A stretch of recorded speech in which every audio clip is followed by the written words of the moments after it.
dragon.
What the just happened?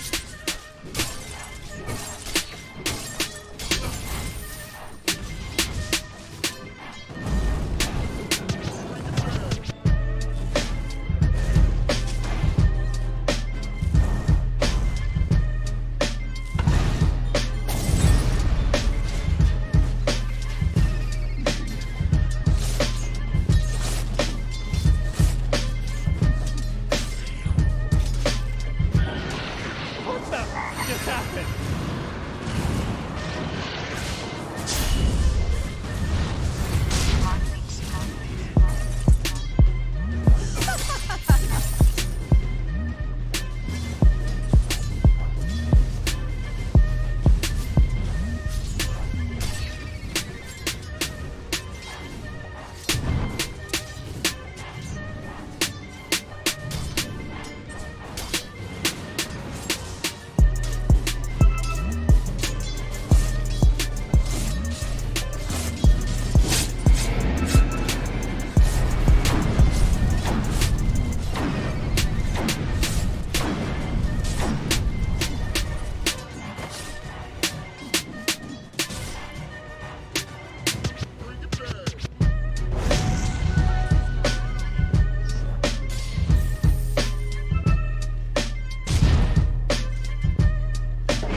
Radiant's middle tower is under attack. Radiant's structures are beautifully fortified.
themselves.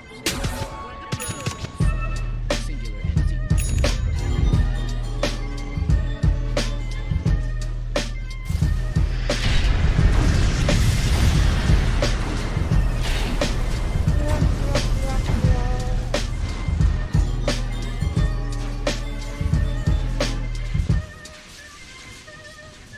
Radiant's bottom tower is under attack.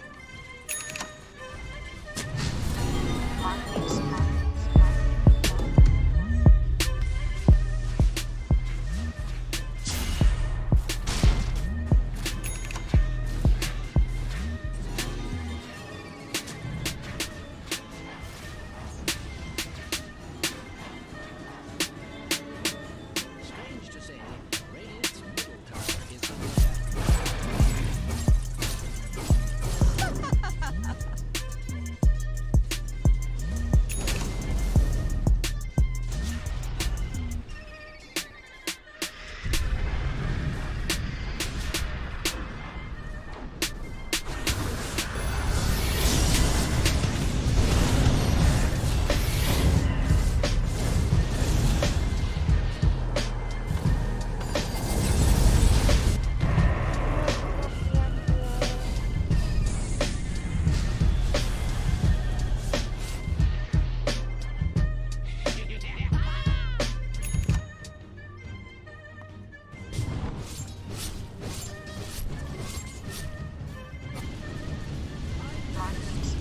Structures looking so fortified. I don't mean to be modest, but Radiant's middle tower is under attack.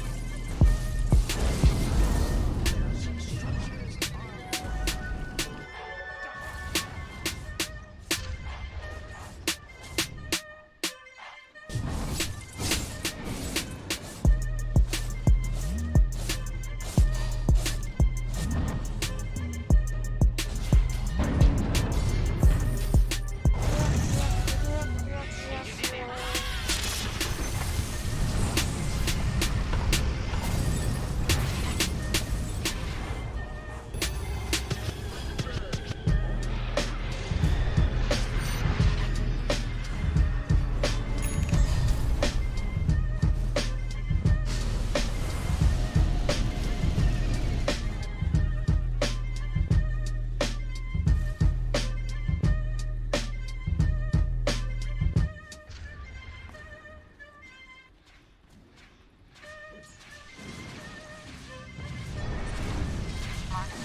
What the just happened?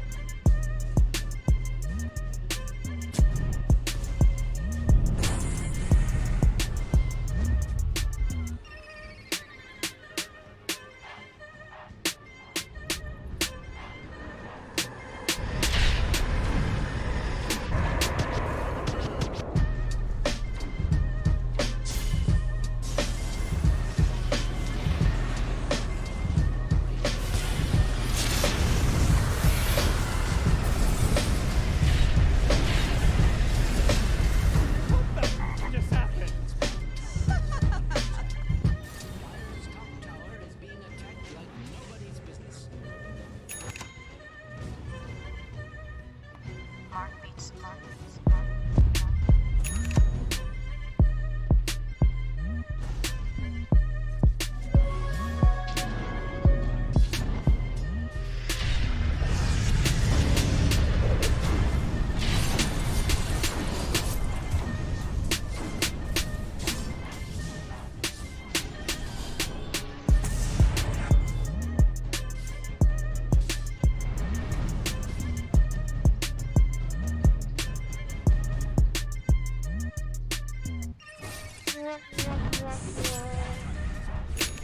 Radiant's courier has been slain.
Structures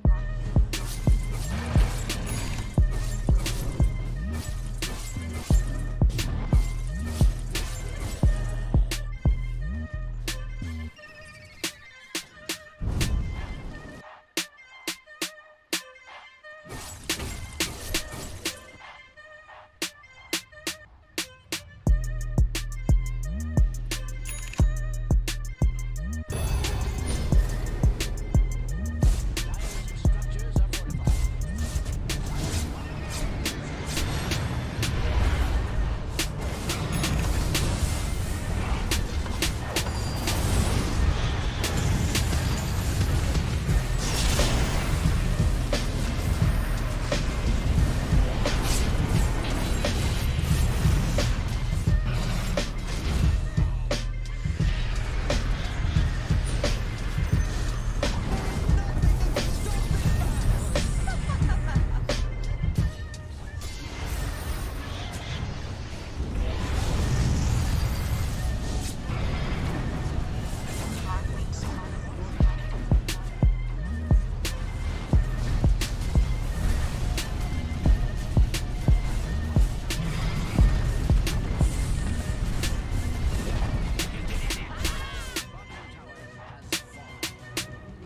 That's the proper term for it, and I believe it is.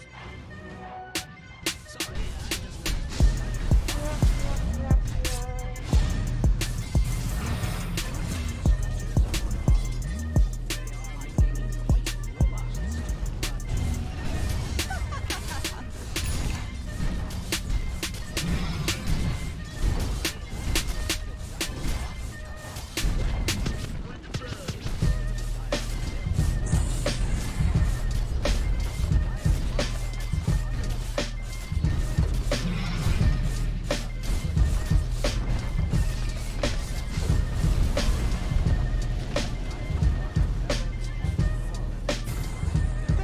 What the f just happened? Dire's top tower is under attack. Must I repeat myself?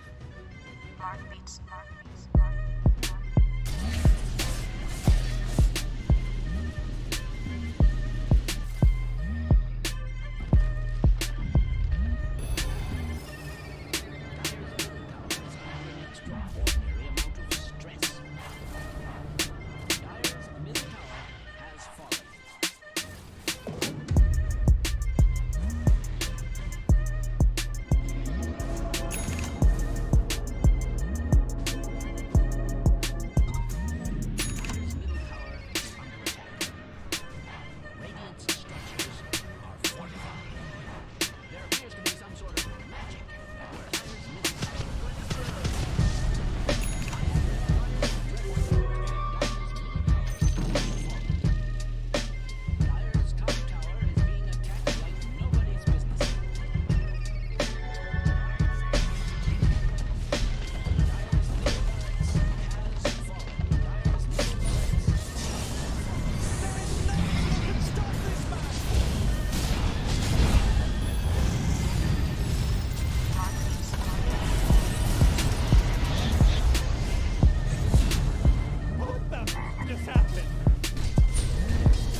Change of career. What It's is so good looking, We're isn't it? going off track. What is this discussion? Alright. But I think TNC has a really good chance against Fnatic. I think they have been, even if you read like articles or people who write about these two teams in general, Fnatic has been on a hot streak. TNC has been on the path to recovery, but they are making good strides. So I expect nothing less from these teams.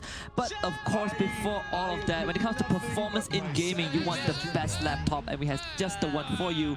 Quick shout out to Omen for providing us with this thin and light gaming powerhouse. I've said this a lot of times. I got a good collector cache set for Mars on this laptop, and we've also watched replays and tried out heroes in the demo of Dota 2 client, and we can confirm that the performance is top notch. So do check it out. And of course, Omen is here for you to elevate your best games in Dota. And also Tumi is here as well for you to be the top fashion gamer in the entire country. So make sure you check out Tumi because they are giving out 2 free backpacks every single day throughout this tournament. There's still 4 backpacks left for you to win. So make sure you sign up at tumi.com/esports. Yeah, do check out their backpacks. Really high quality stuff, and they're good size as well. You can fit quite a lot in there. Yeah, Especially the Divine Rapier. yeah, Divine Rapier. You can fit your entire team in this backpack. And even if you die, it won't drop that Divine Rapier, right? Uh-huh. It'll be in your backpack the whole time. This is my favorite part of the podcast. I had to tiptoe because this bag is so huge, but I like it. I like the style. We're giving away 2 of them as well. Absolutely. 2 of them every day, so do enter to win a Tumi backpack. And not just that, we've also got our Logitech G Mice giveaway. Make sure you enter through the link in the banner down below because you will stand a chance to win after you fill in the survey. It's free to enter, so do feel free to enter and possibly win yourself a brand new shiny Logitech G gaming mouse. Now, not just the mouse, we've also got our Nerf's prophecies happening today. Entries are going to close tonight, so make sure you enter by the end of today. If you're wondering what this is, all you have to do is predict who'll make it to the grand finals, which I think this will be pretty easy if you tune into today's matches. And of course, if your predictions are correct, you'll be in the running to win a $100 Steam gift card. So enter, it's free to enter. You guys have absolutely nothing to lose. We've got so many giveaways happening on the stream that test out your luck. You know, maybe you'll multicast. Exactly, and if you want to get something for yourself but not rely on RNG factor, we have the One Esports online merchandise store. So do drop by shop.oneesports.gg because we have a lot of a line of products there. We even have a new set of apparels if you guys check it out. It's in the form of t-shirt, you know, GG, meat or feed, whatever you want to satisfy the needs in your daily pubs. But when you make a purchase, do remember to use the discount code CDOTA10 for some sweet discount. All right, gentlemen, so I do believe the draft is almost ready. It might be ready now. If it is, we will jump into the draft like this. Magic, gentlemen. All right, Fnatic versus TNC, game 1, best of 3 series. Of course, there's going to be the potential of cheese, but I think more importantly, will we see something new? I think that's what everyone's hoping at. I think we all wish to see something new, but Yeah. so far, both TNC and Fnatic are going back to their old kind of comfort pick. DJ on the actually the tiny Morphling. Morphling has always been the first phase ban from any team that's up against Fnatic because you all know how good Savage is on this particular hero, and TNC side went back to the Void Spirit. That's most of the time KP will be playing that, and the Enchantress as well. 10 seconds remaining. Obviously, I think come to this point, none of us is a big fan of Enchantress. I even have to force myself to write 20 pages of thesis report just to justify how bad this hero is. But Okay. I guess we'll see how it works out for Well, TNC. there is a but, right? Because TNC is probably the only team that's run this Enchantress in the off-lane role, and we did see that Enchantress. Was it? No, it was No, it was Fnatic. Fnatic. It was Fnatic Fnatic. ran It it was, in the off-lane. yeah, it was But- against an anti-mage. But historically, KP has also played this Enchantress off lane, so there is that flex possibility. I mean, the opening heroes are KP heroes too, so it looks like they're trying to keep KP's hero pool open, maybe try and throw Fnatic off as well. I mean, if you look at Void Spirit, he's been very solid over the course of the tournament. A lot of teams have favored him, especially during the round robin group stage, so not really surprised with that pick, but yeah, the early Enchantress, I think that's your biggest gripe, right? Picking it up so early. Yeah, the thing is, this hero doesn't fill up a lot of requirements that you want on your team. It doesn't have much of tower push, tower defense. It has a bit of ganking ability if you are good in using your summons, but most of the time we'll see this hero fall off really quick when it comes to the mid game and does nothing.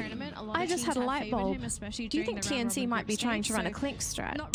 Yeah, I was thinking of a Clink, and we had this discussion, right? That Clink's, he has like what, a 9% in pick rate, and I think a 6 to 7% increase in win rate. And of course, a 50% increase in Reddit complaint threads. Yeah, definitely. But they tweaked his numbers early this morning, but it's towards his early games. They did not touch his late game at all, and I think Clinks is still darn good. You can play him in safe lane.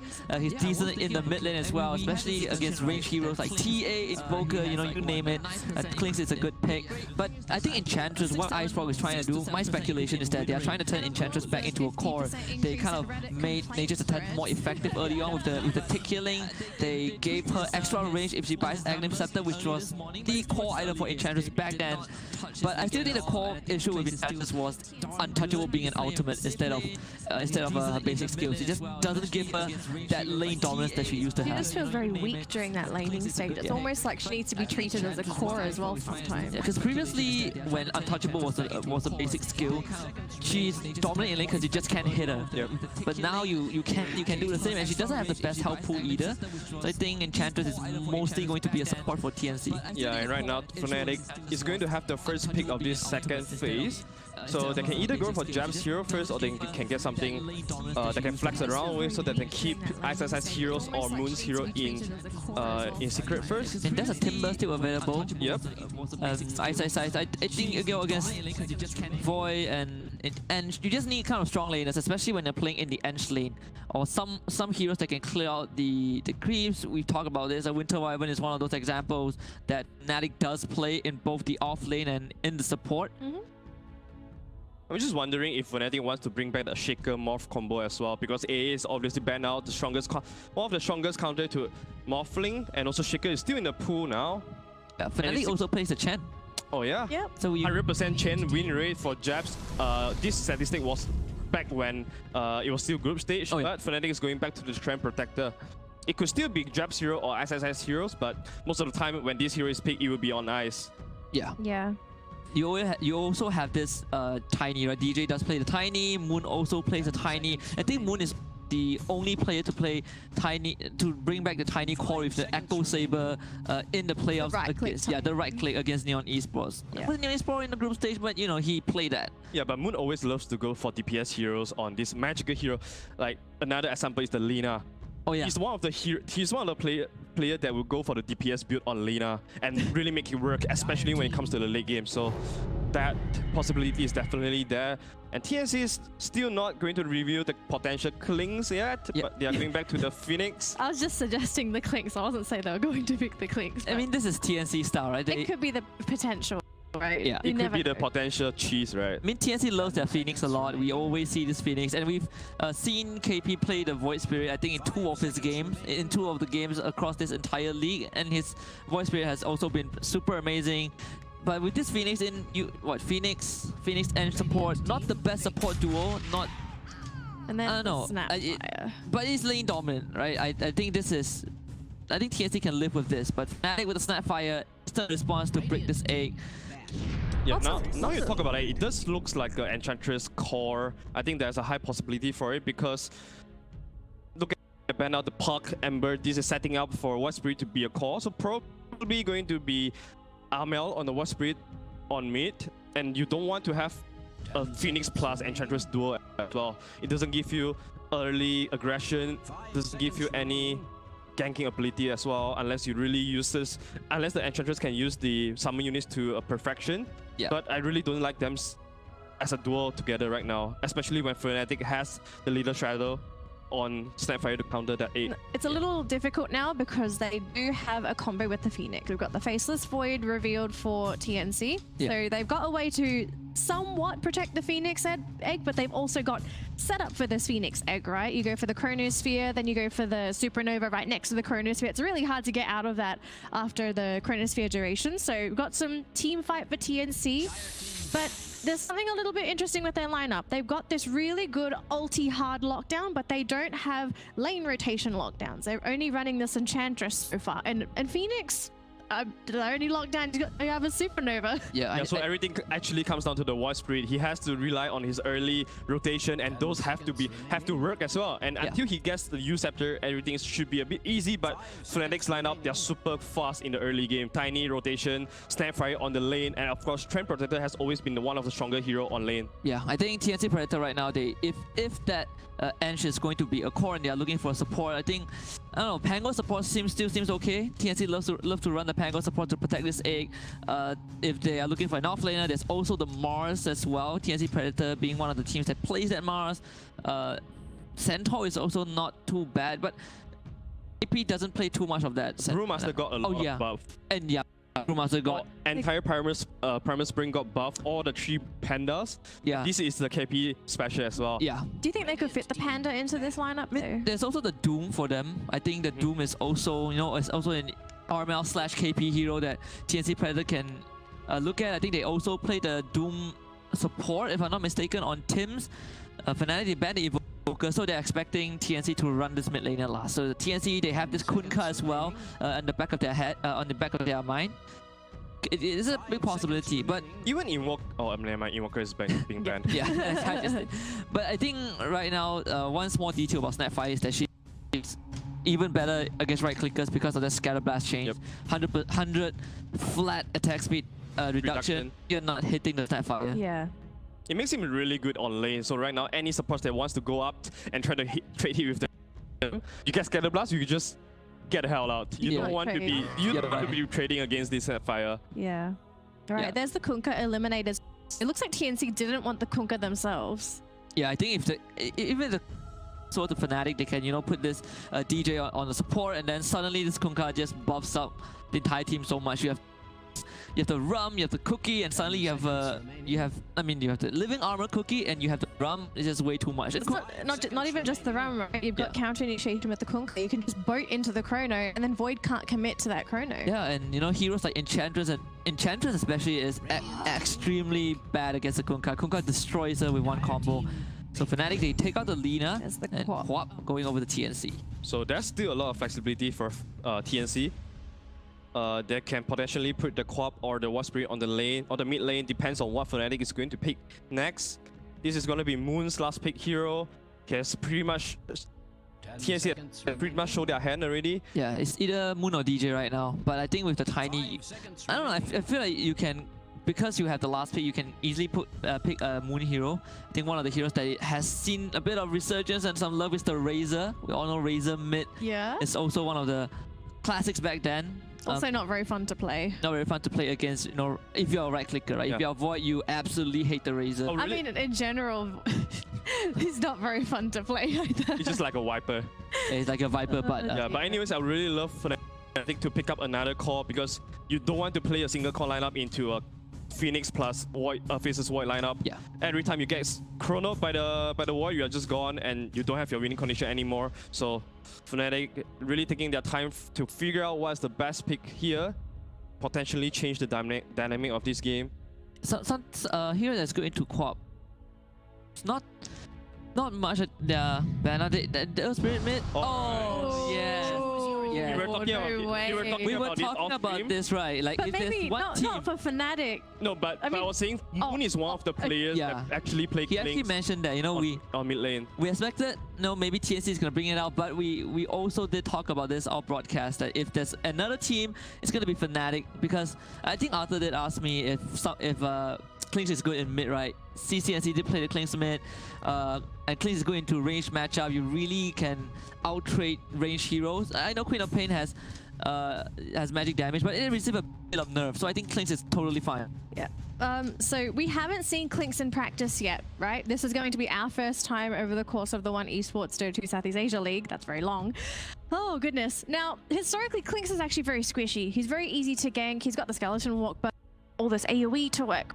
Isn't this Clinks a little bit scary going up against a quad matchup? But nowadays, Clinks is super beefy with his death pack, so... But that's level 6. Yeah, pre you just have to... So it's, would you say Clinks is in the same position as a Storm Spirit? Like pre-6 is very easy to gank? I wouldn't say easy to gank, but he definitely doesn't want to just fight. He just wants to farm and get that levels, hit that level 6 with the death pack. You normally go like 2-2-4 max skeleton walk because it gives you so much mobility. But I feel that this Clinks can really do some huge damage to TNC. Yeah, I would also love to see how this Clinks work out. If there's one team that can make this work, it's gonna be Fnatic. So I'm gonna be Fnatic. Yeah, another good egg killer. You strafe, the egg just gets boiled. I like Fnatic. Oh goodness, I had a feeling you guys are gonna go for Fnatic because of this Clinks. Alright, looks like the panel is dead set on Fnatic to win this first game with the Clinks. But will this Clinks be enough to turn this game in the favor of Fnatic? We'll find out if TNC will overcome this challenge. Winter and Lyrical, take it away for our first game of the day. Thank you so much, Danny Lee. Dead set, an interesting turn of phrase with the Skeleton Man in the game, and then also another hero that kind of looks similar in the new Tiny set. I thought it was just like Tiny's big brother, or Clinks' big brother when I saw it before. But Winter, it's the big guns in Southeast Asia. It's all coming down to this upper bracket finals. TNC, Fnatic. What do you think? Well, I think it's a 23 Savage Morphling. Let's see if they can do with it. Let's hop into the game if he's going to be able to do it right now into game number 1.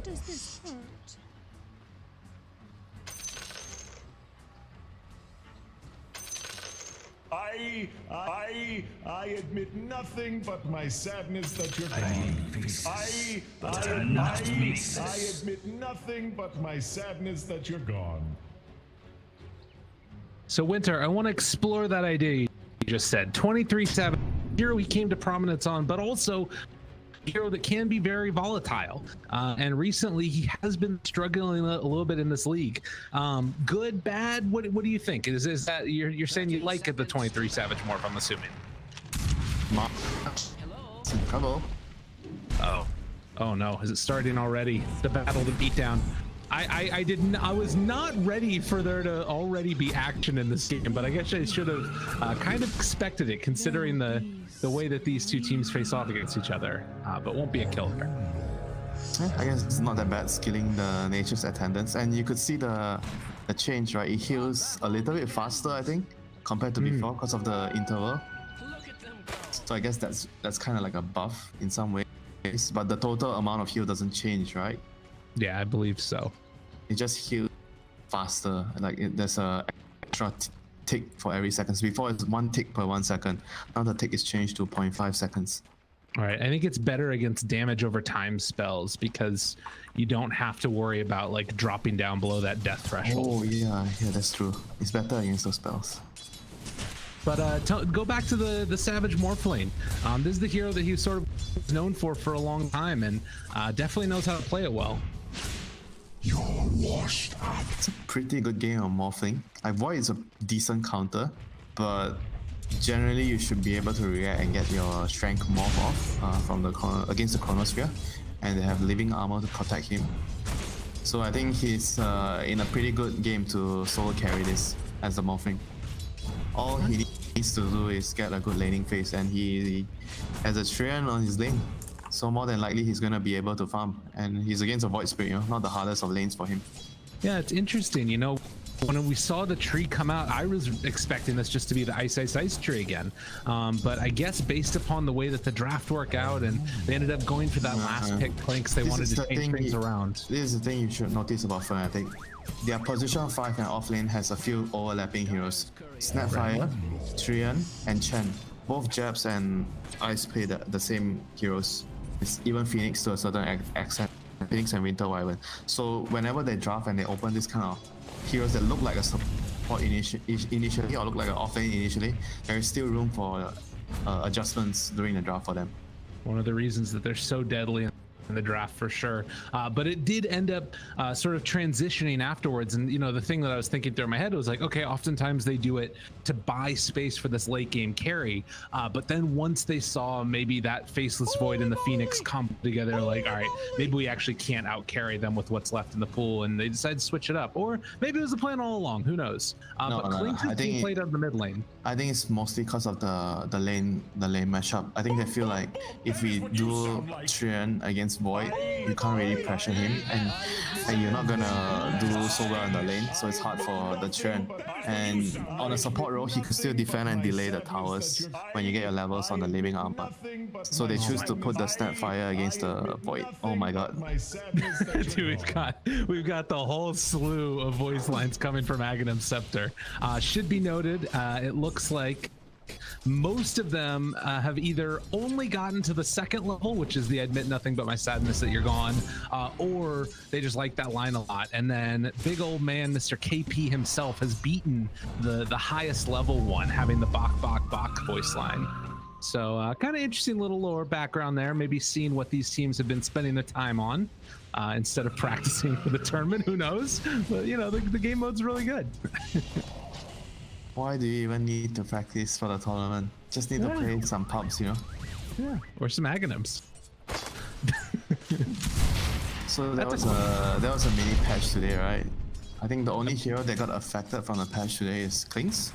I mean, in this game. Right. Sort of rebalance all his spells actually. It all stays somewhat the same in terms of the way that they function. Enough. Yeah, just a slight numbers nerf. Do you kind of agree with the need? Have you seen much Clinks in your pubs at all? I haven't played since the new patch. Not even one game. I was just watching games, so I don't know. But I realized that Clinks has been fairly picked a lot because of the buffs. And we'll see if it ends up working for them here in this game. So far, doing pretty good across the lanes, it looks like, for TNC. Yeah. Fnatic only that's having a really good time. Klings is, I mean, he's having an okay time. Yeah. Hop denied 10 creeps almost. I mean, the CS is almost the same, the ones that they last hit. But the denies is a huge difference, and Phoenix is here with a dust. Okay, he's dead. Man. Quick little chip out there. I don't think that's touching all the range attacks. And they might be able to get something on the backside. No, I don't want to do it. Yeah, very, very nice rotation from teams. I think there was kill potential and 4-minute rune just in time for the runes. Perfect. Yep, well done. And it's a regen rune from DJ instead that ends up getting it. So in spite of the gank, Fnatic's still able to make it work. Thought about diving there to mess with the Phoenix a little bit more, but thinks better of it. Man, can you imagine if Armel would have gotten that? GG. It's literally GG. The lane is all for the Klings. Well, was not the case, then it is just going to be the rotation back towards bottom. Actually going to spend 2 wards on this bottom rune spot and potential gankable spot as well. Okay, he plays. Oh no, one is expiring. That's why he placed the one on the high ground. Yeah. So bounty rune soon, and you see the void is getting maybe dead. Well, yeah, scatter blast. No, he didn't have mana. no mana. Oh, that would have been a kill. I mean, you see, that's why they wanted to have the Snapfire down here instead of the Trian, because there is a lot more kill potential compared to a tiny plus Trian lane. Yeah. I remember when I was watching this hero first coming out, and Ice was the only one that was playing it in the off lane for a little while then. He's like a Darkseer. You're a Darkseer player. You clear waves, that's Snapfire, and you buy team items. If you just does the same thing as Darkseer, and you're good in the team fights. The thing that was interesting though is that when he first started playing it, he was maxing Little Shredder because the damage that was higher level. That was OP initially. Yeah. But sadly, it is all back to basically just support role, and 23 Savage gonna get rooted there. Jabs backing away afterwards. They don't have any chance to kill him. I mean, it's pretty hard to kill a Morphling in lane. Get a couple levels. DJ is here though. Maybe they can try to set out a kill. Was he spotted by the wall? I didn't see where did he come from. Maybe they didn't see where he's going. He's moving towards middle right now. And once the morphing reaches level 5, you won't be able to pressure him anymore. Right. And I mean, even the pressure that they're applying right now isn't really stopping him from farming at all. Yeah, look at his CS, 28 against the 28 against the BO3 28. This is great for him. You don't really care so much about pressuring the opponent. You just care more about if you can farm. So things to watch for here. Moon just ate his death pack, and Armel does have Sonic Wave with his level 6 as well as a haste rune.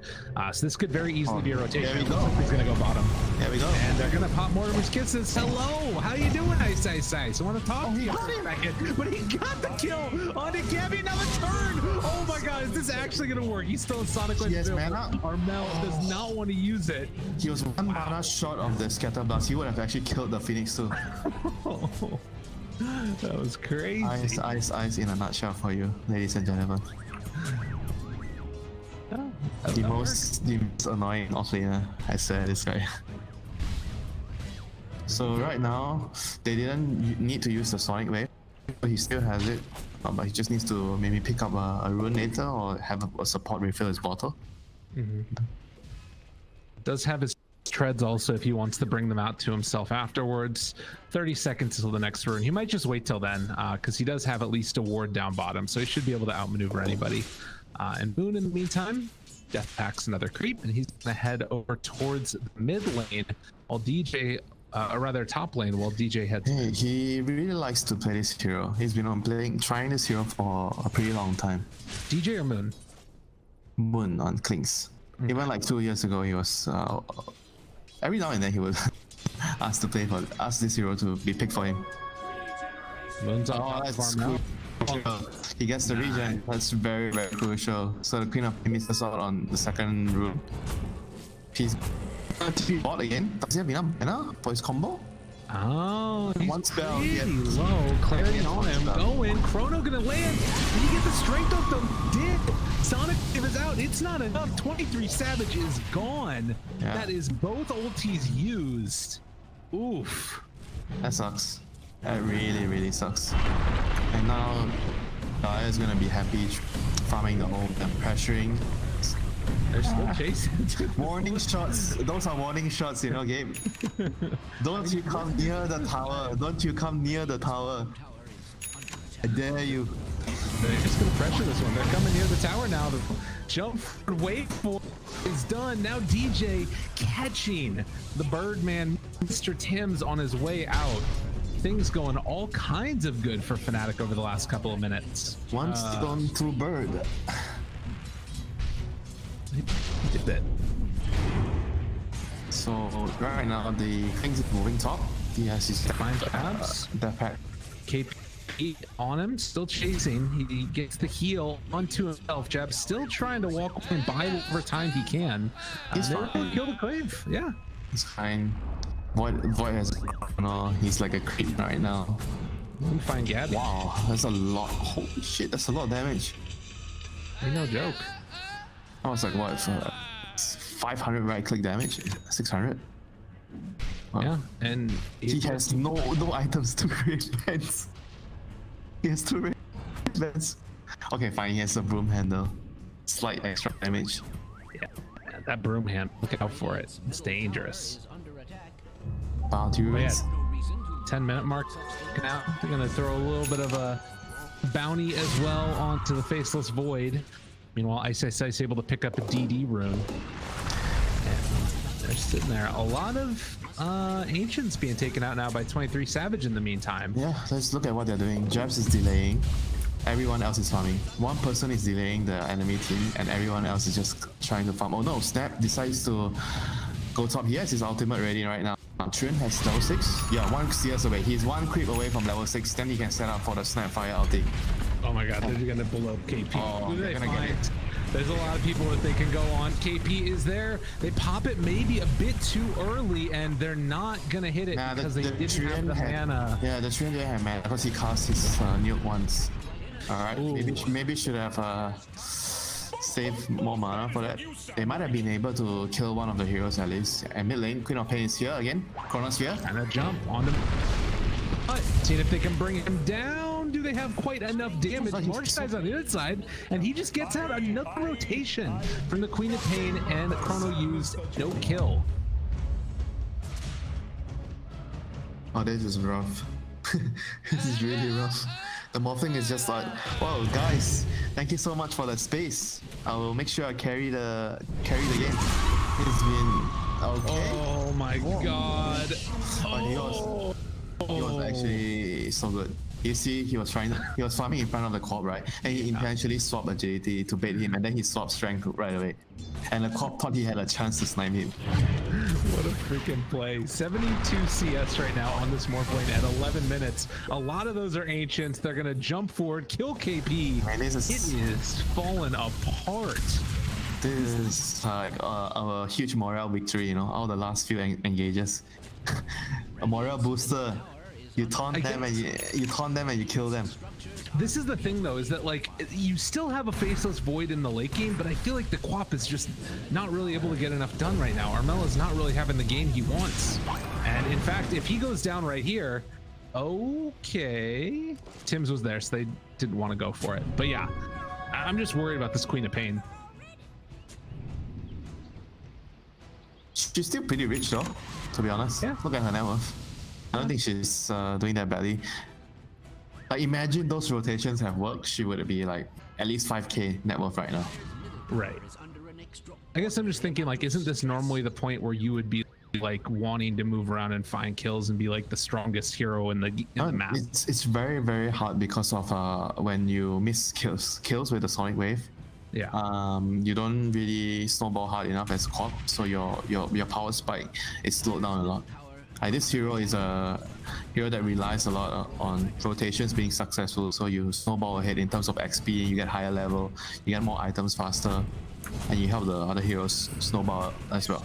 So right now, Fnatic is just very, very happy keeping the map in half right now. The Treant is constantly defending the dangerous lane, Morphing is farming the safest area of the map, and now he's going to try to claim the middle tier 1. This is the most important tier 1 of the game, the middle tier 1. We'll see if they can finish it off here. There's not a whole lot to try and defend against it. Chrono is back up again in 8 seconds. Tim's is nearby. Wow, nice. But it's just down. They're taking over the jungle as well. Yeah, I'm wondering, what do you think the Clinks' role is going to be in this game, though? Is he just sort of there to kind of pump damage, just roam? Walking ward, roam around, give space, because everyone else wants to farm. Snapfire wants to hit creeps, Treant wants to hit creeps, get his meme hammer, get his dagger, whatever it is. Tiny wants his blink. So Clinks is the support in some ways. He's there to just walk around. Even if you look at his score, right? He's involved in 0 kills, and he has done nothing so far. But in the hindsight, he's actually given a lot of space to the other heroes because he's moving around. He's giving a lot of information. Oh, this guy is here. He sees someone. He scouts someone here. He scouts someone's there, and everyone else on the other side of the map feels safe to farm. And now, TNC is gonna smoke. They run into DJ. Ice trying to back away. It does look like with 4 heroes, they are going to be able to bring down the Tiny. Snapfire gets out. That's a very, very good move by DJ. He was standing here. Ice is standing on the further right, you know. They would have wanted to get Ice. Yeah, it's interesting you talking about that. Like, Clinks actually had 3 sentry wards in his inventory. He's just running around trying to de-ward stuff now. Did he buy it? Did he buy it? Oh, no. Somebody else did. That's support body for him. If he bought it himself, he's literally gonna be the support. I mean, if you think about it, it doesn't really matter if he's rich this game. All that matters is the Morphling has a lot of money, Snapfire has the mech and maybe a pipe. Because you think about the Snap's role and the Morphling's role in this game, Morphling is supposed to carry this game.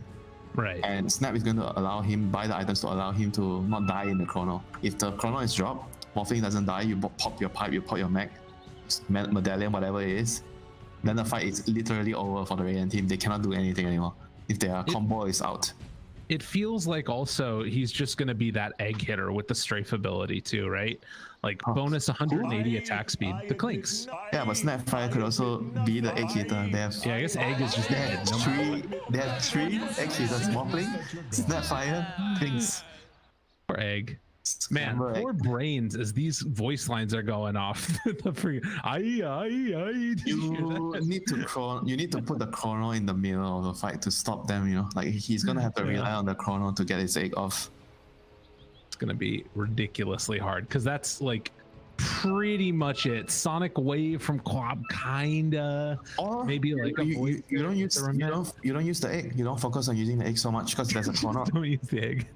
You don't have chrono to set up for you, right? So you just try to start the fight. You go in, you pop the sun ray first. You do damage in the chrono. You don't try to, because when you play Phoenix, right? Sometimes it gets to you. You keep constantly trying to figure out how am I gonna get my egg off? How am I gonna put my egg? Where am I gonna put my egg? What do I need to do to allow the egg to go off? But then you actually don't realize that sometimes you just need to use your sun ray in the fights, and then the egg is secondary later. In this game, I think that should be the case. Unless you're so confident that you just run in, you pop the egg, and they hit you, the void will just jump in and chrono them. That seems reasonable, and like depending on the position as well. Like if you're in a choke point.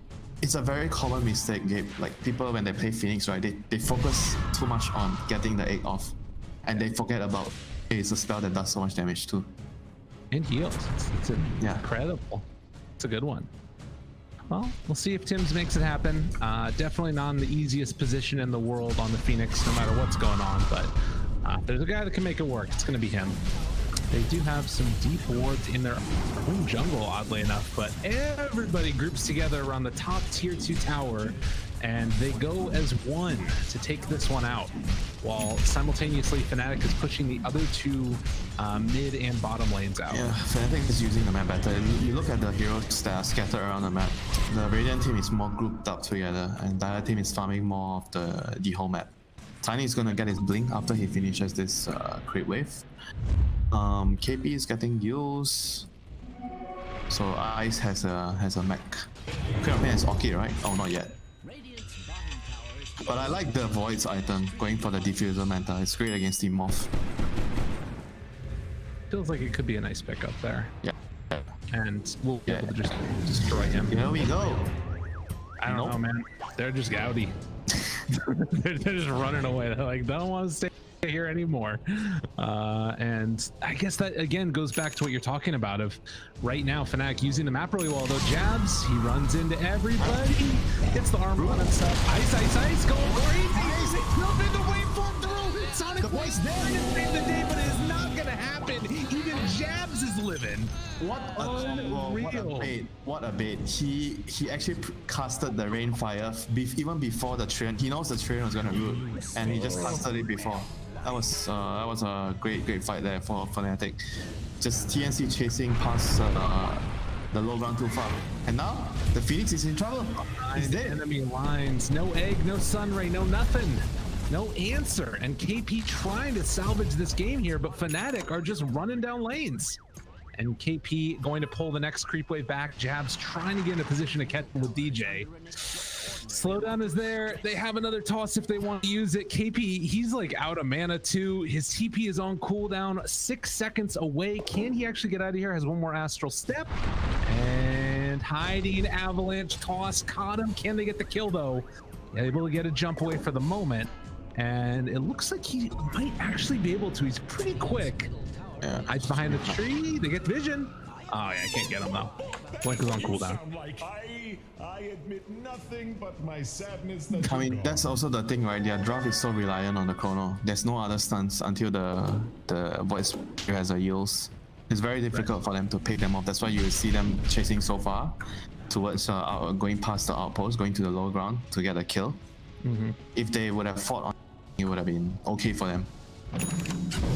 Well, and it is going to be the Orchid done now for Armel, and this is normally that moment where you'd want to try and go for a big pickoff play March. He's not going to be able to live. You just said Queen of Pain has Orchid, right? You click on Morphling. Morphling had Manta like a couple of minutes ago. I know it's tough. TNC are in a really tough spot right now because like almost all of their heroes are in a position where you can't really kill them. Probably Moon is the only one that I think Queen Pain could solo kill right now. Yeah. Particularly if somebody gets the. But guess what? The Klings is the support. He's not really an important hero. The only guy that you want to kill is the Morphling. Dire scanning. They realize Gabby's up there. They're gonna blow up one. March trying to keep him alive. He's throwing out some impetus shots. Wounds get harder, and they jump in. Sonic Wave out there afterwards. Chrono, it's pretty good. Can they bring him down? And now it's Chrono. Run the hell away. They're all rooted. They're all dying. Gabby gets away, just barely.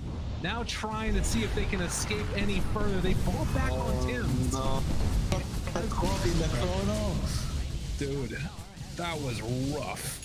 Thank you very much, Saves Eyes. It's good to have a Chronosphere on his team. Jeez, that is a tough one. Not gonna lie. 20-minute mark, 8,000 gold lead for Fnatic right now. And oh, hello, runs into KP. Throws down a little shredder. Is going to be taunted back the other way. Has Ice gone a bit too far? Has he gone a bit too crazy? Maybe not. The team is coming in to help him. They pop the supernova, trying to hit it, trying to bring it down. Ice is going to fall, but they're able to get two in return at the very least. Gabby trying to salvage something here, trying to make it happen. He's dodging, he's jumping. Manta backing away, has another time walk in a second. Gabby is going to be able to back away from Dagger's ready. Dagger's ready. DJ, oh, he's got him in his sights, trying to find him. Another hop out. Gabby shakes. They have another adaptive strike. The damage is there, and they will find the kill, and they continue the beatdown. Man, DJ has been in such good position consistently. By the way, he's not done. He finds another one. March is there as well. My man has Tranquil Boots and 2 Windlaces. That is what DJ is doing on Tiny. It's just all about the movement. Wait, what? Does he stack? No way, he stacks, right? Am I crazy? I don't know. He's got him. No, it says it doesn't stack. It's because he's got an Udemy Yule Scepter, or maybe he just sold it. No, he just sold it. He sold his windlace. He accidentally bought 2 windlaces. Armel, in the meantime, up top, being chased down by Ice.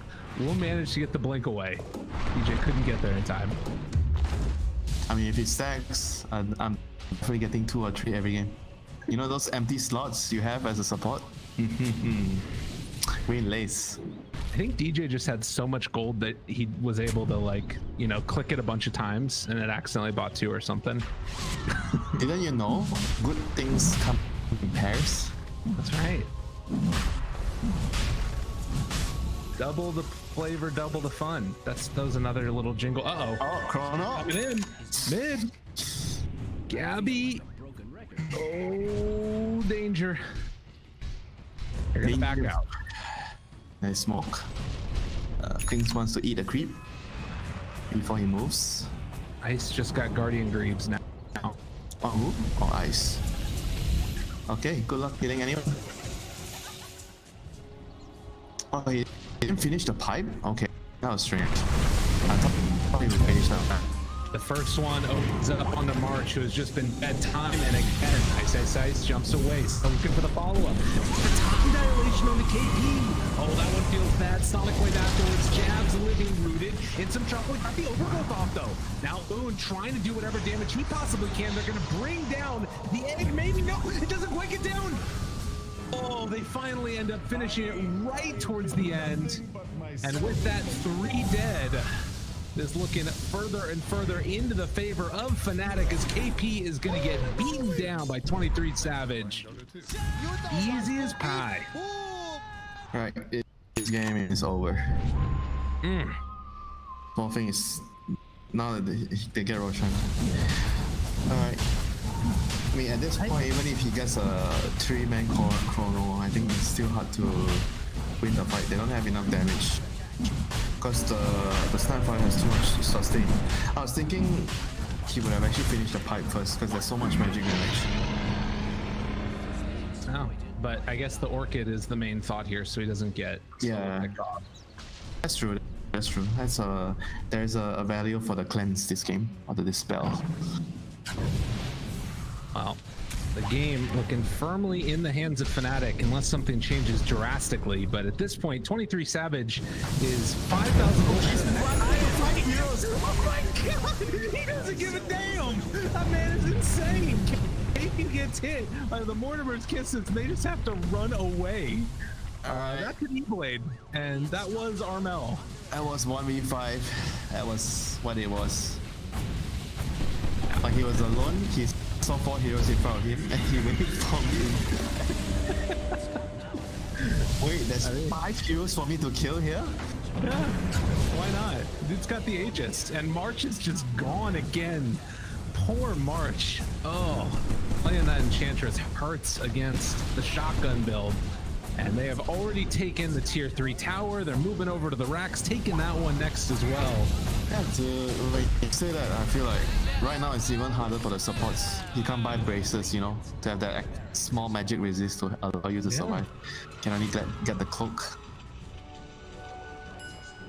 Well, 17,000 goal lead. I am struggling to see. I mean, but it's part see is such a good team is even in these games where it looks like all hope is lost. There's been times where they've been able to pull it back, but usually that doesn't happen against Fnatic. Usually one of these teams is able to just run away with it, it feels like, and it's kind of feeling like it's Fnatic's game this time.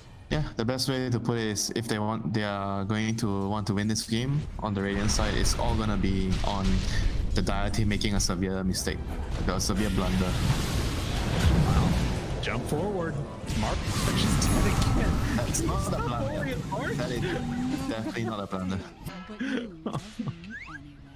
Dude, that poor March. Oh man. He actually switched into the Quap. He still got him here for a second. I mean, So what can you do as an end this game? Nothing. Yeah, no, there's not a thing you can If do. the game is at this point, you can do nothing. You want to be able to buy a hood, but then his team's like, yo, get us some medallions so that way, if we win a fight, we can get Roche. So he can't even stay alive. Jump forward. Initiation coming for 23 Savage. Wait for him afterwards. Trying to turn this, if at all possible. But the artillery fire from downtown is just too much to handle. The building is dead, and although no heroes died, it's feeling like it could happen in an instant. Aetherland, oh, pulls him in, taunted, silence. Doesn't have Manta for the moment, but still has the Aegis, and now that is more than enough to keep him survive at all. Time dilation. It hurts. It hurts a lot.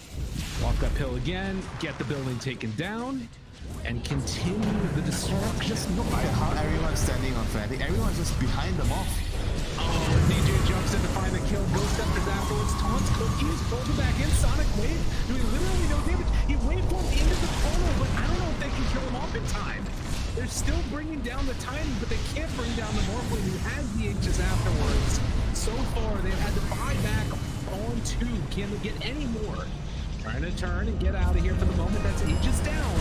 They don't have Chrono anymore, though, and all of the racks are dead. And, well, 23 Savage still diving in deeper and deeper because he does not feel like they can kill him. But will they go too far?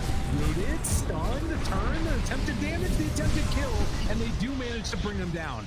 Another time dilation to lift up there with the Eul Scepter onto KP, trying to control with the Dissimulate and the walk away. Wait for him and the adaptive straight through afterwards. And GG is finally going to be called as Fnatic will take game number 1 in fabulous fashion here.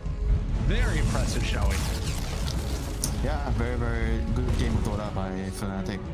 I think for TNC, they have to decide whether they're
5 seconds remaining. Yeah, so of course we need to talk about game 2 here for TNC because we can't dawdle on game 1 forever, right? That game is done, it's dusted, it's already settled. So what can we look forward to for TNC in this next match? Of course, Arthur playing a TNC style, right? Wanting to go for that aggression, heroes that they're good at, but is there anything else that you feel like TNC might be able to pull out? Is it just cheese time? Maybe you really want to go back to your most comfortable pick, the IO Gyro from Oh, yeah. TNC. It was untouched. And it's been buffed? And it's been buffed, yes, exactly. So maybe this is the best one that they want to try out. Yeah, I think TNC, they're always comfortable with the IO Gyro. Both got buffed. They should try it out. And, you know, for me, I'm always comfortable with having a good laptop when it comes to gaming, and I'm pretty sure you guys do too. Quick shout out to Omen for providing us with this thin and light gaming powerhouse. It makes you comfortable, and of course, it will buff up your gaming experience as well. And of course, consistency is the key, and that's why Toomey is here to help you elevate in your passion game. And not to mention, Toomey, they're giving 2 free backpacks every single day throughout the entire tournament, this beautiful one. So make sure you sign up at doomey.com/esports to stand a chance to win this beautiful boy. And of course, we're also giving away lots of Logitech G gaming mice. It's not just one, we've got a fair few to give away for you guys at home. All you need to do is head on over to the link in the banner below, fill the survey, and you'll be in the running to win a brand new mouse. And of course, not just the Logitech mice, we've also got Nerev's Prophecies, which is going to close tonight, Saturday, almost at midnight, 1 minute before midnight. That's when entries close. The moment it ticks over to Sunday, it doesn't count anymore. All you have to do is predict who will be going to the grand finals tomorrow. This should be very easy.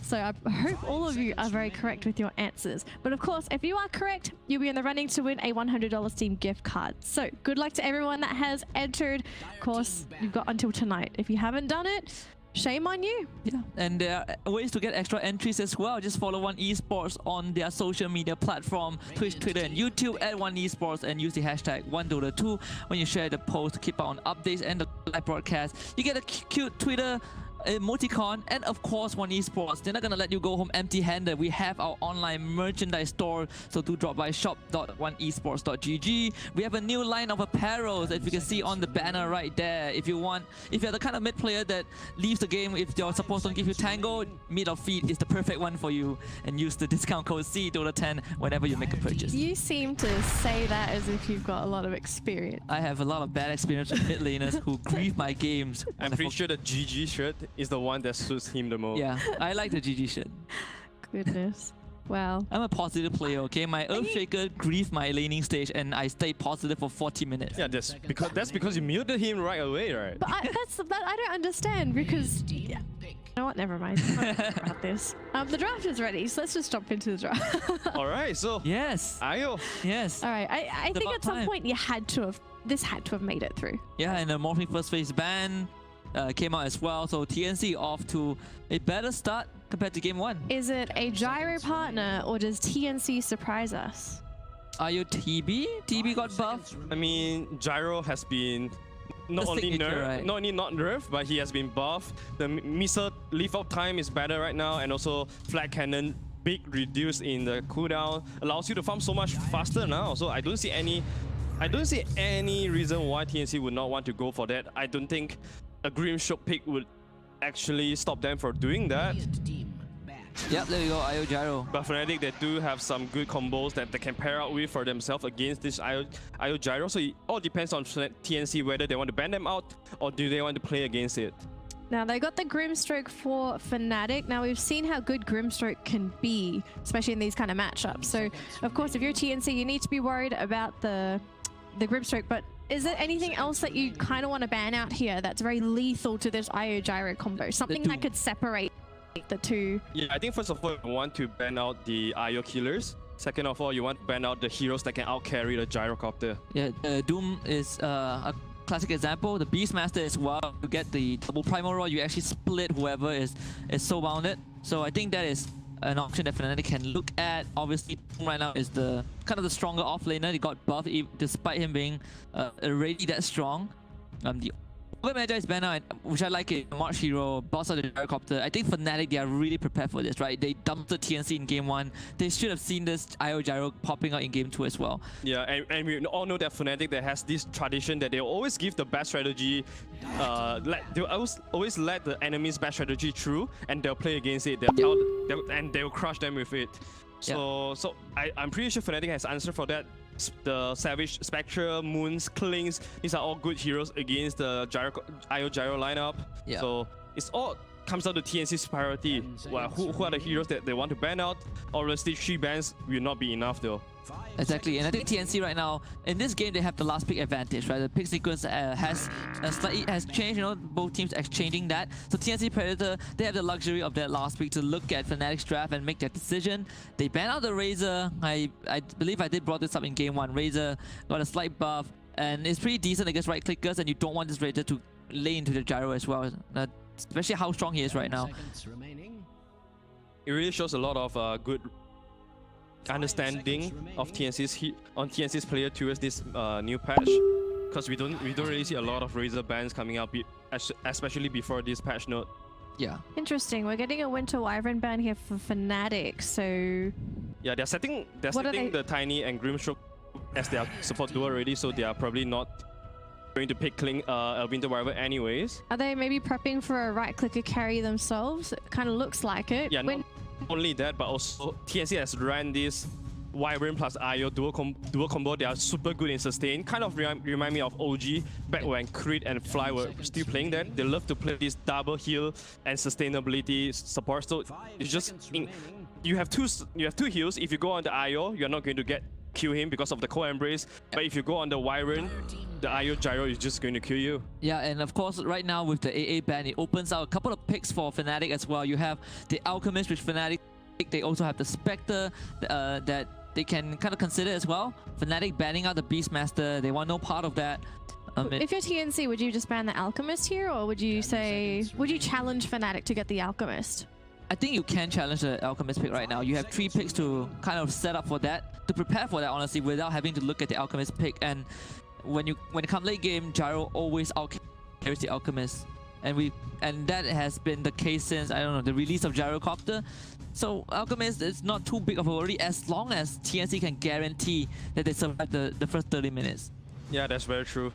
Also, another thing is that TNC, they probably wants to look for heroes that can run out their draft themselves, because you have already gotten yourself this clear winning condition. IO Gyro, you want to be playing around your 2 winning condition, but not to counter your enemies too much. So there's the Doom, so I guess that's the deny pick from Fnatic too, just to make sure they don't have to worry about the Doom. TNC loves the Doom a lot. I think Fnatic, not sure if this pick is good for them, you know, to round out the final few picks of the draft. Correct me if I'm wrong, but I'm kind of feeling Bloodseeker for Fnatic as well. Bloodseeker? Yeah. So how would the Bloodseeker kind of fit in here? I mean, the most classic combination is Soulbind Rupture, and if you rupture like the Gyro or IO and you have the Soulbind on them, it's pretty easy to kind of get on top of them, because if they stick together, your Blood Right is strong, your new Blood Rage is strong, you have the Tiny to displace rupture targets. I know it's a tall order, right? It's all about execution. Yeah, I love the idea of just that when we think about this, the new changes, you want your teammate to be dealing a lot of magic bursts.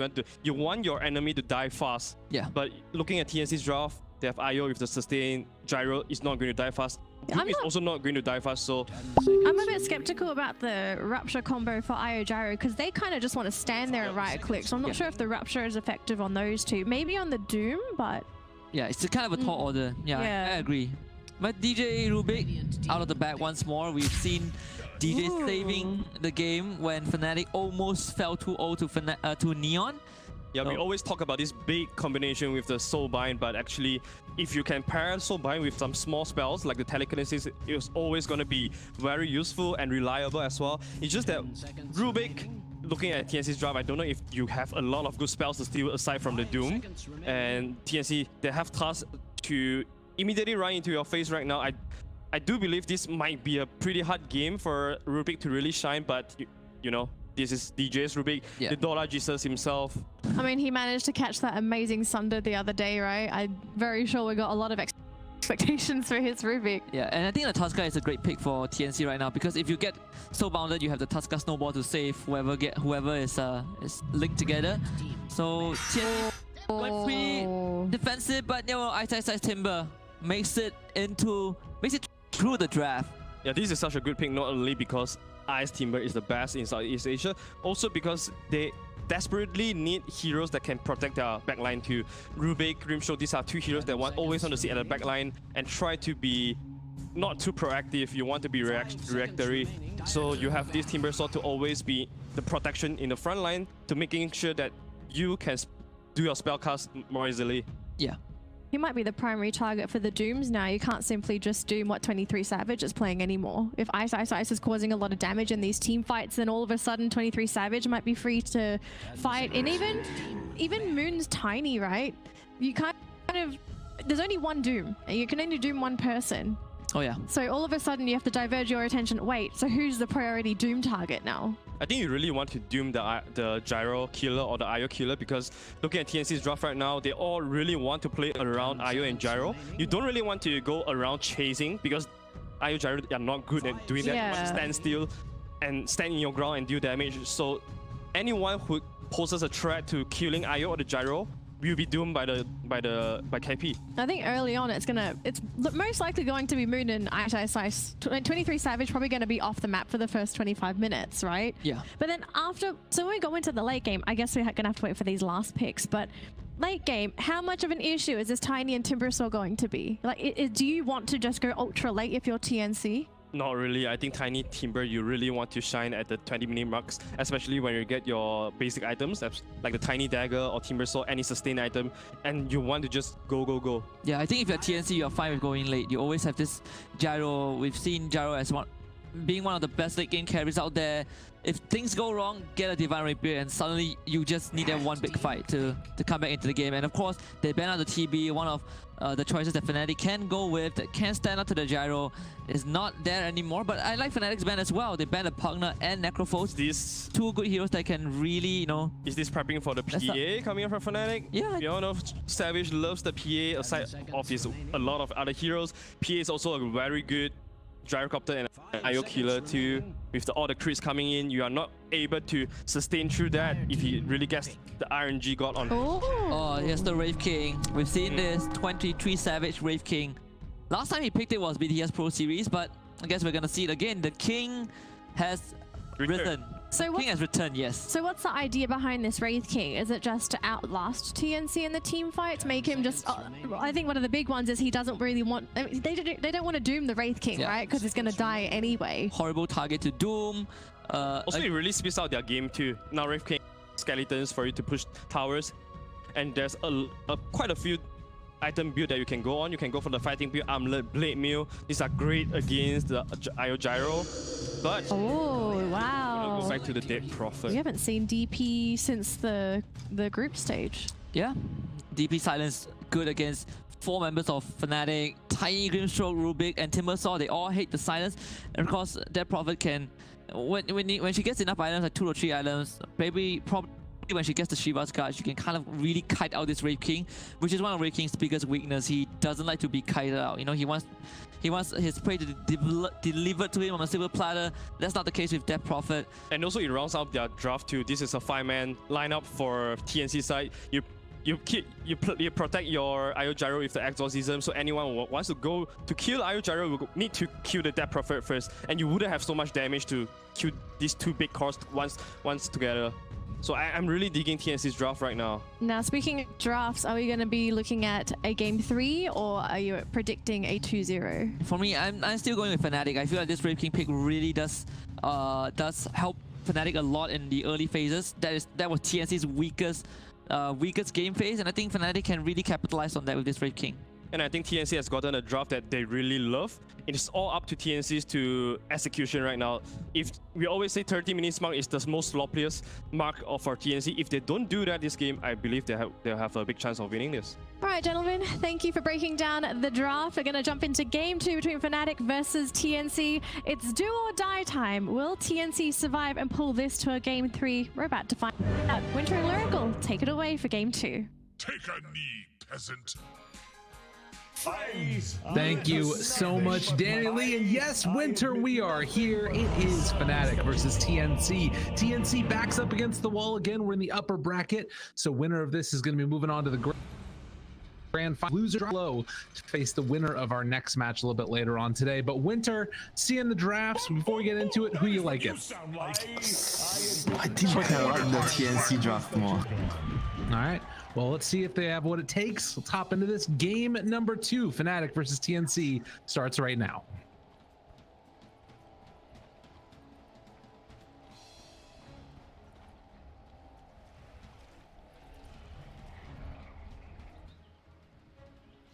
You should have known better. You died. Yet your failure lives on. Wonderful. So Winter, we're here. I want to hear your lovely voice. Just let me know what's happening. Why are you liking this TNC draft? Team fight. They're very strong team fight. DP, Gyro, Doom, all the heroes that are very, very good in team fights right now seem to be prioritized more because of the pace of the game, which is slower, which allows the team fight heroes to excel. Because your cooldowns don't really matter as much if the game is slower. That does make sense to me. If you are a little bit slower there on the side of, you know, just not constantly taking down tower after tower after tower. It is kind of an interesting little dynamic though, since we have Skeleton King in this game. Not the Skeleton King? I know, look at him. He's the Skeleton King. Oh man, a little bit of a battle up here. Tim's just gonna run away. But I guess that does sort of bring up one interesting point, right? Is that like all that team fight stuff, if it just gets soaked up and then he comes back again, kind of loses the value of that. Yeah, but at the same time, if you look at their heroes, like who goes better in the late game, I feel like the DP, Gyro, and the Doom Tricore would have an advantage over the Wraith King, Tiny, and the Timbersaw. Like the Raiden draft is geared more towards like their early game has to go much better. Like you see their supports are just here together with the Timber just to make sure that the Timber doesn't get tried in and he doesn't get owned. You know, they want to make sure he gets a good start. He's the most important piece of puzzle in the Raiden lineup right now. He has to get a good start. We've definitely seen Ice have a good start time and again on this Timbersaw, and he's interestingly enough picking it in a game where he's actually going in with buffs on the Timbersaw. Somebody that got touched up a little bit, base strength 6 by 1. Base strength? Yeah. For the B patch. The B patch. Yeah, and then he got some mana regen increases as well, 2.25 I think, at all levels as well. And the Rubik is also someone that got a huge change. I think the damage reduction is really good if you decide to play him as a core. But even as a support, I think it's a huge deal in the later portions of the game. It's better, it's way better late game because it's percentage based right now. Yeah, it's pretty cool the way that one works. And I want to see if he actually is something that he still goes for it. I still feel like cast range is so valuable. It's hard not to take that, but we'll see. You mean on the Rubik, right? Yeah. So you're talking about the Fate Bolt. You go for the Fate Bolt steals damage and the 50 base damage talent, and you go power trance and you right click him up. Is that what you're talking about? No, oh my God, please. It's pretty cool to steal some damage. You know? Is that how you play Rubik? You steal spells. You don't care about the damage. I don't play Rubik. What are you talking about? You think I'm good enough to hit all those buttons? Rubik's definitely better as a core now, I think. Yeah. He's getting the Earth Spirit treatment, if you know what I mean. That's right. So one thing that I do want to mention also, and Armel has already taken a little bit of advantage of this, I've been noticing, the cast point cooldown, or the cast point reduction on Crypt. You can do a little bit more quickly with this. Harder to react, to dodge away from the damage coming out. And not to mention, DP against Tiny is already a naturally good matchup for the DP. Spirit Siphon is good against any tanky hero. Absolutely. And it completely can own that Tiny later on as well. Ice there, gonna get salved on up. I think that they actually handed over a mango there as well, it sounded like. Not sure if that was intentional or not, but nonetheless, is trying to play around with the 1 point in Timber Chain and the 1 point reactive armor as well. So far, everything is good for Dyer. I think Dyer is very happy with what's going on in the laning phase. As long as they don't get ran over, they don't get trampled over in the laning phase, their heroes are gonna scale much better into the mid late game. Like if this Timber does not get like a huge early game, he's going to fall off. Like it might seem like, oh, they picked Timber, there's how many, like 3 strength heroes on the enemy team, but they do have a lot of magic damage and ways to kill him, you know, especially with the Doom later. DJ making the rotation, but the Spirit Siphon, you talked about it earlier, is so hard to deal with, and Tim's taking that 1 point in tag team that he couldn't get the block off with the shards. They were still able to force back Moon. Yeah, as long as they save him, and now that's the 4-minute rune spawning. Is anyone having a bottle? Tiny has a bottle. Oh, stop him from getting the rune. No. And the tag team, the slowdown. I am moving into position, trying to find the kill onto Moon, who is going to be able to avalanche, but the snowball beat down, and Tim's going to draw first blood. TNC on the board, and then Jabs makes the rotation to take away that regen. Oh, he saves the lane for the Tiny. If DP gets the regen, it's over in the lane. Yeah. He just killed the Tiny and he has no mana and he picks up the regen. That's huge. So it shows how important it is to control the runes, you know. Don't underestimate the importance of the rune control during the 4-minute mark. The first rune is so crucial because it sets up for the next rune, also the bounty rune at 5 minutes. If your mid laner gets the bottle refill at 4 minutes, he will be in a better position to control the next rune. They made the rotation up there, and the March coming back over with the IO, that's going to keep Gabby from being bogged down. They're going to be able to take over this bounty rune area. So Diane's going to get 3. 1, 2, 3. Yep. Well done there. Should also mention there's been a lot of movement going on early on, but the KP Doom, this was his old hero back in the newbie days. I think that this was the hero that he played on the most consistently when they went on their streak of like 28 games in a row won. Doom, all those like greedy offlane heroes with team fight.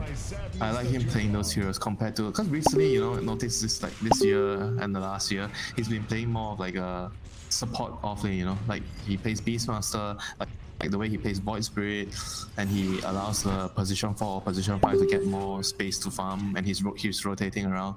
And this Doom is like you say, going back to his older playstyle where he's more greedy, he sits in the lane, he farms, and he tries to be the carry. So when are we going to see the Naga Siren come back? Is that dead and gone? No more. KP? Nah, it's fine. Naga Siren off lane with Meteor Hammer, right? Yeah, exactly. The old. Or he used to do a little bit of Radiant shenanigans back in the day too. Both stomp there. KP going a kind of cool build here. Going the 2-2-0 for just early Devour, obviously, and then the movement speed keep him away. Why is it weird? It's the normal build now. Like you max the Scorch Earth with 2 points in Devour. You don't get any points in Infernal Blade now. That 1 point is that 1 point is no good in the lane. It's very bad. Not a good skill point. Yeah. Well, it's you know what he's doing then. Staying up on it. Yeah, like the 1 skill point, if you take 1 skill point in Infernal Blade, means you're giving up 1 point probably in what, Devour? And you need 2 points in the lane for the regen. And the Scorch Earth is what makes you strong at fighting in the early stages. Even when you don't have Doom, Scorch Earth itself is a huge ability to fight with. Now, it's a ton of damage. Oh my god. You see the stacks over here in the jungle? That is, I think, a triple on the Ancients. They're getting ready for it.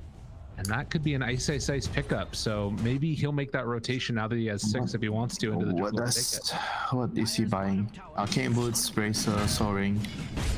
He's top of the net worth, so he's having a good game. That's really, really important for the Radiant team to succeed this game. The Timber has to get a good start. Tim's takes a chakram to the face, but then backs out afterward. Oh,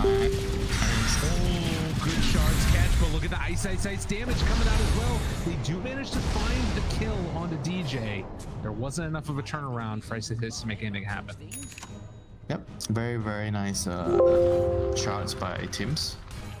The game goes on. 8-minute rune's gonna spawn, stack timing. DP is gonna make a rotation to the bottom lane. Doom has ultimate, right? Yep, he has ultimate. Wants to open the map with this tower. Chase, trying to bring down Jabs. Clear the creep. He already cleared the creep. Much control, and Well, it's eventually going to fall, but Armel's still sitting here. KP can take through this if they want to keep it there. Mid lane though, find a kill onto Tim afterwards. So Fnatic making the rotation once DP leaves, and now Armel is not going to be able to do much. Ice trying to run away. They do have no call down available for once this missile lands, and doesn't look like it's quite going to be enough. Ice walks away. Will get the jump out, eats his way through the tree, salves up, and he's away. Yeah, very good use, and good use of the trees, and he finds the stack. Delicious. That's huge. Yeah, very huge. All of those stacks are going to get taken, and then he also has his own stacks to fall back on afterwards if they want to. So Revenge! Ton of farm. Revenge! How can you let them take your stack? Kill them. The Timber Saw. What the hell are you going to do against the Timber Saw? Burn down his jungle. Burn down his jungle. Well, we'll see if they can do it. They're going to need Doom to come online, I feel like, to really be the one to interrupt them. What? He went travels? You serious? KP's doing it, man. What's wrong with travels? I'm so greedy. Oh my god. So what's the deal with the travels? His movement speed is going to be off the charts when he pops score. I feel like that's part of the plan, at least. Oh, they better make sure they get away with this greed. And Fnatic is going to... The game is going to be very quick soon for Fnatic because they already have their levels. Timber got past the laning phase without getting pressured. Wraith King is just going to be Wraith King. He's going to have he has a Midas. I like it. I think Midas is pretty decent right now.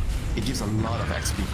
Jab's going to get caught off to the side, and he will end It's the same move. down. It's the exact same move before, and he was able to clear the creep the last time when DP popped the ultimate. But I feel like he already delayed the game a lot for the Wraith King. Like those two deaths. Like I always tell you, in a game, in Dota, somebody has to die for you to succeed. You can't play the game and expect everyone is going to, do their jobs and avoid dying. Sometimes you need to die. Look at this ancient stack that they're taking out right now with Ice though. So now he has gotten so much gold. They're also able to get some of that onto Moon as well, who's about halfway to his Blink Dagger. He's not getting a hood, yeah? Oh, there's so much magic, and I feel like he needs a hood. Just buying Bloodstone straight up, yeah? So greedy. Well, I mean, it does give you the magic resistance now on Bloodstone as well. Oh, yeah.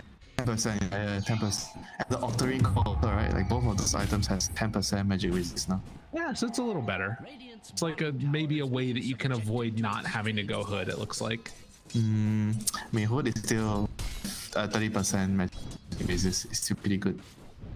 It's true. Very cheap. Yeah, but then you can't buy your Bloodstone as quick. And then you're sad. Yeah, that's why I said it's a greedy item. It's greedy to skip the hood, considering the amount of magic damage that the Dire team has right now. Right. Let's see if he gets away with it. Like I said, they all need to have a very, very strong start to snowball the game. Because if the game is slow, it benefits the Dire lineup more. Well, in the meantime, 23 Savage is just going to keep on farting away, sorry, Savage, to his heart's content, and going to keep on trying to get towards that Radiance as quickly as possible. Might have to go for the old Hector style of just TPing constantly around the map to farm up. Throws out the stun, and that sends the skeletons over that direction as well. I noticed a lot of people they tend to associate Wraith King with Hector. He's Wraith King. It's like a very prominent hero for him. It's the dream. I mean, he plays a lot of other things really well as well, but why is like Wraith what he was known for? Wraith King is like not a very special carry, Dude, all right, no, there's no hating on Hector here. There's a non-hate for Hector party. I mean, if you say like, oh, he's known for Faceless Void, it's something, like Wraith King is generally not a hero that because everyone plays Wraith King. Unbelievable. Disparaging a pro player, Winter. How dare you? How dare you? Does he do like a special build with Wraith King? Yeah. What's the build? You can just check it out, TI9, don't worry about it. But Lyrical's triggered. you're not wrong. Moon's gonna try and run away from here if he can. They managed to get the jump away. They use everything and a great stroke of fate to slow them down. And Moon should be able to get the TP out if he wants, or he can just stick around and kill a Gleep Pipe afterwards. So we haven't seen a Doom yet, right? 30 minutes in the game. There's no big fights. There's only one TP ultimate pop at the bottom lane. So the game is really slow, which is again great for the Doom that has gone boots of travel. He's gone full greed. But I guess maybe that's part of the reason that he went bots. Like, is it because he saw the Midas on Wraith King and it's just like, well, if he's doing that, then I don't need to be able to fight. I don't know. What do you think? True. That's true. Because the Red King is going greedy, so I'm allowed to be greedy as well. Because the chances of them punishing me is lower since they're greedy. They're basically trying to out-greed each other. Yeah, okay. I like that idea. Although I still think that, like, you see Ice and how far forward he's able to play, and he takes the whole Ancients yet again. He does look in a little bit of trouble here as they drop everything on him, and then Tim's is just gonna pause right in front of him. Sorry, lag. Are they trying to get under his skin a little bit here? What do you think? And you're complaining about me talking about the Red King, yeah? Now you're trying to... Surely not. So Ice likely cut me some to go slack. down. Cut me some slack. I'm just talking about the Red King because you were not the first person to talk about his Red King. I know, Winter. I love you. I'm sorry. I know you don't. Deep down. Deep down, I love the hatred you bear on... Hey, what about this one? The Diffusal Blade Gyrocopter. How much do you like that one? Good against Red King. Yeah. Good against the Timber as well. He burned all his mana. He can't jump away. So right now, they're gonna smoke to reclaim the top area, the top bounty runes. Brave King has one skill point save, right? Yeah, one skill point save. Uh-oh. 23 Savage. They're going to go for the relocate onto him. TNC catching another kill. Team, mind anymore. Moon tries to toss him out of there. It didn't quite work. They doom afterwards. They got the and they Doom find on anything else. Rubik has Doom. I don't know if this. Oh my God! Stick around for the turnaround, the double doom. Oh my God, DJ, you beautiful, beautiful man. Chase forward with the timber saw. It's green, but it's still a doom. Moon's taunts an avalanche forward. Fnatic striking in a huge fashion onto absolutely everybody. March trying desperately to keep him alive, and Gabby actually able to turn it now.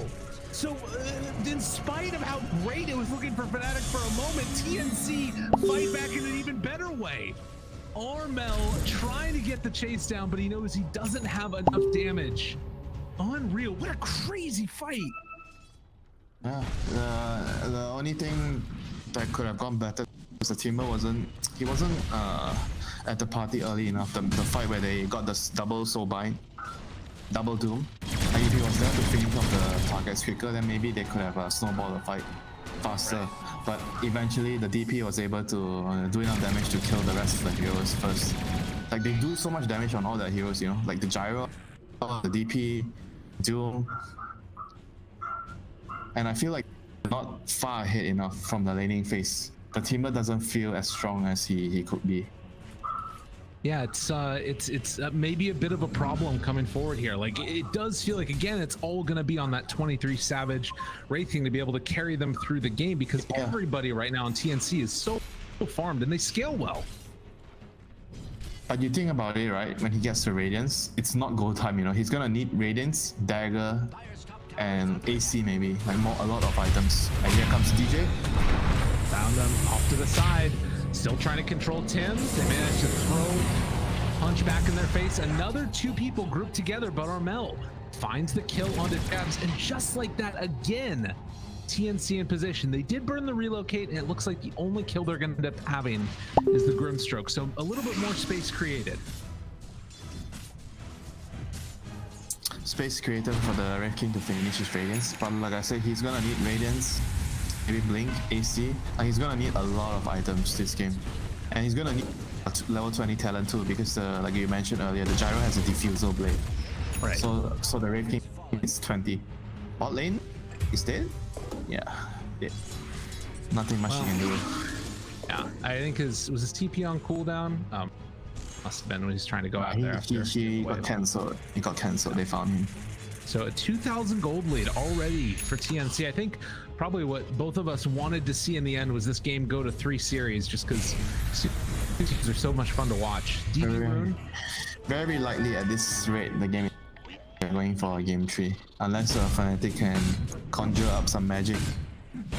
Again, a double doom. Hey, there's a guy to do it. It's gonna be DJ. No lie. I mean, to be honest, there's a lot of stuff that he can steal. Like he can definitely be the tide turner this game on the Rubik. DP spell, anything from DP is great. Obviously, you want the ulti, the Doom. Gyrocopter cooldown is also a pretty decent spell to steal. So Top lane. There's smoke up. They find him trying to blow up that Doom at the start, but KP, the BKB, they turn it around, silence, and then the Doom afterwards on to the Timber Saw. And with that relocate afterwards, there is no way that Ice gets out of this one, as the chase down is coming, and he will eventually fall. So TNC make another successful rotation.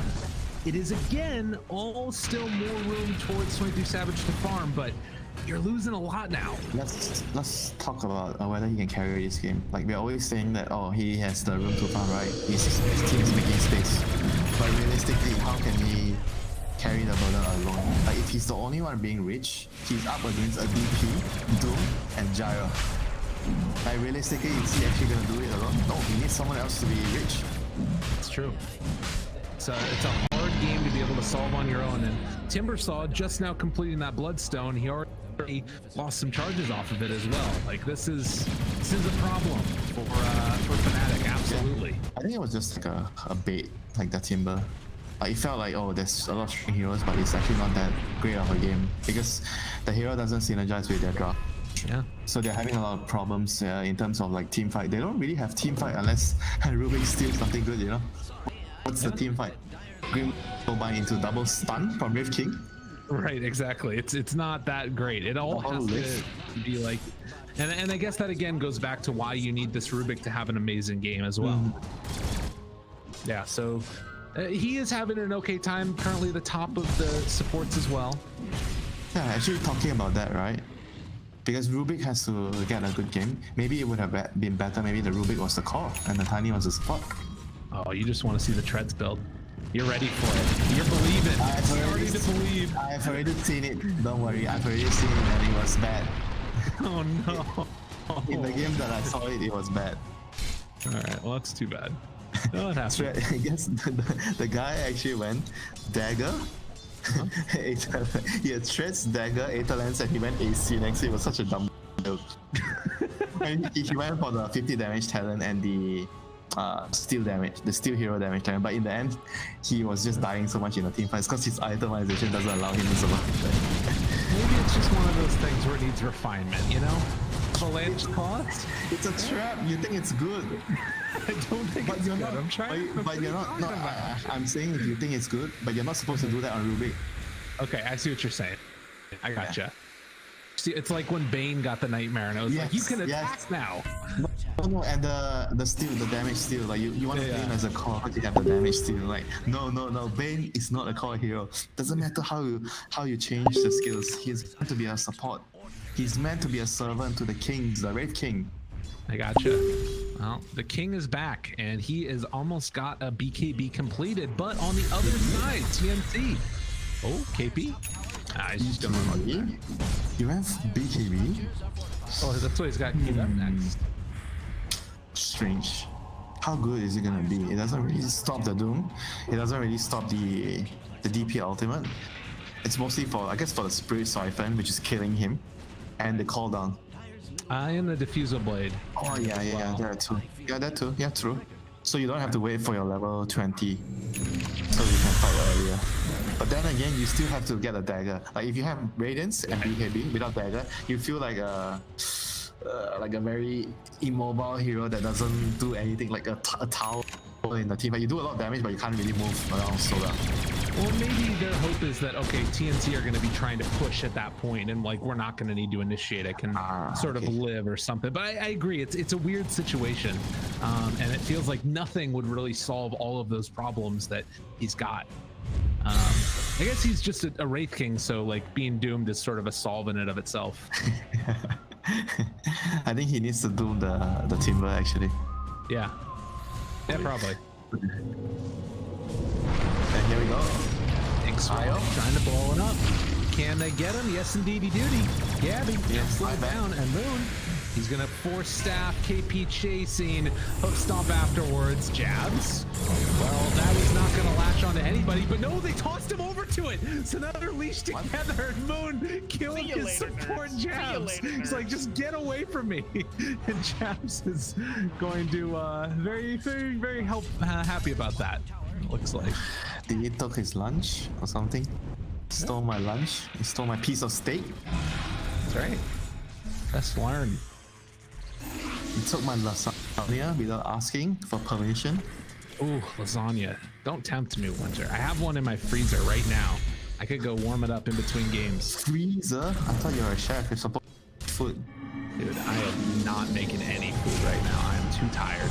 But they will find themselves the Timber Saw. Silence yet again. Hoof Stomp. Able to save the Doom. Didn't even need it. That is tough.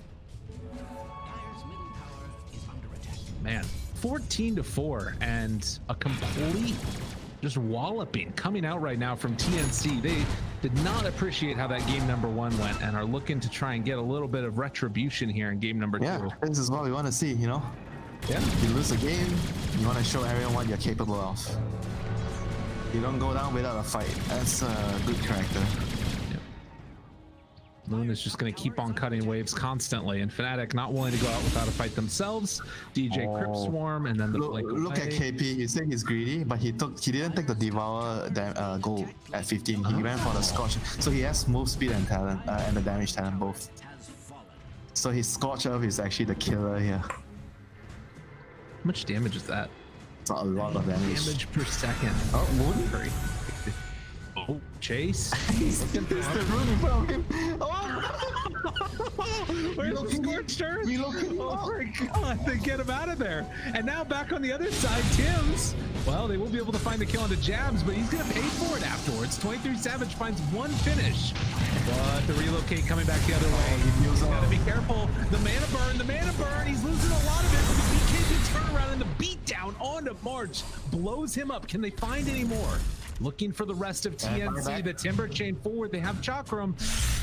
Boone thinking about chasing, but it's too scary. It won't go for it. Yeah, if they bought back, it would have been difficult for them to fight if they ran up the high ground. So they have to consider that the supports have buyback. So it's a good move there by Fnatic, not running up the high ground. That's a mistake that we see from a lot of teams, not just the tier 2 teams, but even sometimes the tier 1 teams, they make the mistake of you think you have them on the run, you know, you just keep chasing and chasing, you chase up the high ground, and then you realize, oh wait, what are we actually doing? But you're already dead. Yeah, that's true, and that's the sort of, you know, a learned skill, I think, amongst these pro teams. No, it's not like exactly a skill. It's like, I would associate it more to discipline. You know, you have to have the self-control, the discipline, where you always understand that it's a bad idea. Listen to Luke Skywalker. He knew. Right. It was not Luke Skywalker. That was definitely not. It's okay. It's okay. I still love you. I still love you, my dude. But tag team stolen for Rubik. He's looking for an opening here, but they're gonna go up top, maybe. Nah, 23-7 is already away. Oh, he even went for Alien before getting his blink. Is he actually going to skip the blink? I don't think he should skip the blink. No, very important. I mean, say he finishes the AC, he still feels like that. You know, like that heavy object can't really move around in the team fight. Right. You have a lot of damage, but you can't kill. You can't reach to that. Well, the interesting thing about it now is that he's got the 20 talent as well, right? He is. The more you want of that, the more you want of that. Is he gonna go in, kill the IO? They're ready to go in on the other side. high ground. Does he scout them out? Not quite going to find that. The lift afterwards onto one. On the long run. And they find it. BKB and the ulti out immediately. Silence on TJ. He is dead. That's a hell of a way to start a fight, and they have meat and kill on Moon afterwards. TNC showing up flawlessly here. He's gonna pop, but these other friends of his don't have no blink deck. Does pop the BKB response. Carmel's chasing. The short block off one by one. TNC are going to chase them down and kill them off. Unreal. They chase down the low ground. See what happens? Team that chase down the low ground. Die. Just like Luke Skywalker said, you're gonna die. It's deadly out here for the dudes. As Ice, they don't get him with the hoof stomp, and KP still chasing him at a movement speed a second. There's gonna be the snowball, and then the Infernal Blade and the kill. Pretty to be. If you don't want to lose arms and legs, don't run up the high ground. I like it. Stay on the high ground, don't go to the... Stay up there. Yeah, I think if they would have stayed here, they were on top. Just waited for maybe TNC to try to engage them. Would have been in a very good spot for say the to the double lead. I would have actually maybe given that now to win a team fight. But instead they got a bit overzealous. They ran out of ground. They tried to initiate on the DP, I think, and they couldn't get the initiation. And once DJ was caught, the team fight is over. Yeah, it felt like that type of a play, right, where you need to be able to get the one off to start it. But DJ doesn't have a way to get out afterward. Like once he blinks in, he's in, which is really tough. So, in the meantime, 23 Savage will continue to farm. He does almost have enough gold for the Blink Dagger if he wants to go for that next. Game is feeling incredibly difficult. PNC definitely in the driver's seat. I think I'm going in for Roche with just the next exercise. Possibly. To get the Roche, I think they can just be going into a game trade if Dia secures the Roche. DJ is going a use, but I feel it feels like he needs to do so much in the team, right? He needs the Aghanim's. Slow down on 23 Savage. Has ulti back up again. The hook comes from the center. Lift afterwards. Moon avalanche onto all of them. Break it and they kill the Lorch. He isn't a buyback. He can't even fight. What else do they have left in the tank? He bought back. Now he's gonna TP over and see if he can help. Snowball forward, trying to control his tip. It's so damage, but pull through it. 23 Savage turning on to Gabby, trying to find a kill. Do they have enough? It doesn't like it. And Armel jumps in and gets afterward, trying to trying to do whatever they can. They bring him down. Armel is dead, and they're looking for Mort. Also in trouble. Shards doesn't get bumped to the high ground, and he too will fall. And now a Roche is available for them if they want to go for it. That's a huge ton of events there. DJ with buyback turning the fight around. Like TNC just got a little too cocky and trying to keep the fight going. I don't think they had Doom, right? That fight, or they had Doom. Oh, he Doom the time. He might have Doom. I think he's doing the he Doom the time.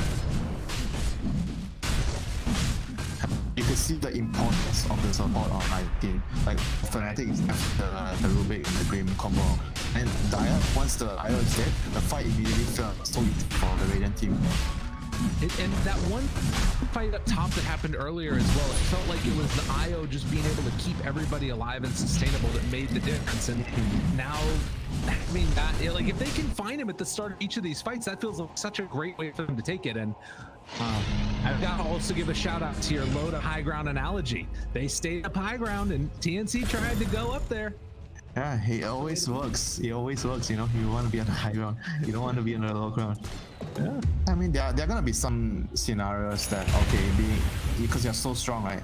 Or because you have certain spells that it doesn't really matter. But in general, it's a good habit to have, not to run up the high ground from the low ground without vision, especially. Well, TNC definitely still feel like they're in a comfortable position, but kind of got, you know, punched on the chin a little bit there in that last engagement. What do you think they need to do now to try and sort of secure this lead that they're still holding on to? Chill. Considering there's an Aegis. Just chill? Yeah, chill. Wait out the Aegis. like I said, the longer the game goes, the better it is for them. Now Doom has the Aghanims. I think you've been talking about this item a couple of days ago. About how you think it's good to go Aghanims after your BKB Shivas. I mean, I didn't think it was good. I just liked the item. You just like the item because it does damage. Oh, Because it's cool. It's a cool Aghanims, man. It's pretty cool stuff. Doom Infernal Blade upgrade is the cool Aghanims. Yeah, Okay. man. Don't be a hater, Winter. Is that even cooler than the kick from Tusk? No. That's a good point. The Tusk kick is cooler, so he should get his Ags next. Clearly. Where's my elf to buy me the eggs? Oh, Moon. They drop wards immediately. Sentries, observers. They're all down here though, with the exception of the Io Gyro, ready to relocate it in a moment's notice. They spot out KP. They see his shiny Aghanims and are petrified with fear at what that means for their future prospects. Because it's just that cool. Realistically though, do you like it? I mean, you know, the break mechanic added into another thing gives you extra burn damage. I mean, not the cooldown, I mean the burn, the burn damage. The burn damage is nice. The extra 2 seconds, right? Yeah, extra 2 seconds. Yeah. It's pretty good stuff. But I still like the Shiva more. Okay. Oh, that's DP fair. has, okay, DP has a Shiva, so never mind. So he doesn't have anything to buy. AC maybe? You can go for AC. It's pretty decent. He's probably gonna go for that next, I would imagine. Yeah, it's good to, you know, buff up the DP ultimate, reduce their armor. I feel like he can like solo kill supports with this Ags build. You know what I mean? Yeah. Supports, even the cores, you know, the cores die with it. And imagine you get your level 25 plus 2.4% Infernal Blade damage. Yeah, that sounds awesome. I like that idea a lot. The And then- 150% cleave has to be one of the weirdest talents in the world. Come on, weird is a nice word, useless. Yeah, I'm down with that. I'm down to say you actually. I'm gonna be honest about it. For a level 25 talent. Mid lane Moon gets Yule Scepter lifted up. All of his team is very far away, but the 4 staff toss away the Tusk, doing everything he can to try and stay alive here, but his team knows he's dead, and they are going to leave him to his fate. Meanwhile, the Doom, oh my god, they got him, but the stolen Doom by Rubik. Gotta be careful. 23 Savage is gonna TP away, and so are the rest of them, so they're gonna give up Ice as well. The next fight, there is the Soulbind Double Doom. Yeah. Oh. They have to be careful of that. But if they can get to the Rubik first, then there would be no problem at all. Well, that's what they gotta hope for.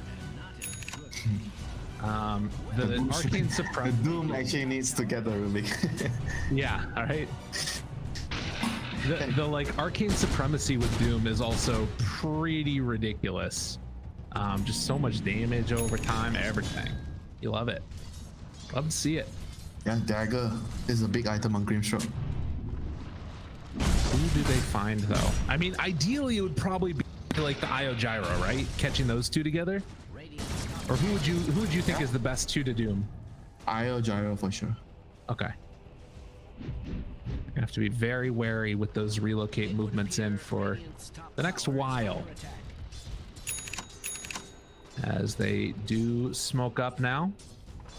Moving up to the high ground. They don't have everybody with them. But the age is still in hand for another 13 seconds. Feels hard to take the fight right now. Did he buy a dagger? Oh no, he totally skipped the dagger.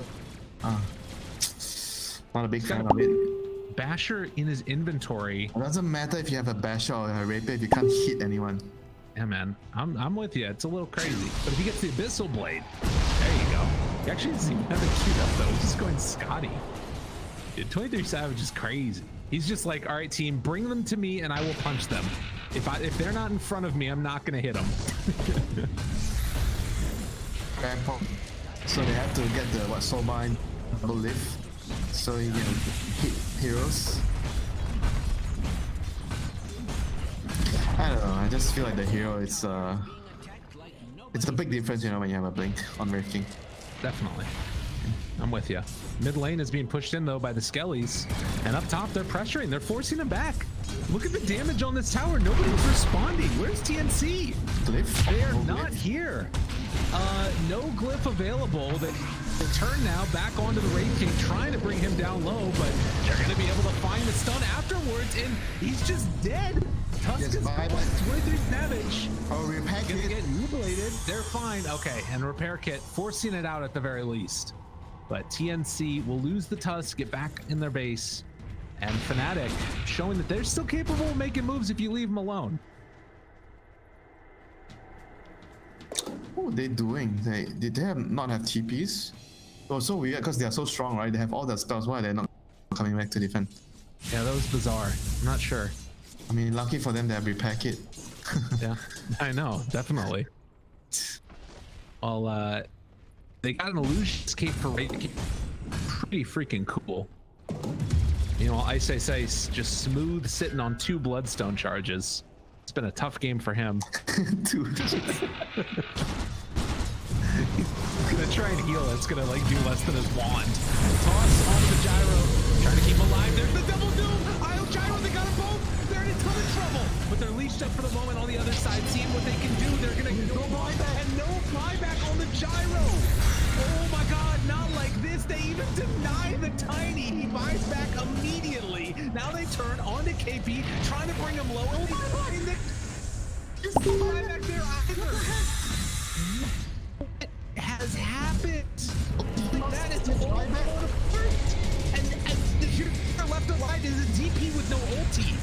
I mean, thank goodness they've got repair kits right now because they are losing buildings. TNC, what have you done? Fnatic making big moves here and gonna get a set of racks at the very least, if not more. I think a ton here. Blame me, Gabe. I wanted to see a game 3 too much and I cursed the game. Unbelievable. That is going to be the tier 3 tower done again, and Fnatic maybe realizing, hey, they don't have buybacks. Let's go hit some tier 4 towers and see what happens. They should try to get. Oh no, they can't get Megas. It's a tier 2. I mean, I don't know what they're thinking about it, but they decided to back out afterwards, and Fnatic just took 2 lanes of racks and now are in a pretty freaking good position. 4 bounty. They got money. 4 bounty runes. Alright. Rich. Man, you called it though. The double doom. Body everywhere. I swear, man. Like, hey DJ, come on, let's talk over here for a little bit, buddy. Hey DJ, what do you think about playing here? Hey DJ, do you want to move over? Do you fancy a move over here? DJ playing right now out of his mind and has salvaged this team time and again and doing it again in the upper bracket finals. The toss back, he found himself the Tusk. That's going to be another one down. Armel out of position. Do they want to keep going for more? They can think about it. They're chasing up the high ground, going up there and seeing what can you do to stop us. Ice throws out the chakram, the jump through, leashed up yet again onto both of them, but Armel, he wants to turn this now. They buy back on the Tusk. He's going to TP the outpost. Have they gone too far? No, they're taking out March. Oh my God. The freaking illusion escape did so much damage onto him as well. They buy back as well onto Jabs, trying to get him in. Savage is down 1 time. Ice misses his timber chain. Savage trying to turn onto the gyrocop. He's linking, still the BK came big. He's in trouble and finally so and he's showing that they still got what it takes not now. Eat that.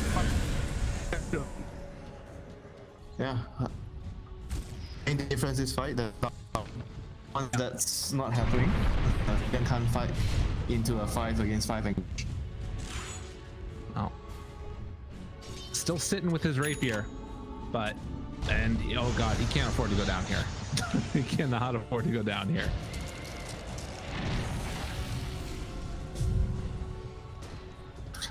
Alright, still on the right track to a 3.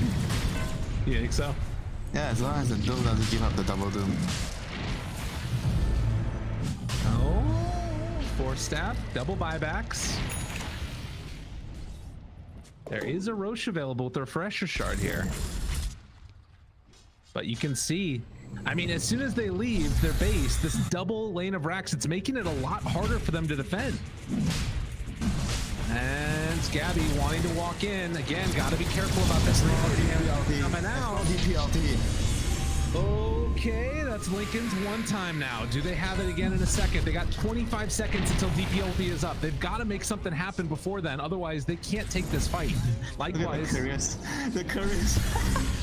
They're going in. Curry on courier action. BO3 Savage again moving forward. BKB popped. Jump forward, tries to find it. Oh no! It's the play unreal. He didn't manage to steal it on DJ, but BKB down in there. Huge play indeed on the side of Fnatic as well. But now the turnaround. March able to save KP's life. They're going to bring down 23 Savage very rapidly with that rapier. Now Moon trying to jump in, create a little bit of chaos. Gabby's still doing too much damage, and he hasn't even popped Satanic. He's still got the Aegis. TNC too large and in charge to be dealt with. They take them both down. No buyback, 2 minutes. And with that, it is looking very good for TNC now. Triple kill for Gabby, the man, the myth, the legend. They're going to have to come back to deal with the creeps in their base. But it feels like they might have stuck a huge blow onto Fnatic. And I can't believe that when that fight, when Lincoln's blocked on the freaking Doom. Doesn't matter, they still have enough. As long as the Rubik doesn't get the double Doom with the Soulbind, they're Gucci. They can win the team fights. Now they have a refresher shot as well. I guess it should be on the... Yeah, it can be on the Doom or the DP. Well, let's see what Tiny can do. Yeah, he just spotted Aegon level 2. Why is the Doom in the push? He needs to be defending the base as travels. Okay, that's weird. He doesn't have Doom anyway. Well, they get the silence, the lift, the avalanche toss. That's a lot of damage. That is a whole heck of a lot of damage, but not enough. Yeah, I still have Blink. Yeah, this is not going to be easy for them at all. Game tree. Double rapier down. Armel's going to pop the ulti off Fui. Still 40 seconds until they have the rake back up again, and it is going to be 40 seconds too long as KP jumps forward, finds DJ, broken, turning, trying to stay alive. Will be able to, but the throat exposed, and TNC going to to a game number 3. That's what you want to see in the upper bracket finals winner. Yeah, that's what I want to see. Good game of Dota.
5 seconds remaining. Radiant team ban. Dire team ban. I admit nothing but my sadness that you're right. Radiant team ban. Where, because that's where the map opens up a lot, right? You start getting tier 2s, you start taking Roshan and start taking outposts, and I think a lot of teams, you have more things to worry about. Which area of the map you want to take control, how to rotate around, do you want to smoke up? And TNC, they have been struggling with that every now and then, and Fnatic managed to get a lot of pickoffs in that previous, the previous game. Just think about it. The 30 minutes and 35 minutes mark are the bounty timings mark. Yeah. Every time TNC do these kind of things, they'll be splitting their entire team to get multiple bounty runes. This is the time that this is the exact time a lot of teams try to tackle them, because they are always split out to be so greedy and trying to get as much bounty rune as they can. I remember this time, there's a very funny story. Every time, back when I was in GeekFam with KY, when it comes to the bounty mark time, he would always say, guys, 4 runes, get all 4 runes. Like, this is the kind of greediness that pro players always have, and will come back to haunt you. So is it just like a thing in our region? Like we just like taking bounty runes? We just want everything. Yeah, So is that why like Asians love money? Like we're just greedy? Yeah, we have a god of money. Come on. We have Tyson, yeah. Looks like the draft is ready, so let's see if our teams get greedy during the drafting phase, or if we're going to be seeing them play safe, because so far the trend for our matches, minus the GeekFam versus TNC, all games have gone to 3 games. Oh yeah. Right? And all the lower bracket games, this is upper bracket, but all of our lower bracket games, 3rd game, 60 minutes. Yeah. All of them. So we could be looking at a long game again. Lucky for us, this is not an elimination game, but I would believe all of the fans will love watching all these 60 minutes super AG game. But Fnatic's, okay, let's talk about draft. Fnatic, they pay a little bit of respect to TNC banning out their IO strat, and they'll go back to the Tiny once again. The one thing I really hope to see from Fnatic is that they draft themselves a synergized draft that the Tiny can actually excel with. Yep, and it's gonna be the Ogre and Doom. KP last game on the Doom was fantastic. It's also a hero that TNC can flex between top and mid. It's perfect for TNC. Between offlane and mid, yeah, for TNC. So I really like it, but Fnatic, they have been sticking with this Tiny. They play a DJ Tiny. We've seen a Moon Tiny. A pick that Fnatic is really comfortable with. I have no problem with this at all. They did run the Grimstroke in game 2, and in game 1 they had the Treant Protector for Jabs. So I think Fnatic right now, they can still go back for the Grimstroke. I think I kind of like the Grimstroke for Fnatic. Do you think TNC might ban out the Grimstroke just to eliminate the possibility of a double Doom? I think if TNC ban, yeah, I mean, if anyone would want to ban, I think it's Fnatic. Yeah, it's Fnatic, right? I think TNC, they can take the Grimstroke, and if they take the Grimstroke, then there's a huge chance that this Ogre could be a KP Ogre, because you don't want to run the Ogre on 4 most of the time. Oh yeah, talking about KP Ogre, Midas has been buffed. Yeah. Ogre is one of the best heroes to use the Midas too, and we all know how greedy KP can be sometimes. Our inner Asian starting to come out, right? Sometimes you just couldn't hold back. Yeah, I mean, more money, right? Who doesn't like? Oh goodness. You know the sound of Midas when you use transmute? Oh, it sounds so good. Exactly. Oh my goodness. Oh, Fnatic actually trying to change things up now. They went for this super early PL, which is what they have been doing. With the second pick pick a winning condition, and you have 3 bans. You actually 5 bans for you to go through and protect your carry. Oh yeah. And Pierre is one of the better heroes against Doom as well, because every time Doom raises his hand for the ultimate, you can always double ganger out of that and try to juke the Doom here and there. Yeah, but Doom is actually also not too bad against PL. I think we saw in the last game he went for the Scorched Earth damage, and you eventually build into a Shivas anyway. So you do burn through the illusion at all phases of the game. I think. What about support Doom though? Support Doom doesn't really get the levels, doesn't get the items, can't really function like that. Are they maybe trying to tunnel the Doom into a core Doom at this rate? I feel like, I mean, with how strong Doom is and with the buff he received, you just put him as a core. He does everything that you want. Great damage, great recovery, strong laning, great scaling. Also another reason why Fnatic picked the carry so early is because you look at this Ogre Magi opening from TNC, you always know that Ogre Magi wants to pair with a late game hero. So that Fnatic wants to utilize the 3 next ban to ban out all the carry hero, and when you are doing that, you might run out of heroes for yourself too. So picking one early game is always going to be beneficial for them. Right. Oh yeah. There goes the Phoenix for TNC, so... Taking away the sustainability coming up from the pool, both Treant and Phoenix have good heals for anyone to go through, sustain through the Doom. And Necrophos, Fnatic, they banned the Necrophos in the previous game as well, right? To protect this Wraith King, to protect the Timber Saw. It's always going to be a great ban. It's a KP hero. We've seen that from TNC Predator. It's really a good hero against PL on the lane as well. Oh yeah. Grimstroke's still in the pools, hasn't been banned out yet. Yeah, Grimstroke is... For TNC Predator, I don't think they will want to go for the Grimstroke. Fnatic right now, they just want to protect the PL pick, right? So you are taking out heroes that do well into the illusions, the Troll with Battle Fury, the Necrophos, Legion Commander we saw as well is also a great pick into the Phantom Lancer. So maybe TNC Predator might consider that. Yeah, I think Fnatic really just want to invest all these bans to protect the PL pick. You might want to consider the Fraser's Sword as well. Fraser's Sword plus Ogre Magi is always good. Bloodlust on him. He can also build into the Battle Fury, Academy's build to clear with the illusions. As a Gabby hero too. Yeah, it's definitely. I think it's definitely workable. Also the Alchemist, right? You have to always worry about the Alchemist when you are playing a PL lineup too, because PL lineup generally comes online at 30 to 35 minutes. So that will be the Alchemist ban. Fnatic, so no shenanigans right here. They already reviewed their core, so all these Alchemist, potential Brumada is not gonna come up with Fnatic. I think Fnatic right now, they have the 3rd pick, round 15. This is where they probably want to lock in that 2nd support for themselves.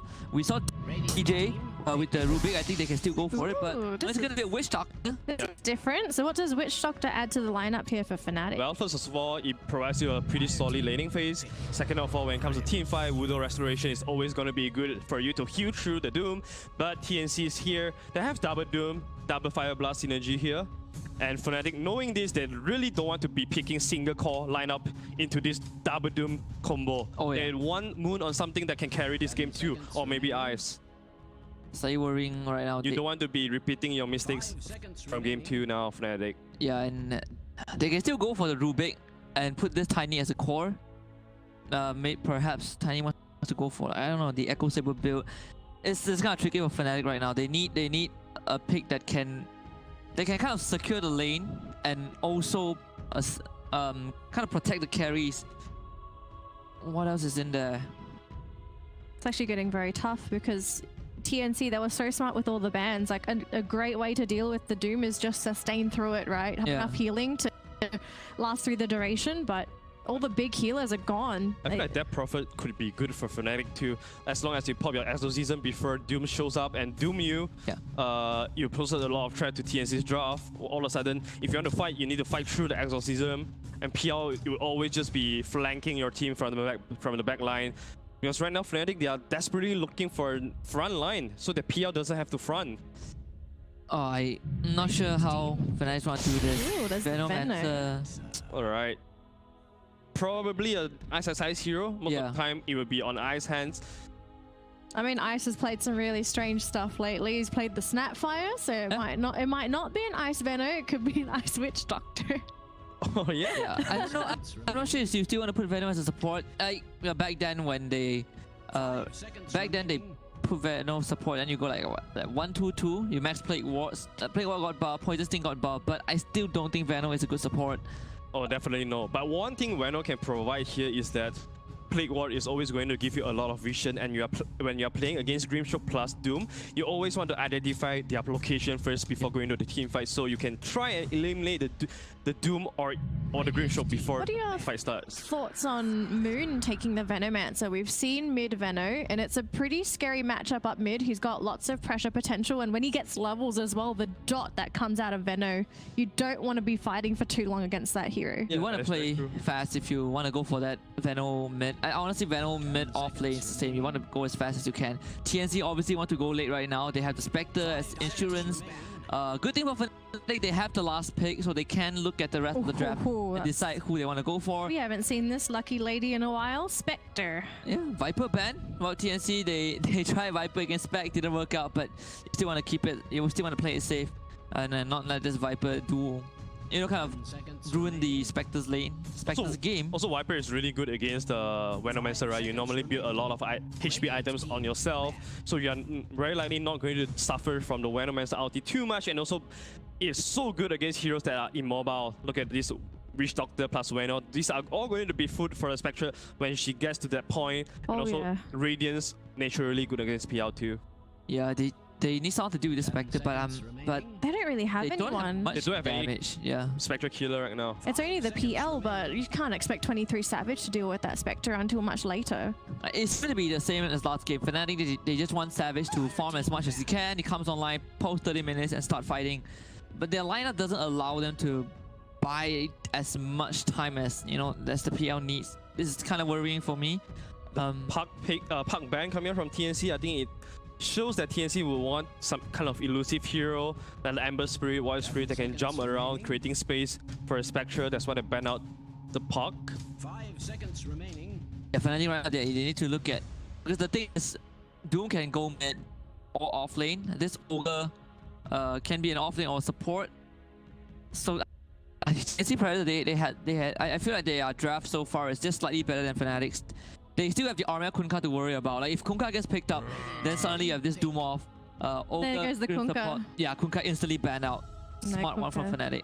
Alright, so TNC will get the next pick up, and then Fnatic, potentially we could be looking at a gotcha pick because they have that last pick potential. Is there anything in the pool that could absolutely ruin this draft on TNC? I think Timbersaw, honestly, once again, it's okay against Fnatic. It's okay for Fnatic. Hang on, so we saw this big lady yesterday. How about a Broodmother for Fnatic? Oh. They don't really... No, you have the Grims. You have to have a Broodmother player to ice on Brood. Of course, we all know that, but do you really want to put Moon on the off lane though?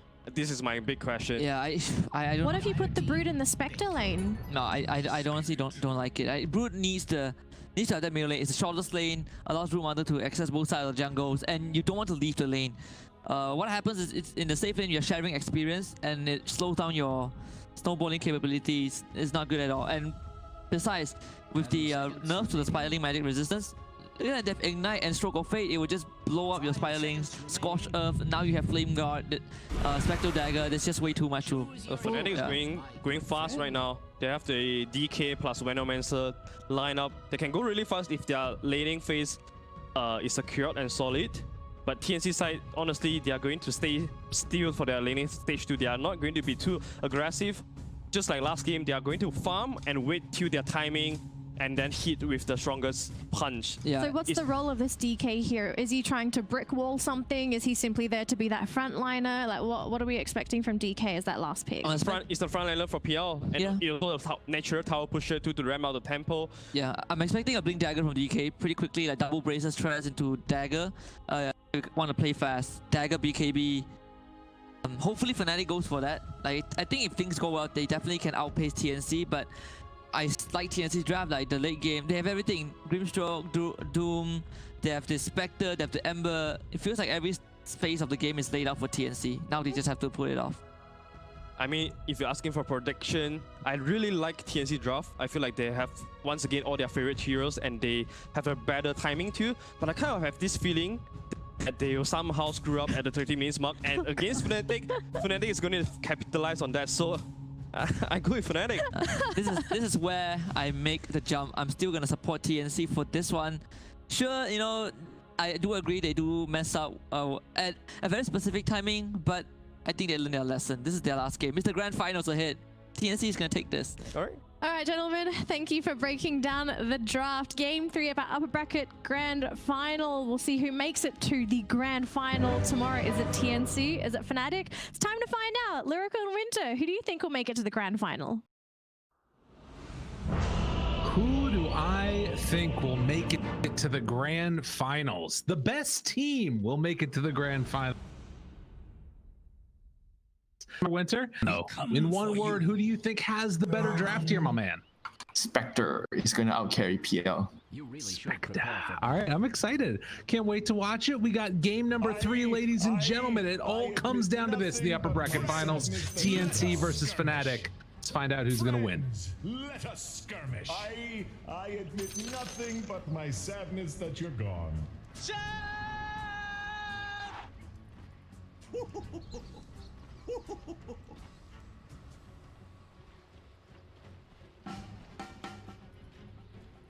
And just like that, we're back into the game. It is a Spectre versus a PL, a tale as old as time. Now, I will say, I was kind of wondering if they were going to be running this Ember Spirit or if they're going to try and do the old switcheroo. But the combo of Spectre and Ember feels really potent going to the late game. 30 seconds. Doom. Why are you forgetting Doom? Yeah. He's a late game hero. Him too. Hey, by the way, is it an offlane over? Yeah, man. Okay. Never mind. Doom is a support. Okay. He's gonna get farmed though. It's gonna just eats a bunch of creeps and runs around. Well, he'll definitely still be farmed. Yeah, I guess they just don't want to Doom against the PL call-to-call matchup in the lane. Because PL beats Doom. It's very, very hard for Doom in that lane. So now Ogre is in that lane. He has Ogre. 7 armor. Oh, 9 ring of protection. Ogre, as they sometimes say. Wait, Doom has Scorch Earth level 1? Tim's. Okay. So With what boots, is- he's gotta be moving so fast. So cutting the wave, I guess. Cut wave. Okay, cut wave. It's going to try lane, you cut wave.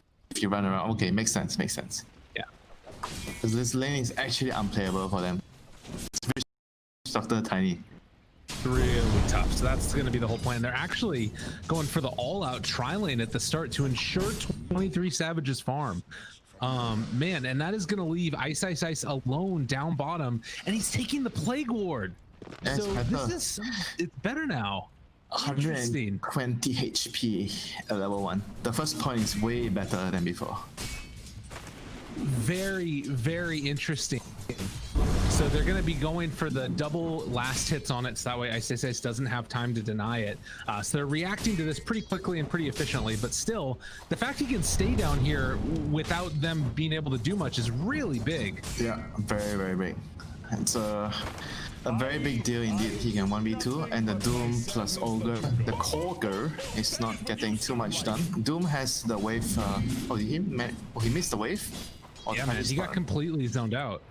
Alright, this is bad news right now. So they're gonna move Tiny to bottom. They feel like top lane is secured enough that they can leave a dual lane at top.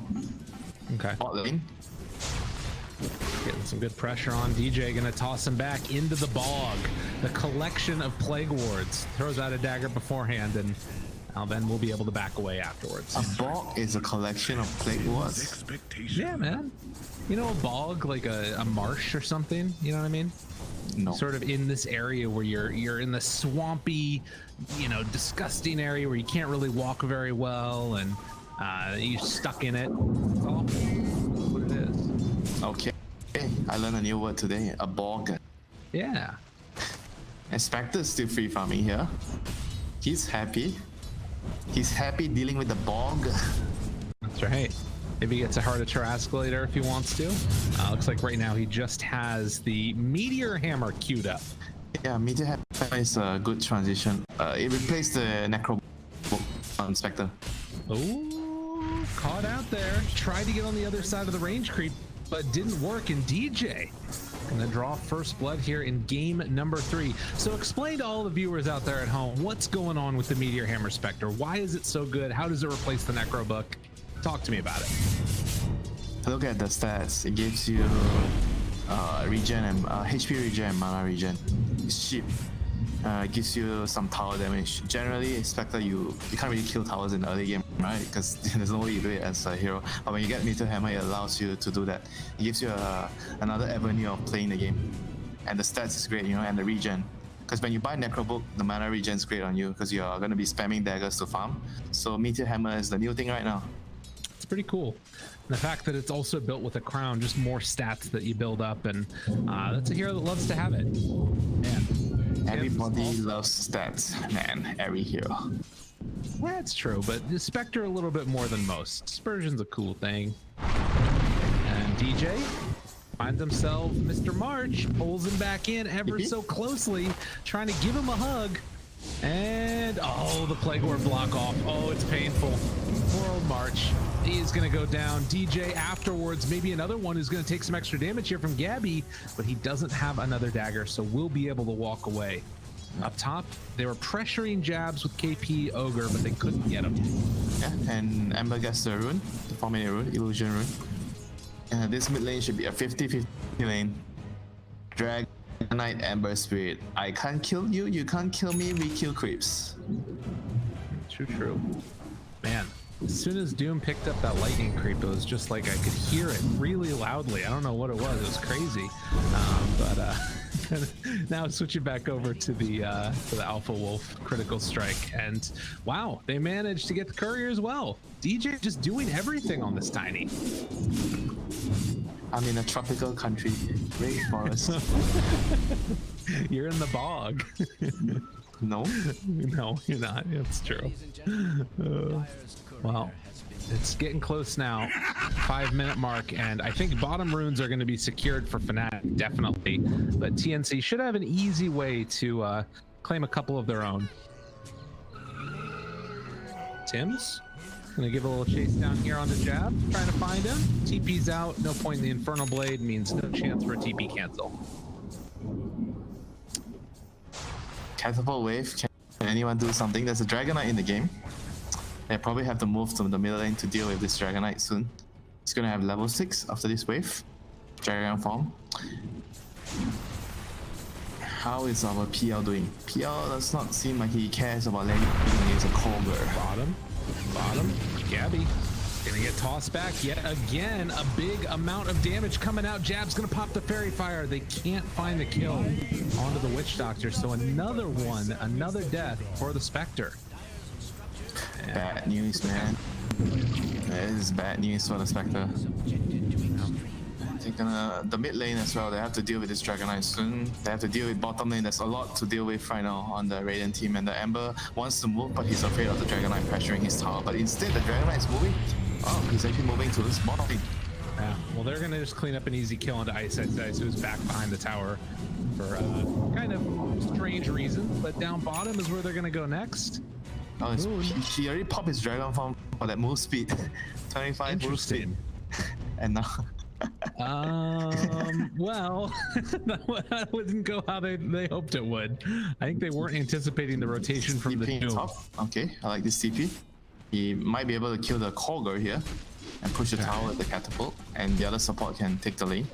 But Ember can TP. The Ember can TP and mirror his movement here with the Arcane Rune. This is not good from the Dragonite. Not good. No bueno. No bueno. And this entire time, Marmel's just getting a free lane. Granted, DJ's also getting some good farm here, but they are going to go now onto KP, trying to bring him down. They're not going to do it. He doesn't want to. He's TPing afterwards. Maybe he's flaming the arena and he didn't want to go. Yes. I'm still on cooldown. I don't know. That's weird. I thought he was going to react to whatever the Dragonite is doing. Look at how fast Fnatic are playing right now. They like immediately bring 23 Savage down bottom, but they are matching this movement. Tim's is here as well. They're throwing out the dagger and back behind the tower very. Ember has a remnant in middle lane, so he can join the bottom fight. That's very, very smart that he had a remnant there. So he can join the bottom fight. He's moving bot right now. He realized he needs to be there. This is excellent movement. So much aggression early on, so much movement around the map. March back behind the tower. He does have 3 points in the Inkswell. If they can get in a position here, this could be a really good fight for them. Armel is already in, trying to find an opening. Takes down jabs at the start, if possible. But DJ gonna toss him away, actually, and forced to commit another remnant. He's out of mana now. So Armel might be in a trouble as he has gone a bit too deep. Tim's trying to go for the walk around. I think Armel, slowly and steadily, they're bringing him down. Maybe, though, they're going to be able to make it work. And March actually moving in and able to save his life there a little bit, looked like. Well, the haunt, the turn, another round of toss. They get the Inkswell. KP's running after him. Gets the stun on it, too. And then they've got the lockdown afterwards. The full combination comes out. And TNC smell blood, and they take a bite. Yeah, the PR is a very, very big kill for them. He's top of the network. And now Spectre gets that much needed comeback goal. He has his threat straight band, still building in towards his Meteor Hammer. Radiant's middle tower is But this is going to be a very long game, my friend. I'm ready. You're ready? Like, all the games so far have been at least 40 minutes, right? Our games so far, the last few days. It feels like it. Ever since the patch. I played one game after we got done. I was telling Jack, KBBQ, I was like, all right, I can play one game before I gotta go to bed. Jack, it was an 80-minute game. You can play one game and you play with Jack? It was an 80-minute game. Yes. But we did win in the end. But yeah, it's like every game that I feel like I'm playing of Dota nowadays is just going crazy late. Jack carried you? No, Jack played Crystal Maiden and I carried him on my Kunkka. It was great. Wow. Feel free to check the replay. I'm not doubting you, come on. It's fair enough. Top lane. I didn't say a word. I know how to trigger with it. It's great. DJ's gonna be found here. And there are a whole host of friends. Tries to toss away Armel. Does manage to, but the sleight of fist and then the burn down from Tim's ends his life. So Ember Spirit is going for drums. He's playing. It's gonna be the one rotating a lot. And guess what? Our Ogre has a Midas. Oh, you love that. Yeah, that's what you do on Cold Ogre. You farm. So they have a Midas Ogre. They have a Doom support, and they have a Spectre. Dude. How greedy can you get? I mean, it feels like it might work though. You know what I mean? Yeah, because the game is so slow right now. You can get away with so much. So the other change, I think the only change that Ogre got was that he got a little bit more, less agility. And then his unrefined Fire Blast with his Aghanims changed. So it's now only 45% of his mana pool instead of 60. Right? Oh, that's huge. That's actually huge.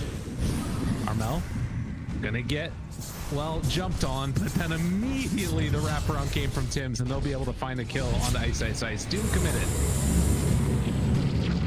It's okay, he was on top lane. Soul Bind. Unleashed. And they realize they don't want to go for it. Yeah. Alright, so this game is going to reach a point where the PR, I think the PR is going to build a Silver Age at some point to deal with the Spectre. Okay. They need something to break the dispersion, and Silver Age is the best option. And right now, because the game is so slow, I think it doesn't feel so good if you're the Dire team. Well, I think once they finish this defusal on PL, it is time for them to do some damage. They have to try to force them to fight and take some towers. Venos building travels. Oh my god.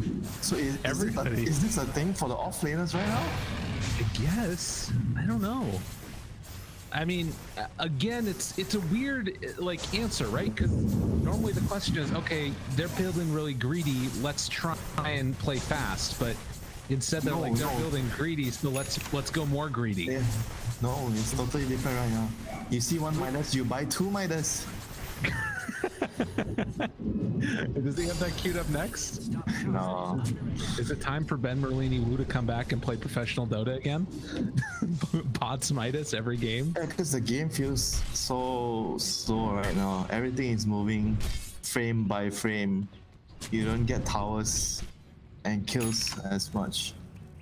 So everything just tends to go back to farming creeps. Okay. And the way you farm as well, it's not just like blindly farming. It's important to note that when you look at the teams play, right, you have to pay attention to who's delegated to farming. Look at what Fnatic's doing. I always say this. The Tiny is taking, a support is taking a dead lane. JUGGERNAUT is taking the middle lane. PR is in this pocket all the time, the safest farm. And then there's always someone accompanying the core hero at the bottom pushing up. So if you are Radiant, you try to swap towards bottom or top, you're gonna run into a support most likely. Because the top lane, the support's pushing out the lane, and the bottom, the witch doctor's smoke. And he's about to die now. Not a smoke, but he's doing his job. Like he's basically here to just, oh, hey Ice, you can run away now. Yeah, it's like, it's a weird thing where it's like you're sort of just that person that is there to die over and over and over again. And yeah, you can maybe see it come a little bit. Why do you say it's weird? Well, because I think that this happened to some extent in various points, but I feel like the majority of contributions that I've seen from Jabs in the past like several days of him playing has just been him dying. You know, there's been a couple standout other plays here and there, but it's like more often than not his best plays are dying. He needs to die. Well, and that's what I'm saying is that's it's always been the case to some extent, but it feels like it's much more prevalent nowadays because people are just AFK farming. You picking up what I'm putting down? No. I don't think so. It's just because both teams are getting better and better and efficiently farming the map and moving around the map. So when both teams are doing it very, very good, efficiently, you need to use sacrifices to tank some of the damage. Because somebody's going to die. If you're trying to farm efficiently on the map, you're trying to farm all 3 lanes, right? Somebody is going to die. That's what I'm saying, though, is that I feel like in the past, it wasn't always just about farming efficiently. It was like about making gambits and like, all right, we're going to try and make this risky move to try and find a kill. And that kill is getting us a lot of value. You know what I'm saying there? Yeah, I like that word. King's Gambit. King's Gambit. That's right. Yeah.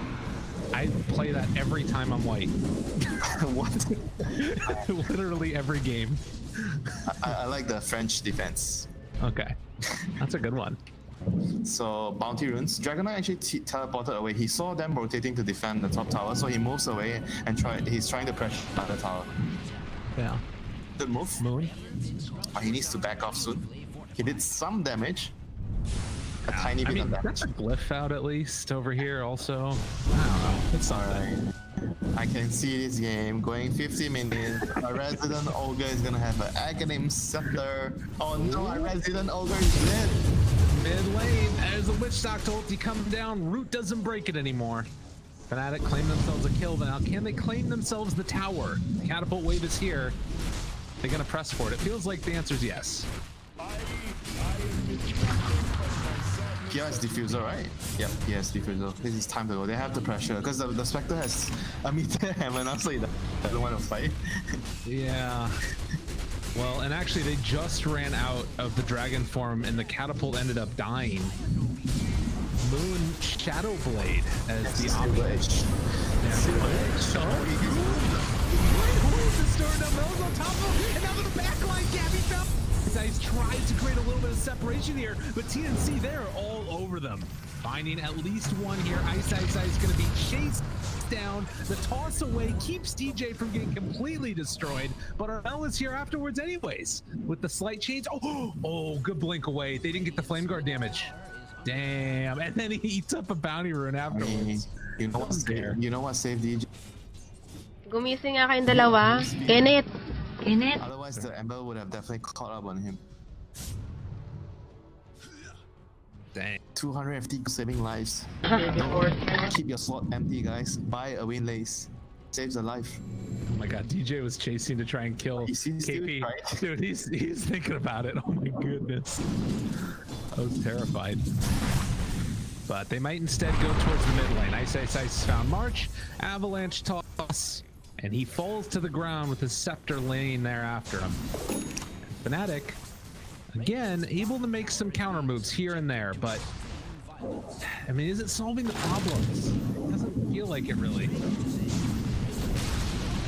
Moon? Yeah, they get the mid tier one. It's very, very big. The Shadow Blade. Shadow Blade means he's also trying to scale himself, so he needs to farm more this game. The PL is gonna need some backup. Like JUGGERNAUT has to be a beast if it's gonna be a long game. BKB, maybe Silver Edge, AC. Seems like it could be good. I think that, yeah, he needs to get something on there. Maybe he gets a Midas too. He's going Blink Dagger next.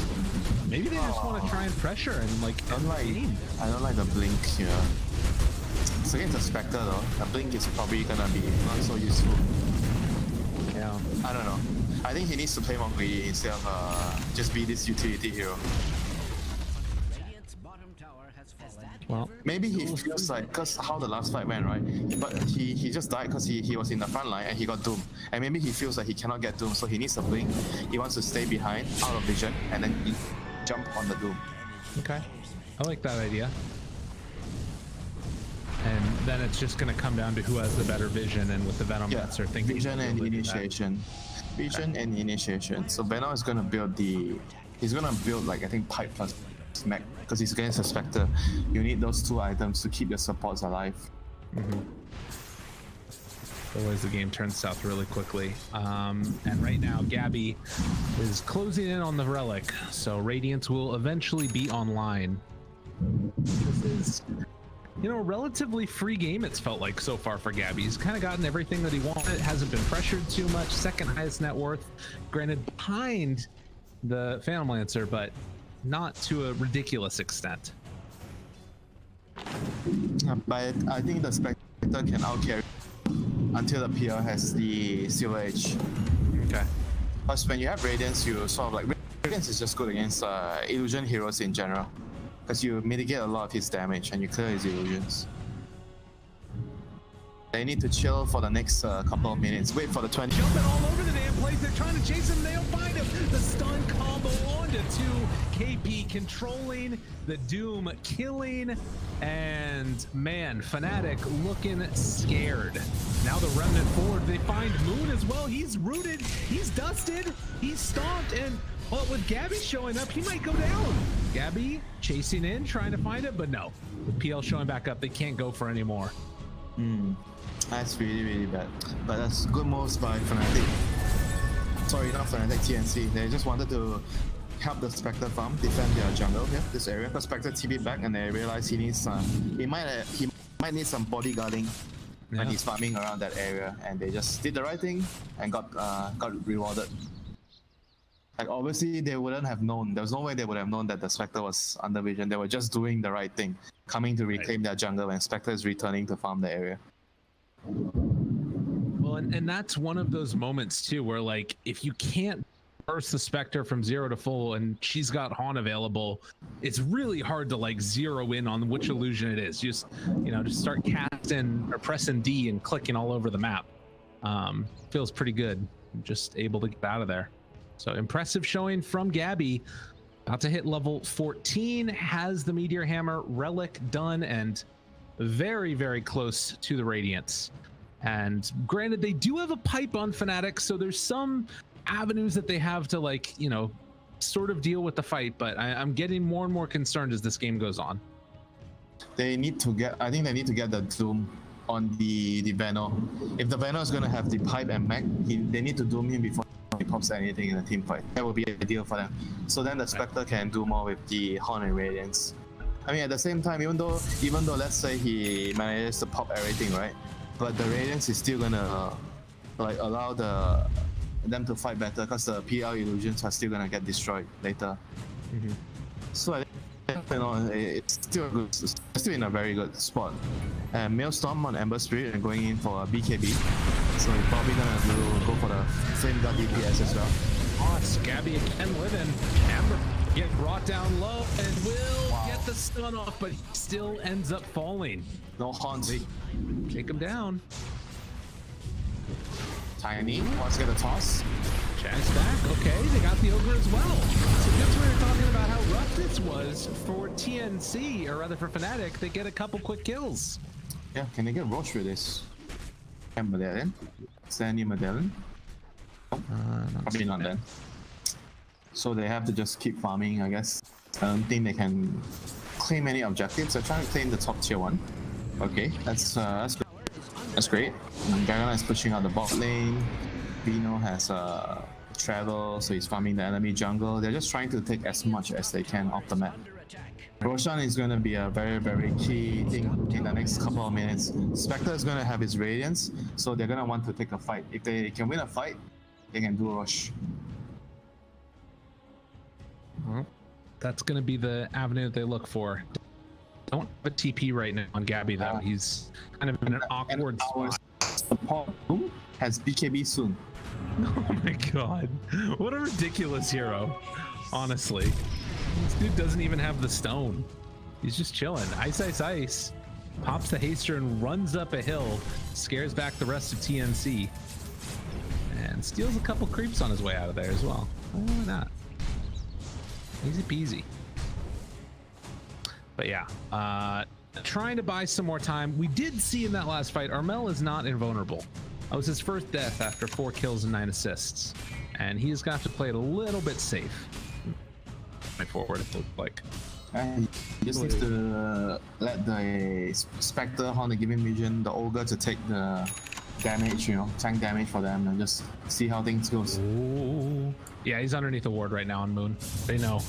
Wait, but they could set up on this maybe. It's the tier 3 though.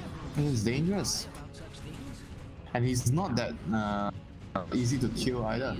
No. You know, it's interesting with Moon, because of the blitz knuckles that are in it now and the attack speed, it kind of feels almost like a farming oriented item. Like Moon's been able to keep up and farm pretty well. I mean, Shadow Blade is always like a scaling initiating item because it gives you damage, attack speed. So at the same time, you're not just all in compared to if you rush a dagger, right? You feel like you're gonna fall off if you don't constantly get kills or towers. Yeah. It's a pretty cool build. I like it. Hope that we see more of it in the future. More Shadow Blade, more win. And they do have a mechanism done as well on the Venomancer. Radiance just now completed, and a smoke up. They're ready to go. On the bottom side of the map though, Fnatic are over here, and they're gonna break this right at the beginning. They do run into Moon, but he blinks away immediately. Great reactions, and that's gonna be enough to get the rest of Fnatic out, it looks like. So smoke gank not gonna work. TNC forced them out, but weren't able to take the fight that they wanted there. Yeah, look at the dire wards, man. One here, one here. Yeah. They have a lot of information. Dude, I don't know. The more that I'm looking at this Fnatic draft, I'm starting to like the way that's looking going into the later stages. Like Moon does feel like he's scaling. They've got these cores that are super farmed. There's double doom. It's so long. Are you sure? I guess that's the caveat. And you have a Midas over 15 minutes in the game. You think he's not gonna have 10 items? It's true. Only got 2 hands though. And the jump in, open up. March is already dead. No double doom. This time they got a single one, but they got it on good target. It's on that tail. Tim started to drop down low. Can they kill him off in time though? Ice, ice, ice, drops the ulti, the turn now. Ice, ice, forgotten to bring them down. It will be able to find on 23 Savage as the dupe finishes. So 2 for 1 so far. It's looking like it might be more, as Jab's still somehow able to live through the ignite, but not quite long enough. Armel trying to TP out. Maledict tickets enough for the kill. They managed to bring him down. 4 died. That could work, but they bought back on the PL for this. I mean, yeah, Roche, that's fine. The dragon is definitely doing a lot of damage. He went the dagger after the Shadow Blade, he's still outputting a lot of damage with the level 15 Terran. And he needs to be huge this game, and he's going to be huge. Yeah. Already gonna be into the Aghanim Scepter as well, just a little bit, so definitely gonna be huge. Big giant dragon. That's the highest level of the dragon, right? Yeah, scary dude. You play Heroes of Might and Magic? No, I don't know what that is. Black Dragon is the highest tier dragon. Oh, okay. But in some games, the gold dragon is the highest tier. What level is the ogre? Because right now he is getting destroyed. KP try to sail, but it's not going to happen. He dies again, and now like look at this momentum that Fnatic are playing. TNC, they keep on losing hero after hero. Is this going to be a high ground push? They have ulti again from Moon. Jump forward, trying to find an opening. Ooh, Gabby almost got caught, but not quite. But yeah, man, I don't know what they do to stop this right now. I have to regroup, Damage. reset. Try to wait for Horn, wait for your spells, wait for your Doom. They need to get this Soul Bind and double Doom. And they have a Veil on the Grimstroke, so they're gonna output a lot of damage. A lot of damage. Oh, they got a repair kit on TNC. What a game changer. What a game changer. It always happens, yeah? Yeah, I know. Oh, man. I mean, Skadi? for who? You're not gonna guess it, man. Someone's buying a Skadi. Ogre? No, it's not him. Who's it gonna be? Oh, it's Venom? What the hell? All right, ice. I mean, he needs to lower the regen of the Doom, I guess. Sort of? He's changing his mind. Why is he actually buying Skadi? Makes no sense. Now he's queuing up a Lotus Orb. He's got the ultimate orb. I mean, the Lotus Orb makes sense. Right, but he's got an ultimate orb now. Like, does he sell it? Like, I don't know. What do you do? Make it into a Lincoln. Okay. Put your Lincoln on the DK, I guess. Very bizarre. I mean, sometimes he tries really hard to be the carry. Yeah? Yeah, he does tend to do that. And what is... Everyone has their weak spot. And his weak spot is sometimes when he's having too good of a game, he tries to be the carry when he only just needs to keep things simple. Support your PL. Get items that allow the DK, to survive or to do better in the fights. You don't really need to try to do damage. I mean, if he's not getting the Lotus, he's getting Lincolns now. Make up your mind, friend. I think PL's getting the Lincolns too. Yeah, he's got the ultimate orb already. And building up Perseverance, it looks like. I think that should be coming out to him in just a second, the full Lincolns for the PL. Yeah, I mean, I'm just looking at these cores, and yeah, there's a quad, like, super farmed heroes on the side of TNC, but Fnatic right now is so strong. I feel like they've got two of the strongest heroes in the game on their team right now. Maybe these BKBs can make enough of a difference. They're getting, what, Vampire Fangs for Spectre, maybe something else coming out on the Courier in a second for his neutral item. I'm not sure. It's a tough game. They need more.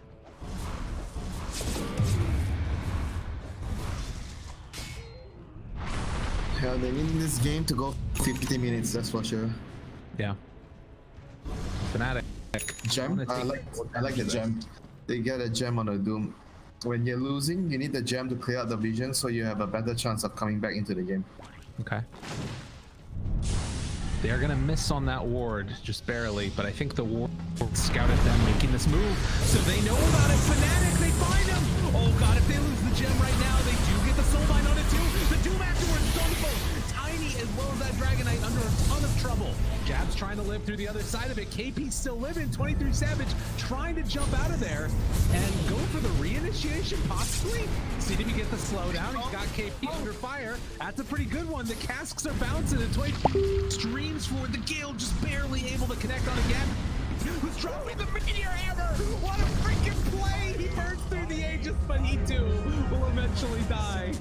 I mean, he gets to do a little alt chat after that meteor hammer kill.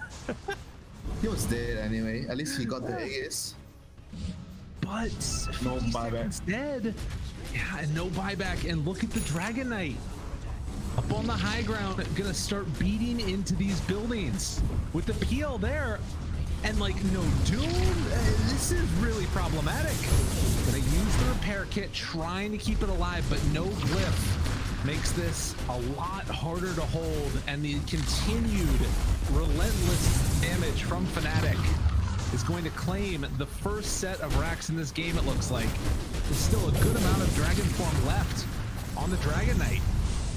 Beating away at it, trying to take it down. Armel seeing if he can slow the Moody, jumps forward, he finds him with the stun, they're burning the mana, they're finding the kill. No buyback, 60 seconds. TNC are gonna lose another. Unreal. No buyback for him either. And that suddenly turns into likely a second set of racks, or at least the other tier 3 tower. Fnatic making the play and taking another high ground structure. God, are they sticking around? I mean, I guess why not? Like, Spectre can't really fight him right now. So that's 2 sets of racks. Can they stay for more? Are they insane? Oh no, and they jump forward, they find the Doom yet again. Tim's, BKB trying to turn in, seeing if he can take this fight. Still 20 seconds, still Doom is off cooldown. 23 Savage, gonna move up towards high ground. They are sticking around here. They have Dragon Form back up again from Moon. And just like that, they're gonna go from tower to tower to tower, racks to racks. They buy back on the Doom. They have here and stop this pressure, but Fnatic, I don't even know if they leave. Okay, they leave. Wait for Rush, I guess. Wait for extra Rush. No. Finds jabs, but now they've gone out, and now they might be punished. Armel, there's the Haunt afterwards though, looking pretty good. Tim's is brought down low by 23 Savage. This guy's hard to kill. Moon wounded. DJ trying to move in, seeing if he can save his life. He won't be able to. So that is 1 for 1 so far. They fought back on the Witch Doctor. March is dead as well. 23 Savage in the back line is just creating havoc. But he is going to be caught in the end and punished for his transgressions. The Doppelganger trying to walk away, runs into the midst of all of them. Another avalanche, tossing jabs. Invis on the other side of it. Then dies. Icy TP'd in. They got Gabby. He's gonna die as well. Oh my god, the turnaround. It was so sick. 23 Savage with the bait. And they're all gone. GG and Fnatic are gonna be one of your grand final champions. What a game. A game. Dragon Knight deserves the MVP. Oh. 6 plays.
5 seconds remaining.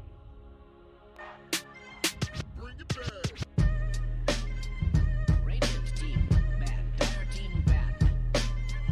Radiant team ban.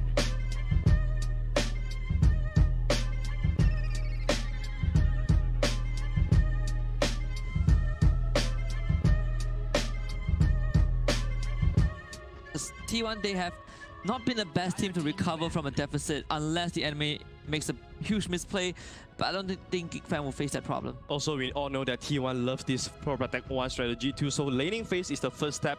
They need to secure the laning phase for themselves so that Miracle can go into this flash farm mode and be active at the 25 to 30 minute mark. But GeekFam, we all know that they love being aggressive too. So they are going to, I believe they are going to see this coming and pinpoint these early weaknesses of T1 and try to exploit them. But if you're T1, would you not want to go for full Protect 1 then? Because all of a sudden you got GeekFam on your heels and you're going to be wanting to push for a 40-minute game.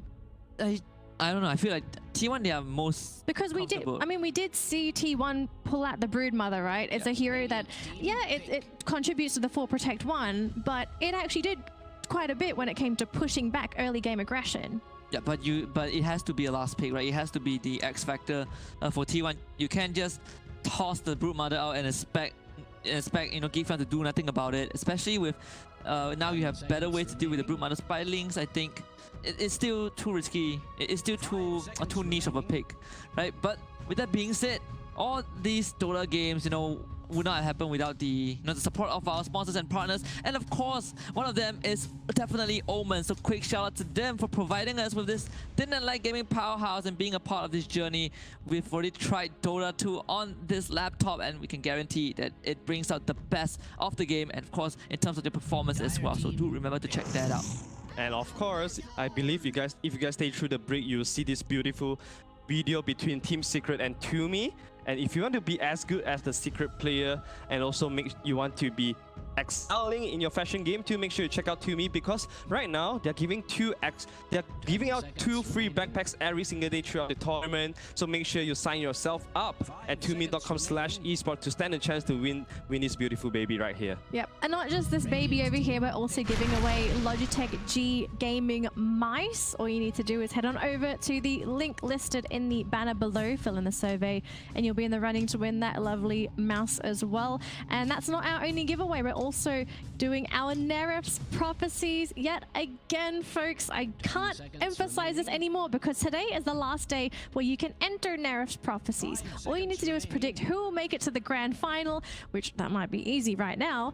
And of course, if you are correct, then you'll be in the running to win a $100 Steam gift card. So do enter. It is free for everybody. And of course, if you have entered, good luck. Yeah, I mean, if you've been watching the league, it's so easy right now. You basically can predict the right team. I mean, my prediction was safe. I'm happy. Yeah, mine was safe too. I think everybody should have this pretty safely, unless they haven't been watching too much of us. Yeah, my notes paid off. That I'm really proud of. Absolutely, your notes. Yes, absolutely, my notes. Yeah, it wasn't you on your phone just now. I was on my phone predicting. Yeah, sure. Right, but of course, we also have something else for you guys, for those who want to take a piece of the memory of this league back home. We have the One Esport merchandise, so do remember to drop by their online store at shop.oneesports.gg. They just released a new line of apparels for all of you Dota pub players, so do remember to check that out and use the discount code CDOTA10 whenever you make a purchase. All right, folks, looks like the game is almost ready. I'm going to ask the stupid question. Who do you think's going to win? Who do you think's going to win? Based off of not the draft. Like, just off of skill alone. Man. You're making us look very biased here, but... No, T1 fans not going to be happy with me. I honestly, I think GeekFam's going to take this, but it's not going to be easy. No. I think GeekFam, don't look at the draft. Too late. I'm already looking at the draft. Yeah, I think any Furion, fine. Rubik. Just block out the noise. But yeah, I feel like if you just look at statistics and history, GeekFam definitely is the stronger team. But I'm not taking anything away from T1. Just based on his performance itself, I think GeekFam has the edge over T1. That's fair enough. Very cool. This is a super early Rubik pick. Arthur, I asked for predictions. I asked. So I have to answer that before I proceed to anything. Yeah, I'll take care of it. If you could just tell me what your prediction is, and then we can just go into the draft. All right, GeekFam 2-0. Okay, thank you. Oh, that was that was quick. I think that was very decisive, right? Very decisive. Yeah, super decisive. 10 seconds but I think a lot of fans would agree as well. Either 2-1 or 2-0. T1 has a lot of pressure. T1 fans, they are looking at T1 right now, and I mean, yesterday when the poll between T1 and Neon Esports came out, I think last I checked was what, 70% to 30% in favor of T1. T1 really proved that, but this time it's an uphill battle for them. Opening up with the Ogre, Magi, and the Rubik. You don't see this opening every time, but I think GeekFam is a strong one. You have the Nature's Prophet and the Tiny. Yeah, I feel like GeekFam has gotten the two most aggressive hero right now in this current meta. Tiny, of course, whenever you hit the... even before you hit the dagger timing, you can always be really aggressive with the toss back, and of course, the Nature's Prophet as well. One thing that I dislike it is that when you switch the Nature's Prophet to post 5, it really does seem really underwhelming. So I hope GeekFam doesn't do that, but T1 right now, they have this opportunity to kind of pick heroes that are good against the Prophet and try to force that to the post 5. I think it would be a super big win for them. Yeah, but we've seen GeekFam play the White Mon Prophet, I think 2 times. He lost both his games. So far, no luck on the support Nature's Prophet. Honestly, I haven't seen any victory from a post 5 Furon yet. Even Marsh played 1 game too, and it was super underwhelming. Well, I think we had this discussion, right? One of the best ways to deal with the core Prophet is to force it into that support role, right? Because support Prophet, what do you really expect from that support Prophet?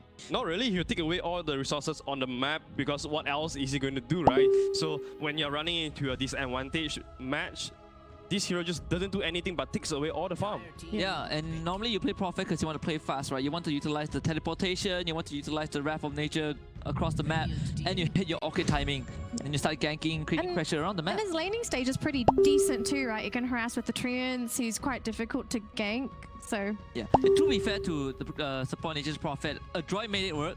Boomy played the Prophet for yesterday. But that's Boomy though, I feel like that's the Boomy factor, isn't it? Well, it's more of how I think a droid understood how to make this work, right?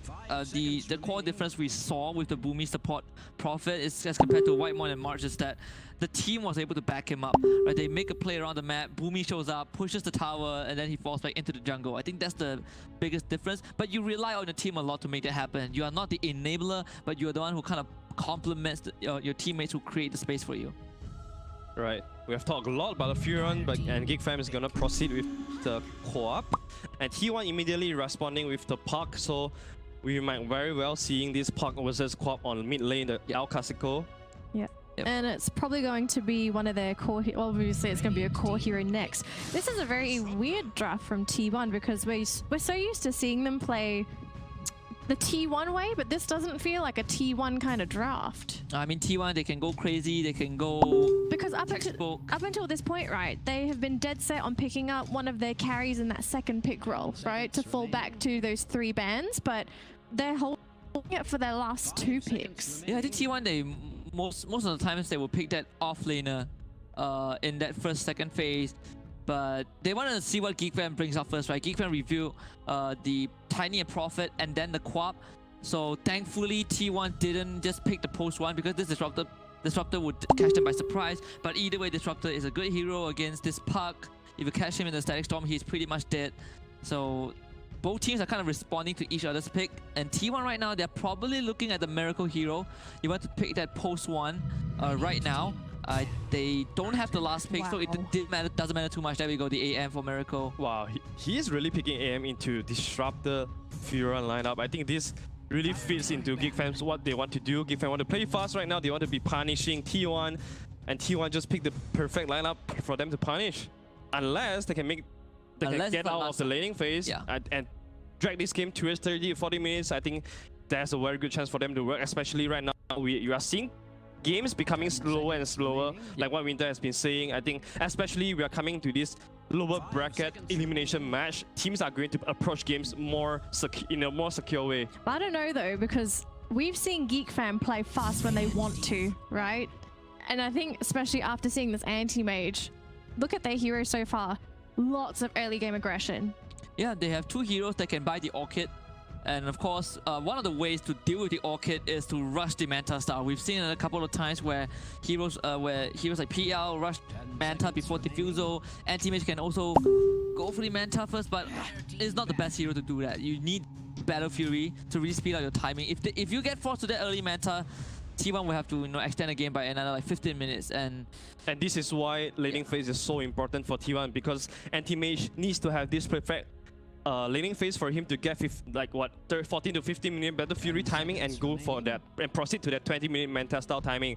But GeekFam, knowing that they are already seeing this anti-mage, so they are not going to do that and give T1 such a good laning phase. I think for GeekFam, Kuku's heroes most of the time will be on the last one. I think heroes like Slada could be so good to punish the anti-mage too, especially you are running such a high physical lineup. And we all know that Kuku does love that Slada on himself. Especially right now you are facing against the Sand King. Oh yeah, I like the Underlord ban from GeekFam. I was actually thinking of that for T1. I think Foray played the Underlord in his elimination match and he did fantastic in that game as well. But it's fine. T1, they have the Sand King up their sleeves. It's also a hero that received a huge buff for the Caustic Finale. And Bok also played the Sand King and it kind of worked wonders as well. It was against GeekFam, ironically. So GeekFam right now, probably it's going to be a Kuku hero. Kuku can still play the Nature's Prophet and they pick up a Raven hero right now, but I think you want to have that offlaner right now to secure that lane. You've already seen this AM. I think Legion Commander is still a decent pick for GeekFam if they want to go for it. Yeah, Sand King plays a really big role in T1's draft right now. He not only has to be the initiator, he also needs to be the tower defender as well with the Sandstorm. So not only your anti-mage needs to have a good lane, your Sand King also has to get a good lane for himself too. And of course, GeekFam, if they want to put this Fira on Raven, they are going really one-dimensional because you are not winning the late game with a Fira against anti-mage. Yeah. You are going to play on the clock, so we'll see what approach GeekFam is going to do with this very last pick. It's time to find out. They're running out of time. They've got 8 seconds left. GeekFam, how do they finalize this draft? I'm gonna go for Kunkka. They're going for Ursa. All right, we're going for a fast game, folks. Fast and Furious Fuzzy Wuzzy in the house. Ursa did receive a slight nerf, but it's still not too bad, right? They just nerf his ability to kind of fight more, I would say, not as frequently as he could. He's not that strong early on, but Ursa is a very good hero for you to get a strong laning phase. Oh yeah. As we all say, the biggest winners for T1 is the laning phase. If your Ursa is able to take off and destroy Sand King needs to go back to recovery mode and anti-mage needs to farm as well. And all of a sudden, T1's mid game become a 3 versus 5. So what are the lanes here for GeekFam? Because of course they want to win their lanes. What lanes are they going to be looking to dominate? You want to dominate the side lanes, right? I think at least one of the side lanes. I don't know if they want to kind of dodge the Sand King Ursa matchup and put Ursa against AM, which is also I feel like it's a decent matchup as well, because Ursa doesn't really care about the mana burn. But other than that, I think for GeekFam, as long as they crush one of either the AM or the Sand King lane, they are in a good spot. Yeah, this is up to GeekFam. Execution-wise, laning-wise, it's up to them to win this game. And T1, they are at the reactionary side. It's about turtling for T1. Yeah. All right, T1 or GeekFam? I want to join the fam for game 1. Yeah. Once a geek, always a fam. All right, so we've got 2 GeekFam fans on the panel, but do the casters agree? Game 1 of our lower bracket semi-finals between GeekFam and T1. Let's find out who's going to be taking this first game. Odie Pogs, take it away. Thank you very much, Danny. I mean, yeah, fuck that. That's the question right now. I'm looking at these drafts and GeekFam with this final pick Ursa. I mean, do you think Raven's happier playing the Ursa this game, or over on T1 is Miracle still pretty happy with getting the anti-mage in this game? It's not a bad AM game if he can get to a later stage, because they don't have the most stuns. He just has to worry about Disruptor and Tiny. That's what he had seen. He saw Quap and Nature's Prophet as his core matchup. So, I mean, he sees good core matchups as the AM. So, I think Miracle should be pretty happy. It's just if GeekFam can press the issue forward and prevent that AM from getting to late game. Yeah, well, let's see. Let's find out if Miracle can do it on his AM or Raven can run him over with his Ursa as we get ourselves into game 1, ladies and gentlemen.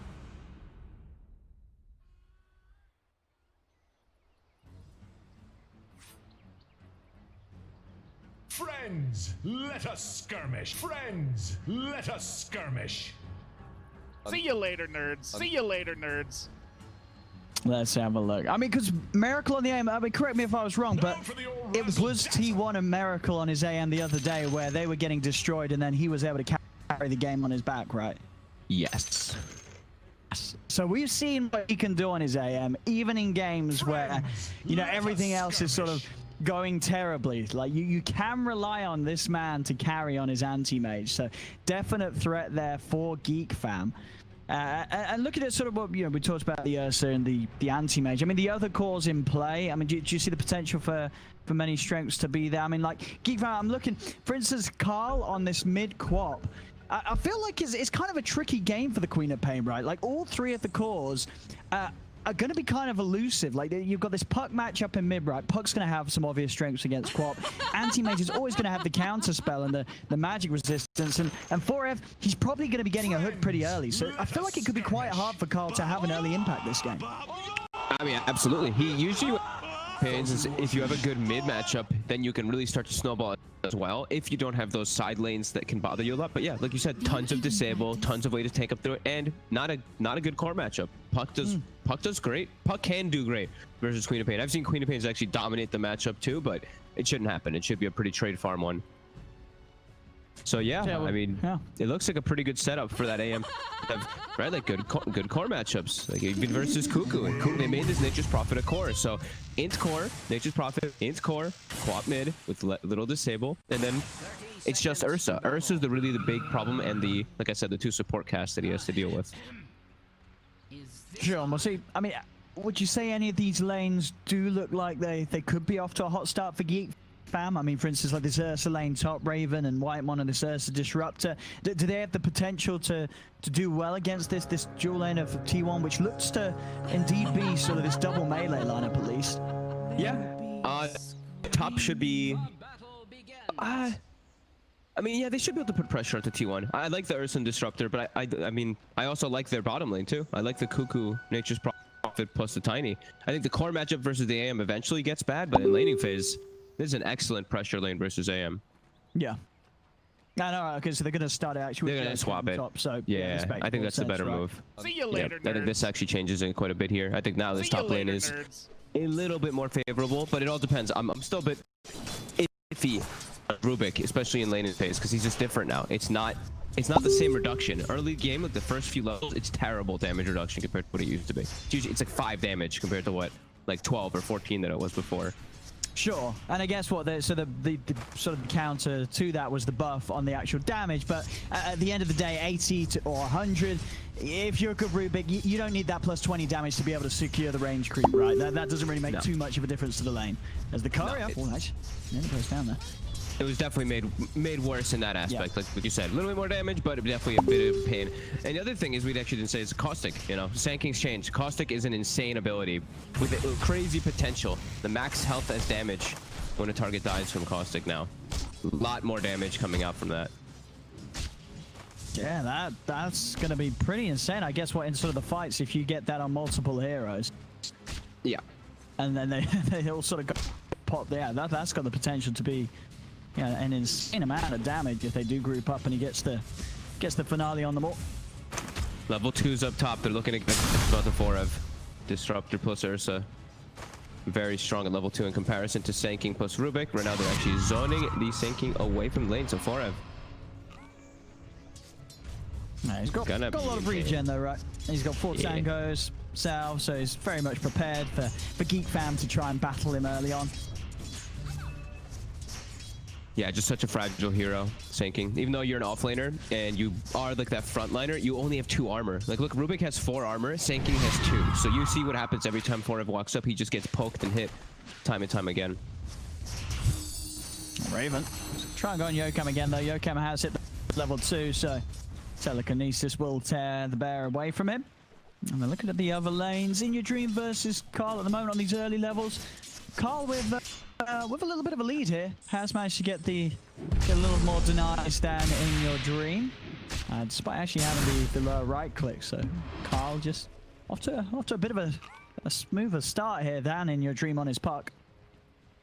It's the nature of the matchup. It's one of those like very skill-based matchups. Whoever's more comfortable with the animations. Most of the time it's the Queen of Pain, because Queen of Pain's animations are just so damn fast. Yeah, certainly looks to be it. And Carl getting a very good amount of harassing onto In Your Dream, as In Your Dream has had to already get that first sent out. Look up top. Guess Whitemon approached that cliff a little bit too close. He's okay. Oh, and he's not got the mana to TP. Oh, so that's bad.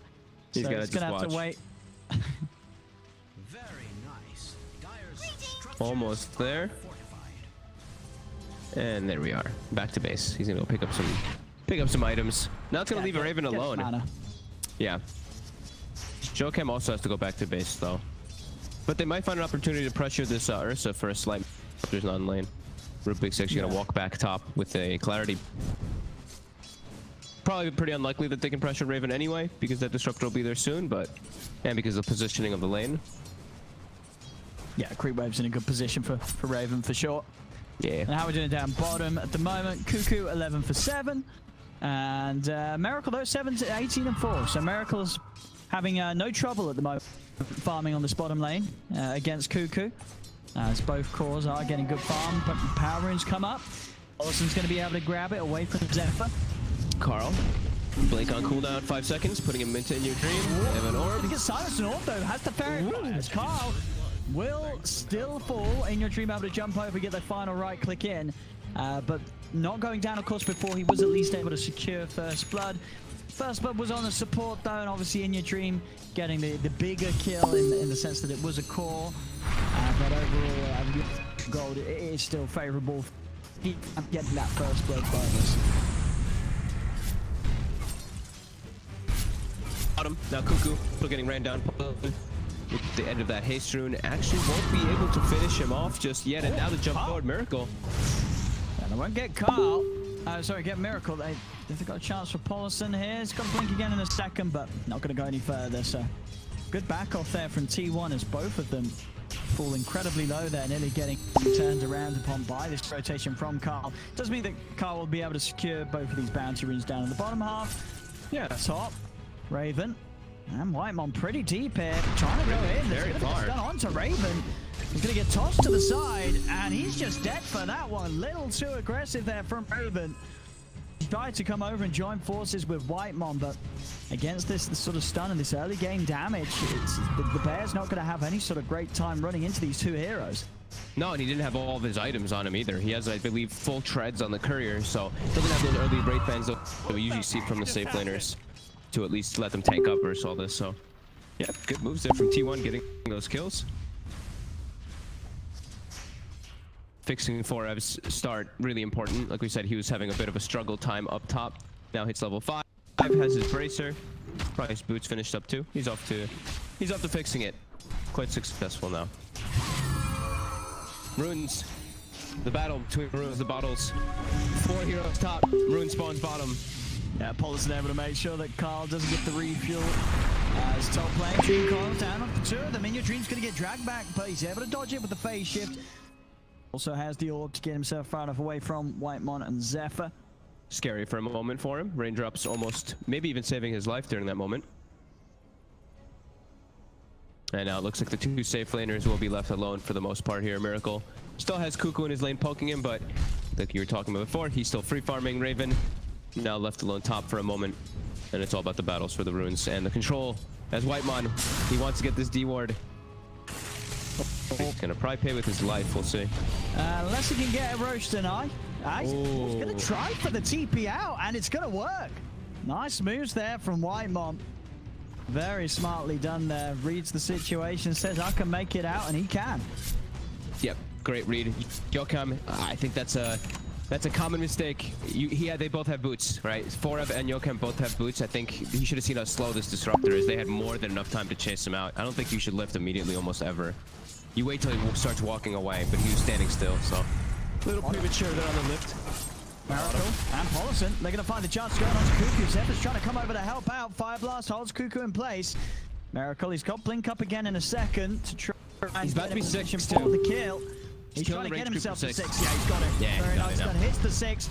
Hits him hard with the nuke to secure the kill, and also gets a good bit of split damage onto Zephyr. That's going to get him the 2 kills there. Very smart plays there from Miracle. Not blinking for the kill, getting the 6 first. And I mean, without the 6, he would not have got the second kill for sure. They would have got the 1, but yeah, nicely done there to make sure he gets both of those, giving him an excellent boost in gold down in this bottom lane and enough money to go and pick up his Ring of Health. So now this anti-mage is feeling very strong, very solid down here. Same to be said still for Raven up top. He is getting just as much free farm. So both cores on a great track for some really good Battle Fury timings this game. But you'd imagine that GeekFam wants to be having a better early game. They want to be the ones that's really, you know, pressing forward because they're playing versus AM, very fast-paced draft with this Furion as well as Ursa Chorus. They're looking for policy. EP up. Carl says no. Sonic Wave will be used to burst down that Ogre. Ensure the kill for GeekFam. Top lane, Yokam. Gonna get chased here by the two of them. Raven wants to go, and he'll. With the glimpse back here, Yokam, no escape from these two, so getting a little too far forward in the lane there, trying to pick up some XP as the Rubik ends up feeding his life away to the Ursa, and it is keeping Raven ahead, yeah. About 400 gold difference at the moment. Oh, mid. Raven and Miracle in your dream. Is up. They're going to be able to bring him in, and this is some nice moves already from Miracle. You can really feel that he's ready to play Dota today. From those little moves down bottom, coming to mid, seeing the opportunity to kill off the mid lane and get some pressure on this mid tower. This anti-mage is already looking pretty hot. Yeah, this is something I was mentioning earlier, is when you have these excellent core matchups, when you are playing an AM, he's playing versus Queen of Pain and Nature's Prophet. 800 mana pool at the 9-minute pool, or at the 9-minute mark, 800 mana pool as well on Nature's Prophet. So you actually can get involved in gank early like this. I've seen this, there's a couple players back in the day, like Black used to actually be the big one that used to always rotate around early with Mana Void. This is, of course, like 4 or 5 years ago now, but this is, I love seeing when anti-mages recognize that they're playing versus those high mana pool heroes. They can move. Top GeekFam's trying to get in. Zephyr will get the avalanche off in time, but he's having his mana burn. Whitemon throws down the kinetic field, but it won't hold Miracle back. They get the kill. Miracle's fine. He's still got the blink available. Raven? It's just going to get aggressive onto Raven. Raven's out of mana. He has got the enrage, but he's actually going to get silenced. Pops the one charges. He's trying to keep himself alive here, jumping away with the earth shot. Dream Coil's down. Will grab Raven. T1 just run him down. Miracle claims another. Now 5-0-0 on the anti-mage, and within a minute they're killing off K in the mid lane and also finding the kill on Raven. This is just a dream start for the anti-mage. Yeah, I mean, he literally just killed all 3 core heroes. He moved from lane to lane, killed all 3 core heroes with every single mana void. 70 seconds, so a perfect usage of what, 3-4 minutes for that AM. Yeah, and this has to be a concern for GeekFam. Even though they still do have a little bit of a 1k gold lead, this AM is... he's hitting towers. This is something you don't see happen. When an AM is hitting your buildings at 10 minutes, you gotta start feeling some concern. This guy's getting way too much done around the map. He's getting so much right now. They're gonna look towards top. There's already Yokam. He's diving in. K's gonna come in and try and help out Whitemon, but they're on their way over. At least Pollison's coming over. See if he can help them out here. Toss from Zephyr. Tossing K in over towards Yokam. They turn with the Fire Blast onto Zephyr. K at the end of his rune. He wants to come out with the Sonic Wave to get the kill on Yokam, and he'll do so. Miracle gets the kill, also gets the courier, but indeed Miracle's heading over. T1 want to fight back in onto this. They've already managed to kill the co-op with the Fire Blast. Miracle jumps across, Dream Coil out. Let's get themselves another kill for this anti-mage. 6 kills, yeah. Miracle, he is an absolute killer this game. It's usually, I mean, you'd expect that to be the Ursa, right? You click and you're like, oh, wait, 6-0 and 0. Okay, yeah, Ursa's doing really well.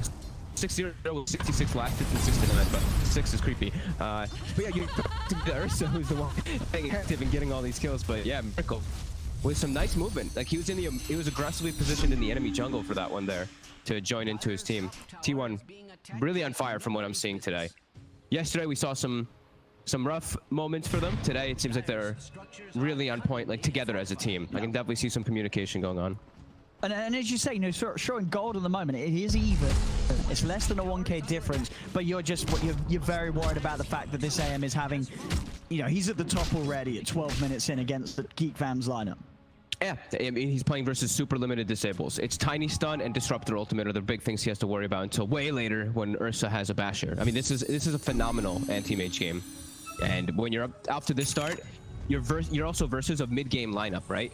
Ursa, Queen of Pain, Nature's Prophet cores. These 3 cores, they ideally want to have a better time, at least in the early game in the laning phase, for them to have a good mid-game. So this is huge moments for T1. And they're collapsing. There's so many disables. This Queen of Pain may just chain feed now at this point. Okay, he's got to be careful. Gets a nice scan. He's aware of this positioning here. He's got to keep themselves in the trees. He steps forward and perhaps able to get the connection with the Burrow Strike. He's going to be in so much trouble. Yeah, K getting deeper and deeper. He knows he's got to be very careful how he shows it. As the rest of GeekFam just sort of staying around Raven, making sure the Raven is in a very safe position to finish off his Battle Fury. Just about 500 away from the Broadsword, and Battle Fury progress on Miracle. They're dead even. About 300, so yeah, very, very close between these two at this point. Obviously the difference in performance just being Raven only 1, 2, and 0, whilst as we say Miracle 6, 0, and 0 so far at 13 minutes in. Bottom, they're setting up. No blink tag. Tiny Zephyr having a really abysmal game so far. He's still halfway to a blink. 0-2-2. Just getting killed over and over again, it seems like, by Miracle. Same thing for Disruptor. Whitemon trying to get a bit aggressive down toward bottom to pressure this tower here. But they can't. Can't really hit that tower as there's a lot of wave clear on the side of T1. And yeah, here's those timers. So the Battle Fury is flying out for Raven, and also for Miracle, the Battle Fury on its way out. So Battle Fury identical times here on Raven and Miracle this game. Yep. Getting a little... Oh, Whitemon. I think he just got spotted for a second there. They're going to know there's a deep ward somewhere now. They're just getting him out. No way. Nice position here in the trees, yeah. They don't go for sort of the less obvious position. As Whitemon able to find a nice little hiding spot to TP out in. They'll lose the ward, though, that he just played. So one of them will be dewarded immediately. He still has that other one that he placed down south at the very minimum. But with that ward taken out, and they have a blink dagger on Sanking, it's go time. They see Carl in the mid lane. Oh. Gonna have more than enough damage to find this Queen of Pain. So much kill potential. I mean, this is, as you say, it's the exact kind of around an anti-mage. They're gonna try for Miracle. And these two, I mean, they're not going to have the burst. I mean, Miracle, you can see they're even thinking about going back in. There's TP backup on its way for T1. Miracles, he's making a line straight away for Cuckoo. Cuckoo will go for the TP out. Whitemon still hanging around. The ward's going to be taken away immediately. Whitemon, it's got to be careful again, hiding in the trees. Miracle didn't quite grab vision of him. As Whitemon just hiding and hoping that nobody comes a hunting. He should be fine. Doesn't have a TP to get out, though, so he's going to have to wait and sneak away from this. But look at them, they're having to full dodge when they have a mid-game draft. This is, I mean, very, very concerning for GeekFam for me. Like I said, we talked about it before. They have all mid-game heroes, and they're being chased away from lane to lane by T1 with an anti-mage draft. That's always a bit of a scare. Just T1 faster-paced early game to mid-game right now, and don't think that GeekFam can actually react very efficiently. K just feels too pressured. I think he's the one who's probably making the call that it's just tough for him to make aggressive moves because he doesn't have the defensive item yet. He probably just feels he'll get chain stun and die in every single occasion, which is probably pretty true. And now in your dream, with the bots complete, he's going to be all over the map. Like, you're going to continue to see just T1 sweep this map so efficiently. Yeah. I like that, actually. Yeah, boosted travel quite a bit here. He's already been having a fine time initiating forward. They have Sanking to blink forward anyway, so... They've got the ward on Cuckoo. Easy setup here. These wards inside the jungle, setting up for T1 each and every time. Making it so hard for GeekFam. You can tell you need to fight together, GeekFam. Raven's trying to step forward into this. See if GeekFam are able to get any sort of connection. And Zephyr already being poked up by your Dream on the side. Dream call down for it, just jumps in with the power strike. It's gone. It's a poke. Fan, they're trying to look fight, but they are really struggling to stand toe to toe with this sort of 4 members of T1. You know, outside of Miracle, these 4 heroes, they're just absolute killers at this stage of the game. Yeah, that's it. I mean, that's exactly the thing. One moving lane. Care if they have to expend an ultimate for any hero. You see, the epicenter was used for the first hero, coil used for the secondary hero. They don't care because the way that the pace of the game is going, and they have an anti-mage. So if they're the ones doing this, it's just GeekFam falling further and further back and very quickly. They might get Forev here. They're going to blow this. Forev is able to jump to the side with the power strike. Next storm is down. Forev steps his way out of it.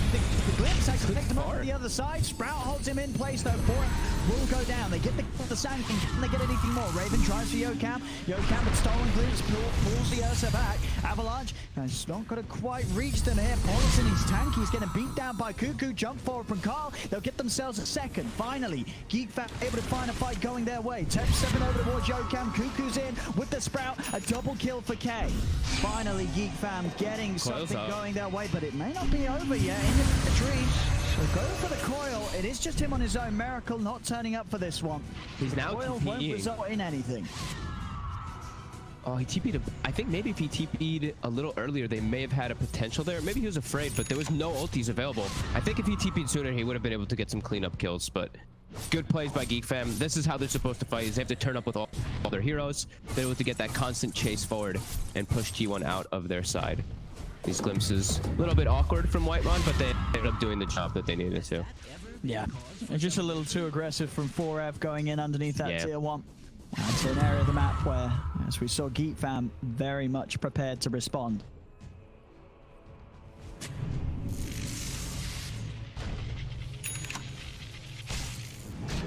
Did you like this from Raven? Do you think this is a good breed? He's going to go for the Battle Fury straight into the BKB for protection. Oh yeah, just look at that T1 draft. I mean, Rubik, Sand King, Puck, Ogre. Straight up magic damage. I think this is a really good choice. Puck coil always is something that just messes with you. So I think you just BKB and you stand in and you fight and hold your ground. Definitely the right choice. He's the front line too, right? So he's going to get focused a lot of the times in the game because nobody else can really act as that frontliner besides him. Tiny is just a straight up blink initiator now.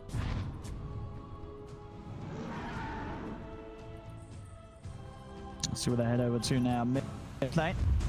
Also scouting things out. They're going to go with the smoke. GeekFam ready to keep the heat on. Okay. They're just shy of the BKB. He's like not even 300 gold away from it. So a little bit of a bold move for them to go for this one here without that. It's dispelled by Paulson on the high ground. They don't find the initiation that they'd hoped for. They maybe get a chance for In Your Dream. The Sonic Wave comes out, but he's able to jump to the side. Essentially, K chases though, and he's incredibly low. Another jump from In Your Dream. In Your Dream continue to juke. Carl's trying to chase, but that's going to turn his attention back towards the rest of the team. Found Paulson. Raven tries to choke up to the high ground. Won't actually be able to climb up, and now Paulson turns with a Fire Blast onto Whitemon. Miracle finishes off the kill on Disruptor. And GeekFam, they try with the smoke there. They don't get a good fight going. And Miracle, he's still chasing. Look at mid. Puck, he's teleported back with a fight, full HP. Miracle, he was able to find a setup there with the clumsy net.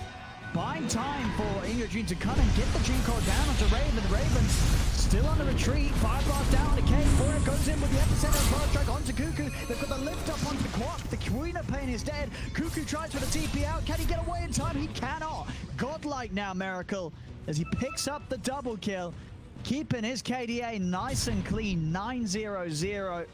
GeekFam just unable to fight in there, and as you say, that the idea that Raven, he just didn't quite have the BKB, so he had to play a little more scared than maybe he would have hoped for. That sort of smoke move, if it came a few moments later when he has it picked up, he's going to feel much more strong and able to just commit for these kills rather than having to run away. Yeah, I mean, it was the timing around those bounty runes that they really wanted to press forward for, but you're like, sort of changes the whole dynamic of the team fight. I feel like it's just a little bit over-aggressive for GeekFam, but at the same time, too, In Your Dream just, I cannot believe he survived. That was the most insane little jukes that he pulled off there. Dodging, I believe, the end of the, I think he got hit by the Sonic Wave, but he just dodged and played around the Queen of Pain, chasing him like 4 times. That was absolutely insane by the Puck. And then he just TP's back and joins the fight full HP after they waste everything on him. That was insane, actually. Yeah, it's worked out nicely for In Your Dreams game, the way, as you say, with the drafted C1, the Quap having to go for the Yules first, you know, can't rush this Orchid.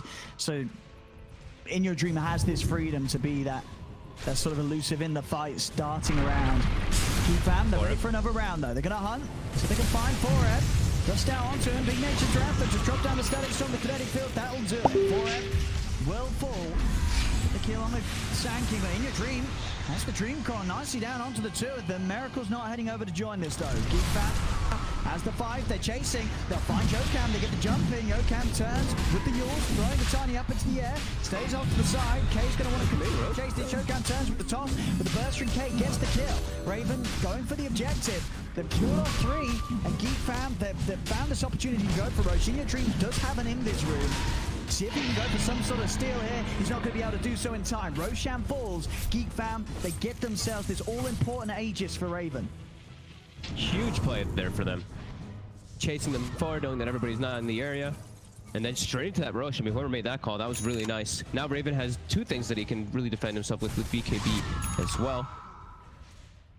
But Miracle, he did, of course, he took that space. He now has his Basher finished up, so his 1-to-1 matchup versus Ursa is a lot stronger, and I mean, he kills anybody he jumps on. Literally any hero on the side of GeekFam except for the Ursa will almost instantly die to the anti-mage in this game now. He also even has yeah, we didn't actually point out, he also has the Clumsy Net. Another pretty insane item action on anti-mage, just keeping someone inside of the 3 illusions, or the 2 illusions, and yourself beating on them. Oh yeah. Very nice versus a Quap. Yeah, good outs, and the mana regen means you're pretty much constantly sitting at full mana when you're jumping around the map, so always able to get the mana voids off, and even in some of these stretched out fights, getting a couple of them. And Paulson gonna be dragged back into the Zephyr combo. Bora comes in with the counterplay. The Pyro Strike's there, and Paulson, he will still fall to the Thunder Strike. So just to trade here, Miracle blinking in aggressively here. You could really feel how strong he feels right now. He's hit his level 20. Oh, up top, they might be able to find Carl here. In your dream, he's trying to get the coil. Carl reads it though. Oh, is he gonna hit the oh. Would have been a very big brain play if he went for the short jump on the orb and dropped the coil, but of course didn't want to risk it. Wants to save the coil for a more secure moment. And you know, T1, they know that they're not too desperate to sort of just play for those chance plays right now. They know that they're in a strong position with Miracle where he is. Yeah, no, for sure. They're still just fine. I mean, they're playing into an Aegis, which is going to hurt a little bit, but this anti-mage is getting to a point where he can just win the game super easily by himself. In your dream, he's going to drop the core down. The Static Storm's there. He does get glimpsed back into it. They got him. Good pick off there. Good catch. On the puck. Stops in your dream, getting away with the split push. See one more they can move on to. Raven close to the SMY, or picking up that bash yet. He wants to just hold on to the Asher for now. Taking this top tier 1 tower also. Got Blink Dagger picked up on Yokam, so T1 with multiple ways now to get in and start things off with either the Rubik or the Sand King. Let's do some tier 1 trades. Raven and Zephyr will finish up the tier 1 top. As T1 now be able to go for this tier 1 bottom. TP's coming in actually though from GeekFam. He's actually going up to try and hold this. Yeah, Miracle's going to be a little slow. Jumps to the side. T1 will back off, and Raven able to hold this area of the map for now. Yep. Still no puck for 10 seconds. Raven was really trying to just keep that tower alive a little bit longer. Looks like they're considering a deny. They won't actually go for it. Good hold here so far from GeekFam. They actually claimed themselves the gold lead now again after these last few moments.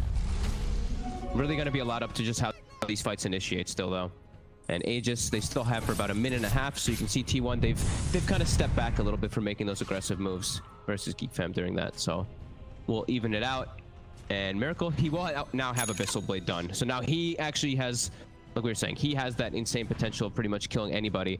But Carl is prepared. He does have a Lincoln's to at least guard himself. Wilson. Shadow Amulet, yeah, with that able to sort of sneak away. Oh, Raven, he's super far forward. And Miracle's here with the response. Raven is out of mana. He needs his team. They're heading over. Can they save Raven in time? K's going to jump forward. Raven's still alive, and of course still has the Aegis and the BKB. Glimpse onto Yokam. They'll be able to take down the Rubik. Can GeekFam go for more? Jump over and take up the burst on for him. Miracle tries to jump at the Sonic Wave. Pushes back on the pop. They're killed off in your dream. GeekFam, they've found 2. Can they get anything more? Miracle blinks off to safety. He's out of there, but for Reb, he's still around, stuck underneath the tower. Glimpse back from Whiteman, trying to get timing's there with the power strike. Reb's able to dodge the pullback. They're still in on top of him though, as GeekFam, they find a 3rd kill. Wow, they actually do not have the damage to bring down Raven during all of that when he's still pretty far from his team. They all get there in time, and then it's 1 by 1. T1 was not all there at that moment. They get glimpsed out of position. And in your dream, his game is really starting to slow down now. Unable to get the best coils in the last few moments. GeekFam punching back. T2 taken. They're pinging the outpost. They want to try to deny that XP from T1. Hey, he just gets reclaimed while he still had an Ignite dot on him, so it doesn't actually get the full heal. But huge timing. Yeah.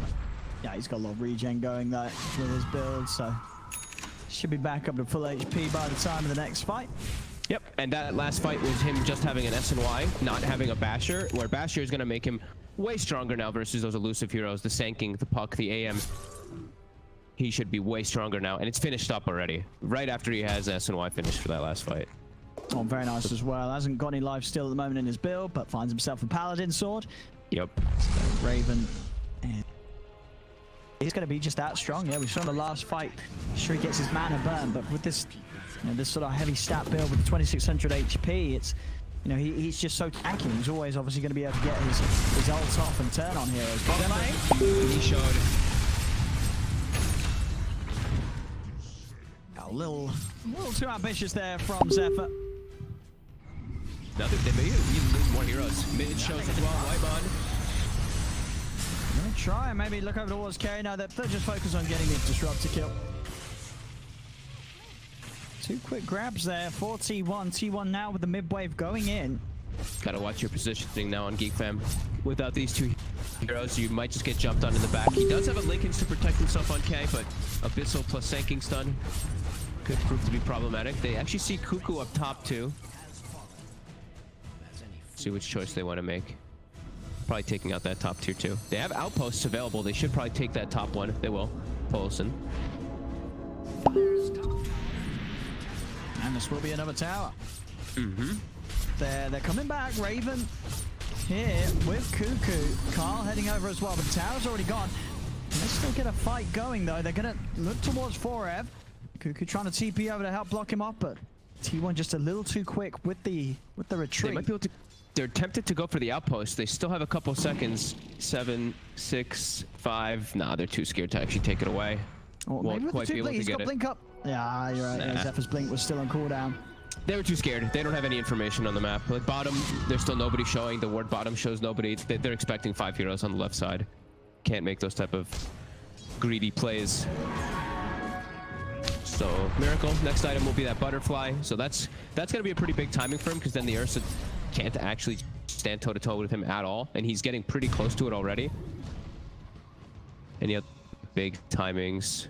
Just that Abyssal on the Ursa would be the other big one. But yeah, if Miracle is actually able to get butterfly, that should be pretty huge for him, because then he can actually move around the fights a lot easier than having to worry about getting just chain bashed by Raven. Yeah, no sign of any sort of true strike coming out on any of the cores on GeekFam. I mean, even sort of Cuckoo going for this lockdown build, going for the Hex, rather than sort of the right click this game. Yeah, he's been all auras. Yeah. There's mid.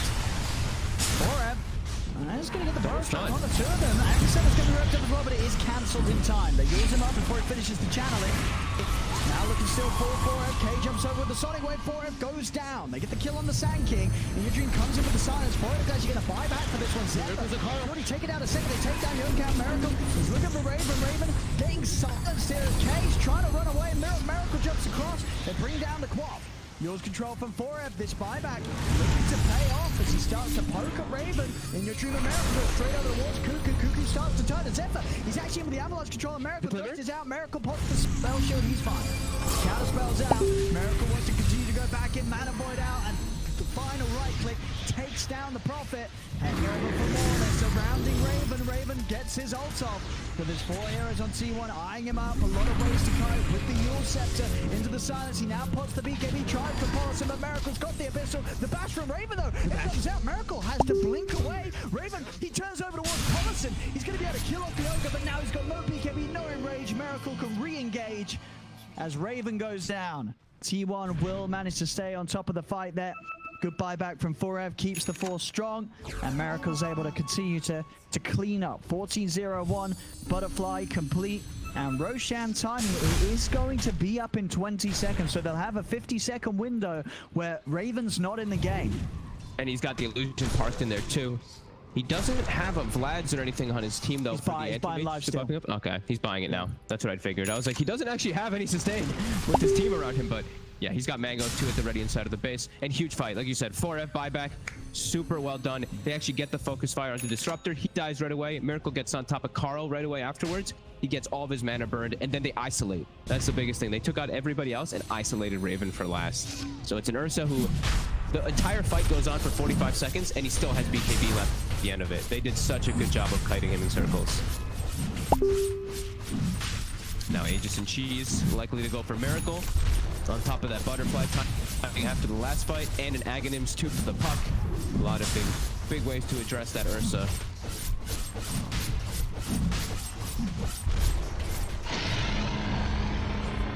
Alright, let me get this. Let me get this, Roshan. Aegis is going to be taken by Miracle. And they're going to look to try and do something immediately with it. Level 25 as well. On Miracle, heading over with the smoke.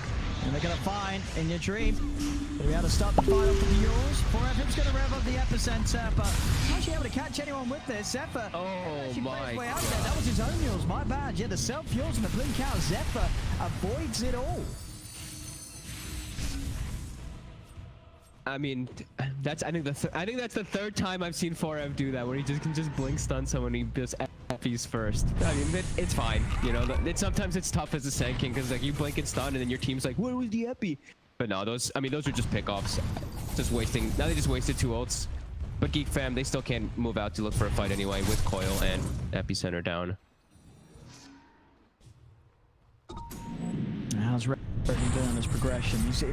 And is of course going for that MKB with the butterfly in play, and not too far off it at all as well. Just about 1500 gold, and he'll have that hit. Yep. I mean, if he's able to actually, you know, if they can rally around him and kite it as hard, then he can have a better job. But if T1 executes like they did last fight, it's going to be some big problems for Raven. Like, there's no Abyssal Blade to move around the fights to stick on targets, but he needs the MKB. He can't actually stand toe-to-toe with Miracle. It's just tough for Raven if his team's not allowed to stay alive during the entirety of when he has BKB. Bounties, Polosin, he's already reading the move from looking to set up this Queen of Pain. And they're able to get it there. They cross the in with the power strike. Nicely set up by Fork. Yours to remove the link. Good read of the map. They were pinging him for so long, knowing he's gonna go greedy for those bounty runes. Miracle, he finds a Destructor Whitemon. They're trying to fight him here. The 3 of them going for this anti-mage, but Miracle, he's far too strong and he's got the backup he needs. They surround the Tiny, tries to get the Euro Blink off. The Blink is still on cooldown, no escape for Zephyr. More kills for this anti-mage as Miracle just continues to pad up the scoreboard. 17-0-1 this game. It is just continuing to look like it's, you know, sort of close as it has been overall in numbers and how well GeekFam have fought against T1. You just cannot deny the fact that the Miracle's just showing how good of an anti-mage game it is. How good of an anti-mage game it is and how comfortable he is. I mean, he looked so good on this AM. Those early game movements have secured him to have this excellent game and just put some fear into GeekFam's hearts. I really feel like he was so aggressive that they were just not expecting it, and he's got such good timings. Now they actually finally get this big gold lead with those pickoffs with that last fight. And this AM is immortal now. Already was before. Full Satanic on top. Raven getting desperate. Yeah, this anti-mage in the drafts as well was it was at least 4th, wasn't it? It may have even been 3rd. Yeah, it was 4th. So it was 4th. Okay, so they didn't have too many picks to try and deal with it. You know, as we were saying, the Ursa is not a bad idea. It's just the rest of the team around it. It's been so good for Miracle. He's got an static summon. He doesn't care at all. Taking no damage hit at level 26. And now he's going to be ready to step back and fight them all. The coil down onto both Cuckoo and Zephyr. Miracle jumps in with the Abyssal Blade onto the Prophet. Double kill for him. As he'll turn over towards KK, blinks away, but Miracle, Yokam, and In Your Dream will be quick with the chase. Raven, can he do anything to help out his teammates? It doesn't look like it. A triple kill for Miracle. As they'll move on to the tier 4s. I mean, they can move on to whatever they want right now, T1, as Miracle literally untouchable this game. They could not do anything about this anti-mage hero. The buybacks are coming out. GeekFam, they are going to try and hold once more. But Miracle, he's ready for the fight. He just comes straight back in. He goes over towards Raven. Raven poked the enrage, but most of it wasted by the Yulza. Now pump the BKB, but Miracle just stands his ground, punching back. The flash is there, jumps in with the Abyssal. Raven, who gets the bashing onto Miracle, but it's not enough. Raven goes down. GG is called. Game 1 is well and truly over. As T1 looking to again, as we saw yesterday in the games that they won, sometimes they just really hit the spot with their drafts. Yeah, I think GeekFam, I think they did a pretty good job of actually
Seconds remaining. 5 seconds remaining.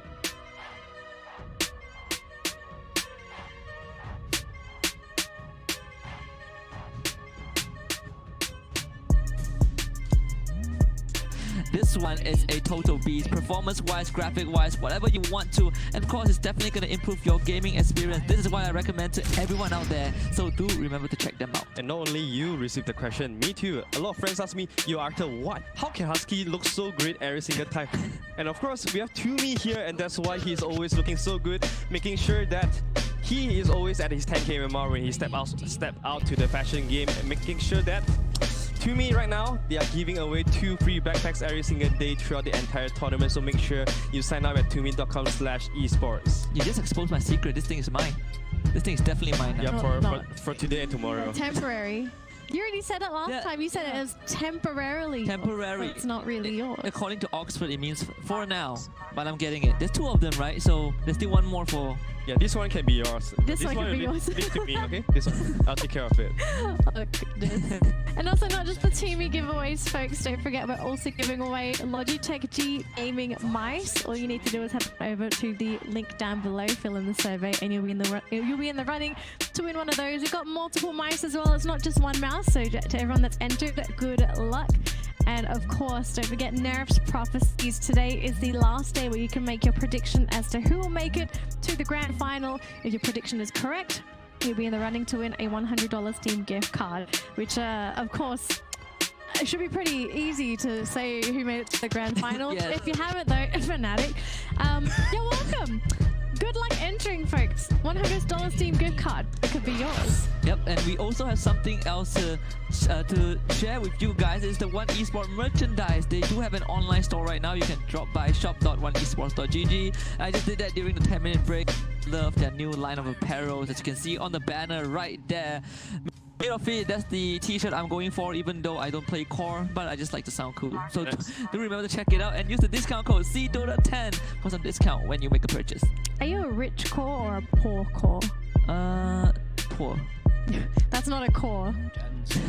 If I'm a poor core, means that I'm feeding, but I can't play core, so I am a poor core. There's So one that hero, means there's I'm one not a core. There's one support hero that you can go as a core and be rich. That's called Cogger. Approved by Winter, the man himself, the big brain himself. Oh goodness. I'll give that a pass. So no core go? Not in my pass. Actually, I've tried it out before, so yes, I agree. I thought you... And I have a very good friend that loves that as well, Mr. Otomo. I think most of our... We all love him, but enough of talking. The draft is already ready, so let's jump into it and see if you see any core girl coming out from them. Tommy's a bit questionable sometimes. I like this. I like this. You guys like the lion pick? Well, it's been a while, hasn't it? First lion appearance in this entire league. Yeah, I had to give him a little bit of nudge in that buff department, and finally Lion is picked. And again, Lion is one of those heroes that people seem to have forgotten, but it's actually pretty darn good against a puck. Oh damn, definitely. But I actually kind of expect the T1 to pick up the Doom some point in the. I'm happy to see the Doom but this Lion is going to cause a lot of problem as well. One of the more active supports that can set up for ganks, set up for kills early on. Hex is one of the strongest spell in the game, and only two heroes have that, the Lion and the Shaman. Obviously right now I think the Lion is also good against illusion heroes, so slightly discourages the TBPL pick from T1. Yeah, can we go a little bit deeper into this Lion pickup, because this is the first time we've seen it as well. So we've heard about the good things about Lion. What are the not so good things? Like, why is Lion typically not picked up? I mean, this hero is just too slow for the meta. The meta before this, we all want to play fast, and Lion is just one hero that doesn't really give you that. It's very squishy, ultimate cooldown super long as well, especially at the level 1 Finger of Death. And honestly, GeekFam, we all know that they should be the one being the aggressor this series, because T1 always love to drag the game towards the 30 miss mark. But you're starting yourself with a Lion plus Trend, you won't be able to get as much aggressive even if you want to. So this is something that I'm really worrying about for GeekFam. And T1 side, they're off to really great heroes. We all know that they love any heroes that can go through BKB. They have ability to go through BKB. Doom is the best one. Bane is also their second favorite. And now Aghanim Scepter on the puck does the same thing too. Yeah. And GeekFam, there you go. They banned out the AM. They want no part of this Miracle AM. We saw how good of a game Miracle had, but with this last banning, it's really important. They are using up all their reserve time, either TB or the Morphling. GeekFam have to make a choice right now. Someone has to go through, and both of them go through. They steal the Morphling away. I like this decision from GeekFam. They have that first pick in this second pick phase. They ban the A to ensure this Morphling pick is safe. But T1, they still have the TB, Miracle's favorite hero, that they can kind of look at. Yeah, even the Faceless Void wouldn't be too bad as well for T1. Because if you go for Faceless Void, you have Chronosphere plus Doom, two abilities for you to shut down the single core lineup that GeekFam has shown us so far. But if you are going to pick it here, it might reveal too much of the information towards GeekFam. So T1 probably just want to settle with a Pulse 5 and try to react to GeekFam's next Grimstroke. I think a Grimstroke will be okay. We saw last game this part was played as a support, played as a mid by In Your Dream. But I think now the Grimstroke looks pretty decent for T1. No, we'll see if the Tiny was also let through. This is probably the furthest the Tiny has made it through the draft as well. Yeah, even the Clockwork is still in the pool, which is pretty good against Lion. Both Lion and Trend Protector. One of Polison's favorites as well. Oh yeah. And they're taking their time. They have a lot of talk about. Not only you want to target the supports, you also want to find a Morph killer too. And most importantly, the Lion and the Shaman both making it through this game. Oh goodness, it's so strange because you get to see both of them in the same match. You wouldn't suspect a Shaman and Lion popping up in the match. TI7 era that we still see these two heroes. Yeah, like Lion Hex good against the puck, but the Shaman's pretty decent against the Morphling as well. And it gives T1 the ability to push structures if they get the lead. Raven has to be very careful whenever he waveform into a team fight. He has to be careful about this Shaman that is hiding in some fog, trying to instant hex him. I think Lincoln's is a must in this game for the Morphling. And GeekFam is going to go back to the stable draft DK on Carl, and once again leaving the last pick for Cuckoo. Oh yeah, and T1 right now have yet to reveal Miracle's hero. This 4th pick has always been the point of the draft where Miracle's hero get picked. Again, against GeekFam's draft, I don't know, I think that the TB is still okay for them. Even Monkey King wouldn't be too bad too if they are considering In Your Dreams Monkey King. Oh yeah. Into the Slug? Yeah, the Slug is pretty okay too. Even the Razor wouldn't be too bad against the DK, so I think they have a lot of openings for In Your Dream right now. Deal with the DK. Even Timbersaw wouldn't be too bad. We haven't seen T1 play Timbersaw, have we? No, it was always banned against most of the time it was banned against T1, but even if it's not banned, T1 will go for like Doom, Pango, what else? Doom, Pango, and Sand King. Even the Voice Spirit, right? Yeah. I think Voice Spirit is one of the heroes that has been highly contested in the early stage of the league. But after that, teams are just going back to this more solid kind of mid lane. So what do you think T1 is missing here? They've got the push element from the Shaman. They've got some really good lockdown in that Shaman and the puck as well. You've got the Doom coming in from Doom that will potentially shut down either DK or Morphling.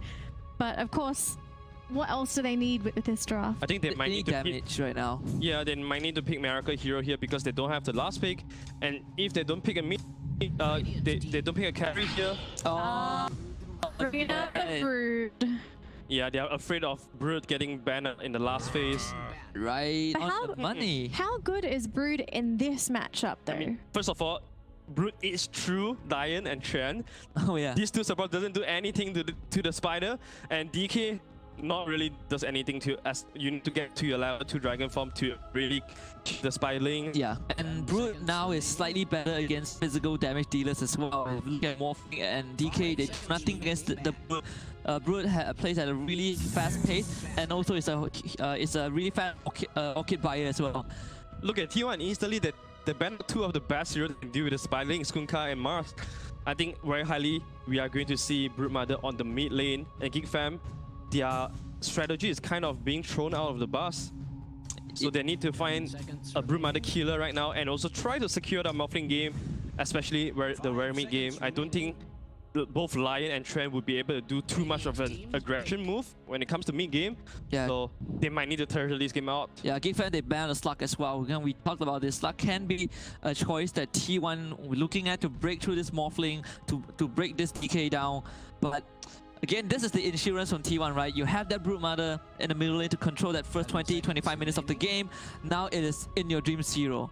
And this also might show that Puck is most likely a support right now because of the Broodmother pick. You're looking for a core. Do they want to go greedy and go for Spectra? We have seen this from T1, the Broodmother plus Spectra. You have early game insurance, you have late game insurance too.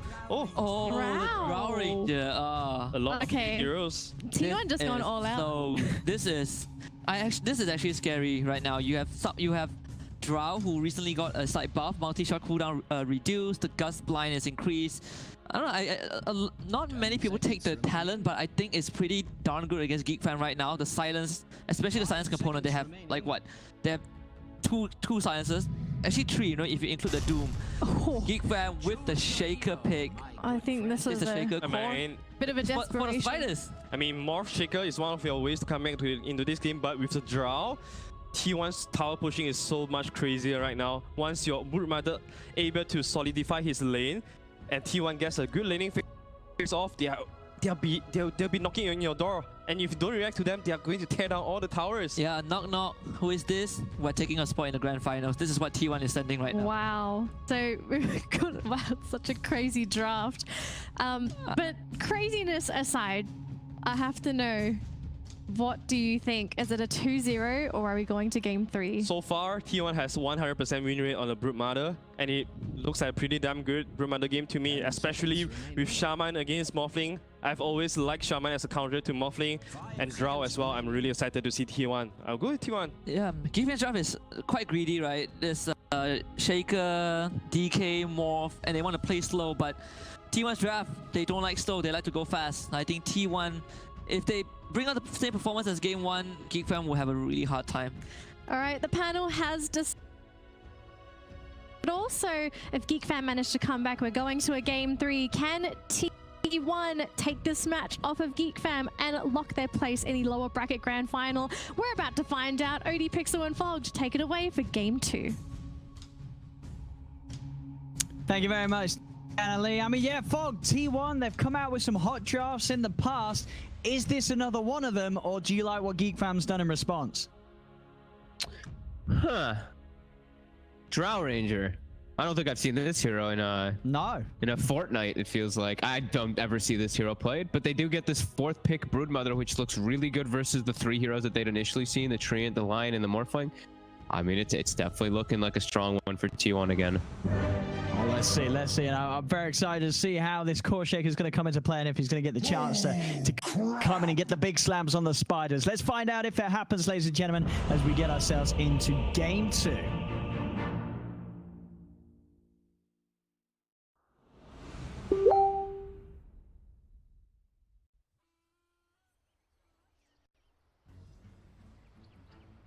What the f just happened? You really should prepare for battle. Friends, let us skirmish. So let's have a look. I mean, so how do you rate this as a sort of a matchup and as an answer to the Brood? You see the Brood, you go for this mid shaker. How good is this, or is there? Do you think maybe some people value it higher than it actually is? Yeah, I do think so. I mean, people, I think forever, like even dating to when I was playing, you know, 9 years ago. No, but like, everybody was 19 years ago. I mean, back in my day.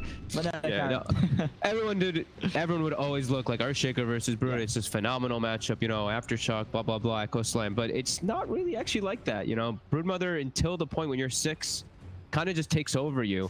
But having it be mid, Carl should be able to farm. That's the good thing. He's going to be able to match the farm decently, but when Brood gets a couple levels, she goes to jungle, she out farms him, but then at least they're going to have a farm shaker. So we'll just see what he can make of the items that he's going to be given in the game, because he's going to be off to a good start.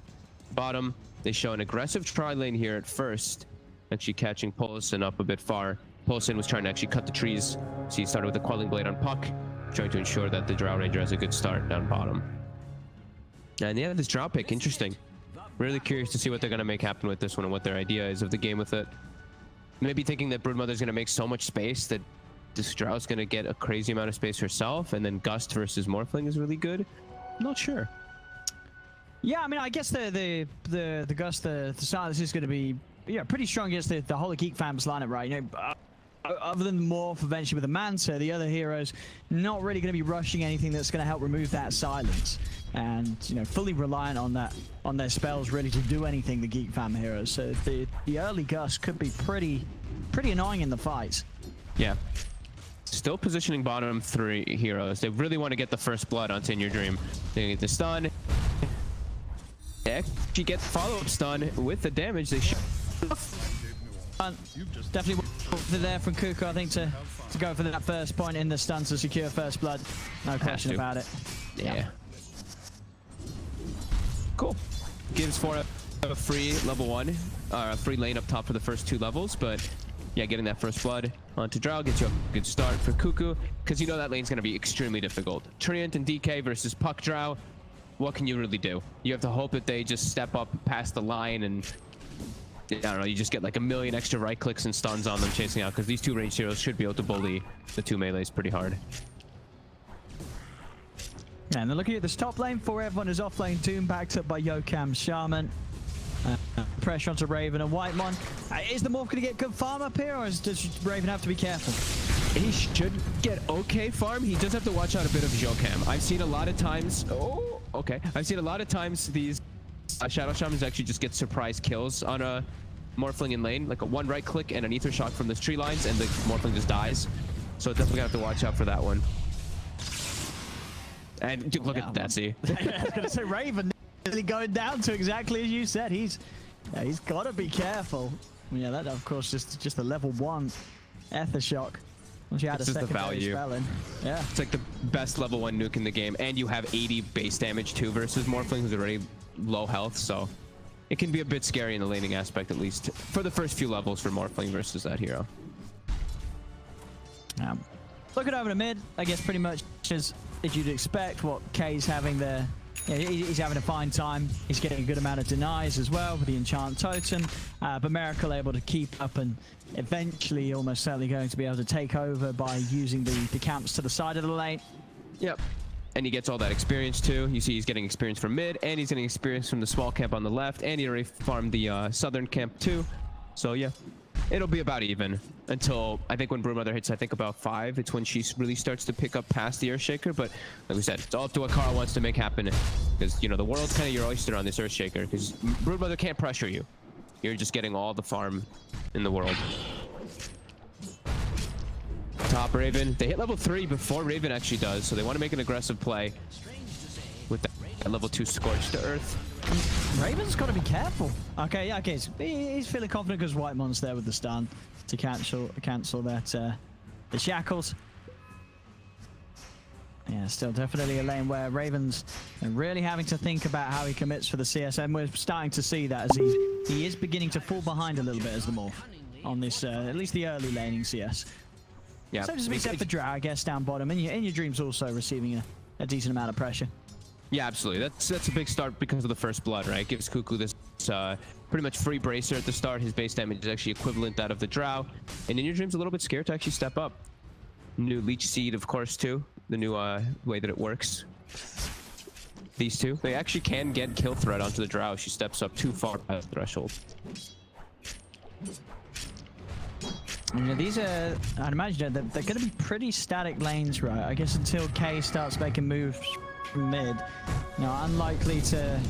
I mean, well, actually, is there any bottom lane? In Your Dream, actually getting dove upon it by Zephyr with the breed fire. In Your Dream falling low. He's going to try and knock him back with the guts, but he won't be able to push back Zephyr. Dragon Tail stun. Is it long enough to stop him jumping in? It is. Cuckoo with the level. I mean, do level 1 Dragon Tail.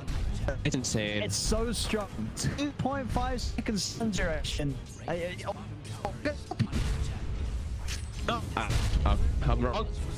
Bottom lane. I didn't think that they'd be able to get 2 kills here. I thought maybe they'd get like the 1 or 2 surprise kills when they have the creep wave pushed back or pushed up, but now In Your Dream also hits it again. He's gonna go down again, surely. He's come back into the lane. They just kill him off a second time. This bottom lane now a complete mess for T1. Now Paulson will be able to at least get in and kill Zephyr, but 3 deaths now in this safe lane In Your Dream. And mid, Miracle actually walks up to Carl when he hits 6, and he just echo slams and deletes him. All right, GeekFam. They're getting the kills here in this early game, 5-1. Very nicely done here in this opening lanes. Yeah, Miracle, Miracle, he definitely knows this as a Broodmother player. You can't play the lane when Earthshaker hits 6. If you even have a creep wave on top of you, you're probably dead just to an Echo Slam Enchant Totem hit. So Miracle playing a little bit too aggressive there. They're making the moves. They're over to look for 4F. They're going to be able to get him, and a great stun from Whitemon clips the 2 of them. Yokam's not got any escape either, as Raven and Zephyr will chase him down. As Yokam will try and make them work, work for Raven's Edge, going to turn his attention back towards the creep hitting, as he knows that Zephyr and Whitemon, they can just run this down. I mean, they're doing excellent here with these lanes and these, these little movements as well. The top lane out of all 3 was probably the one where things weren't going quite as great for GeekFam. And they come up here and they hit hard on that side of the map as well.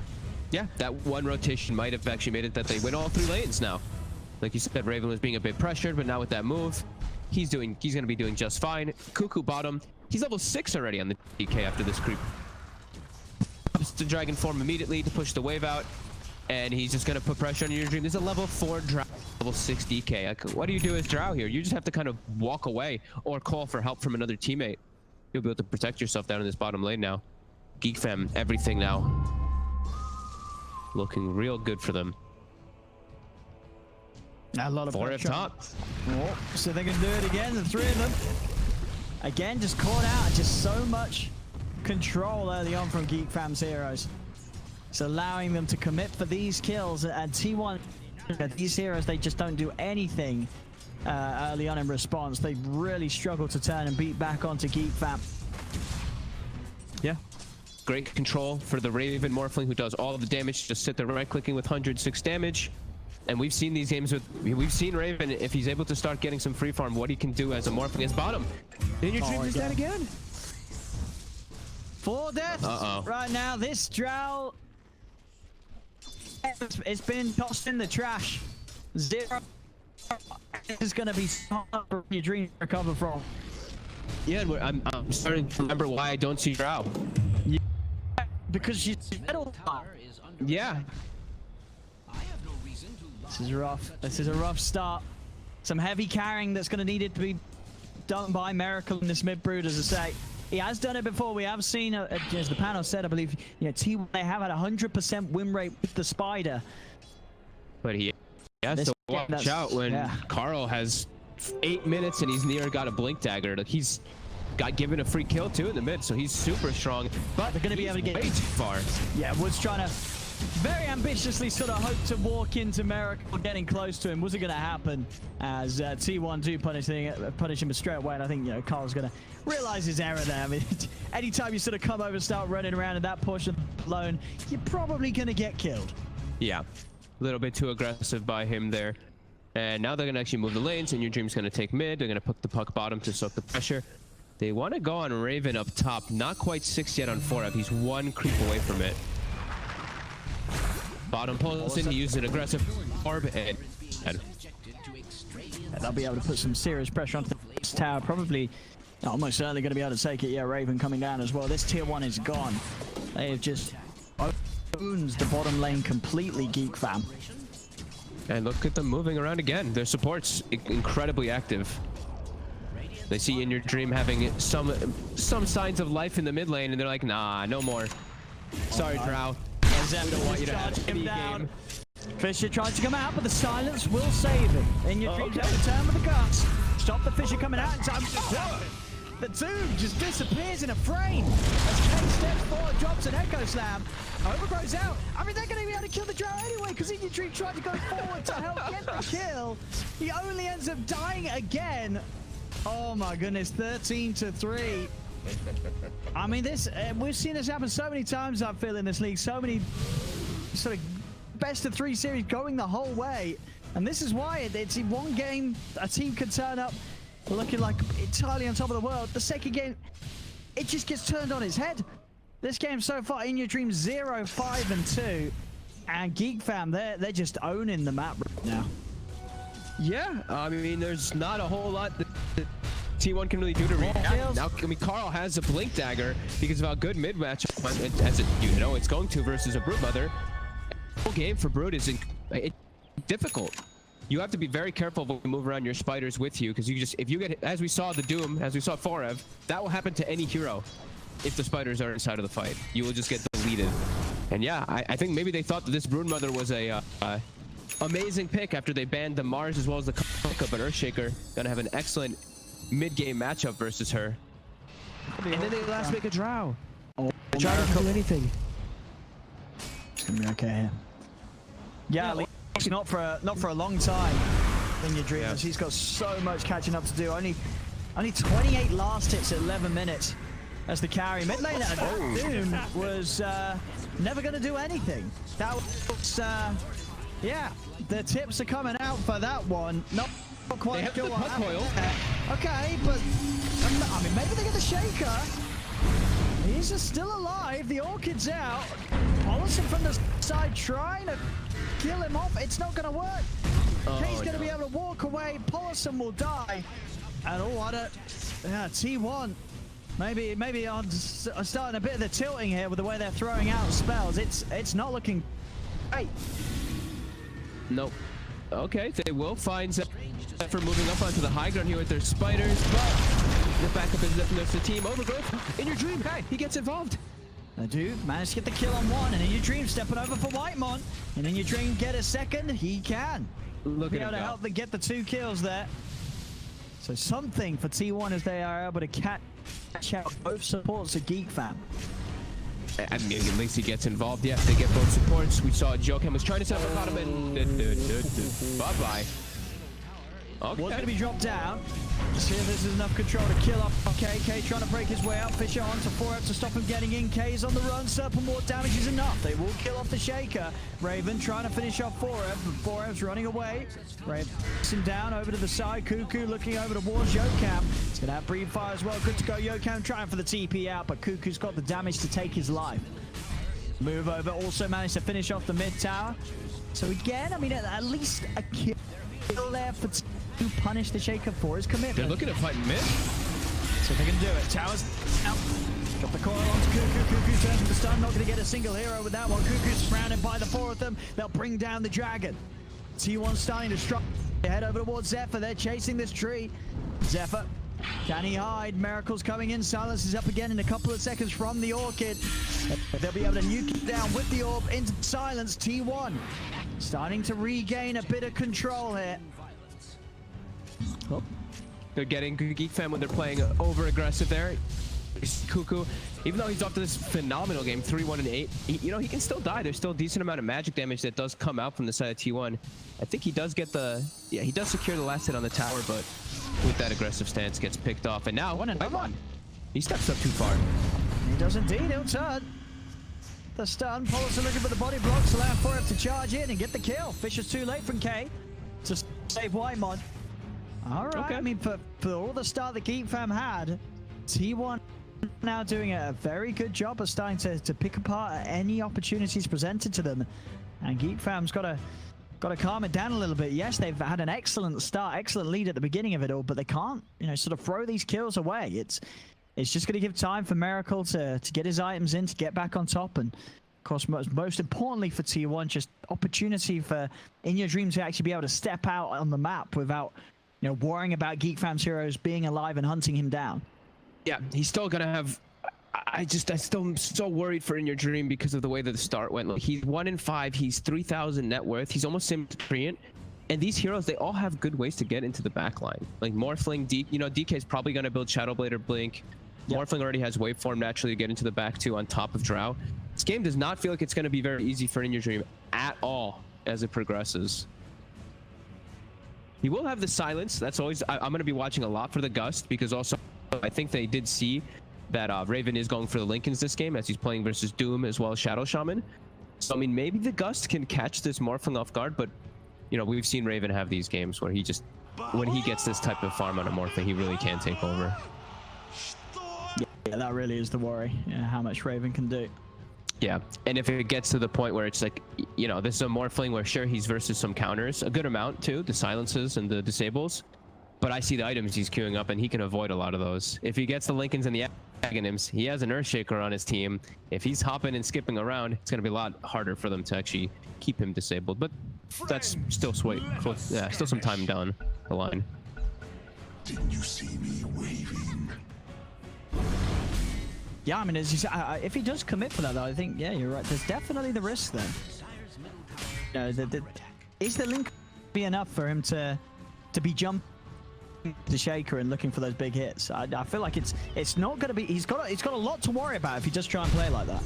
Yep. Oh, he actually misses the Satyr there. Has to back up. Anti-efficiency. Move his courier to kill it. Okay. Yeah, but I mean, it is such a good Lincoln's game, right? Like, the instant disables is the biggest thing you're concerned about, and sure, you know, JUGGERNAUT is. He's got to get that Aether Lens pretty soon, so... Still going to be quite a few ways to break it. JUGGERNAUT just commits the Serpent Ward's top. He wants to get some tower pressure. Get them back on the board in the game. Carl actually has an Invis rune. Echo Slam is up in 8 seconds. Still only the level 1 Echo. Still a bit of a long cooldown. But if Miracle shows in mid, he's just going to die. Oh, don't do it, Miracle! Waiting. Oh, he okay. shows. It comes out. I mean, that would have been... Yeah, that was very close. I mean, Miracle... Yeah, maybe he would have just stuck to the trees anyway. He was making sure that it was only the spiders going in, so... Yeah. Carl hits level 12 off of killing those creeps, though, so now the much more important Echo Slam. Not only just that Echo damage and initial, but 20 seconds off the CD. Can they find Miracle there? Yes, they can. We use it straight away just for the initiation. They've got the burst. That's all that's required to take down the spider. Must I repeat myself? Might be able to get all 4 bounty runes as well off of that move. And 4F is stepping up pretty far. They're gonna spot him. Carl's after. 4F. Yeah, no way out of this. 3 heroes on him. Can try and run, but Zephyr's got the ult, and between Cuckoo and Carl, all the stuns in the world to keep control of this Doom. They give Cuckoo the kill, so he secures that Blink Dagger, and then they can look to make more initiating aggression moves to get on top of In Your Dream in particular. I like how they save the kill there. It's really important to do that kind of stuff so you can keep your map dominance going. Raven, Lincoln's is done. He is not getting pressured whatsoever. In Your Dream not able to match the farm rate of the Morphling whatsoever. And GeekFam getting aggressive posturing still. Even though they have Echo and DK form committed already, as well as Finger committed, still looking to press themselves a bit forward. Yeah, I think they know as long as they aggressive, it's going to be much less likely that Raven gets found. And indeed, bottom, Cuckoo with that blink reveal, catching out Polos and setting up a good bit of money there for Raven. Gets himself an easy kill thanks to the backup of the DK. They already have double blinks. Like double blinks 15 minutes versus a Drow Ranger. I mean, I don't know. In Your Dream's game, just... I don't know how he's going to get involved ever inside of the fights. He has to be so far back. They have to have such a good way of actually securing his positioning. It's going to be really tough. But T1, they're looking to actually smoke and engage versus the lack of ultis. But Carl's ult's up in 15. Can they find the window? They can get the jump. It's going to be down to the Dream Core already. He's going to drop it onto Cuckoo. Stepping in. Cuckoo's pretty tanky though, and already Raven, he's going to turn.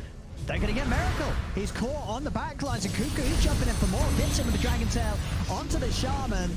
See if they can finish this off. It would be under the tier 2 tower. Do they want to dive this GeekFam? Carl has the ready. He's ready to jump in. Z Yokam and in your dreamer there. Carl goes the ghost, and the Hex does catch Carl out. The Fellas will make Cuckoo. They're going to be able to get K as well. As he gets the... he got the slam off. It didn't get... And Zephyr, did he actually get in your dream? He's going to be able to with Raven. All right. Okay. Total carnage there underneath the tier 2. Nearly looked to be amazing for T1. It did seem like they were going to be able to silence and control it.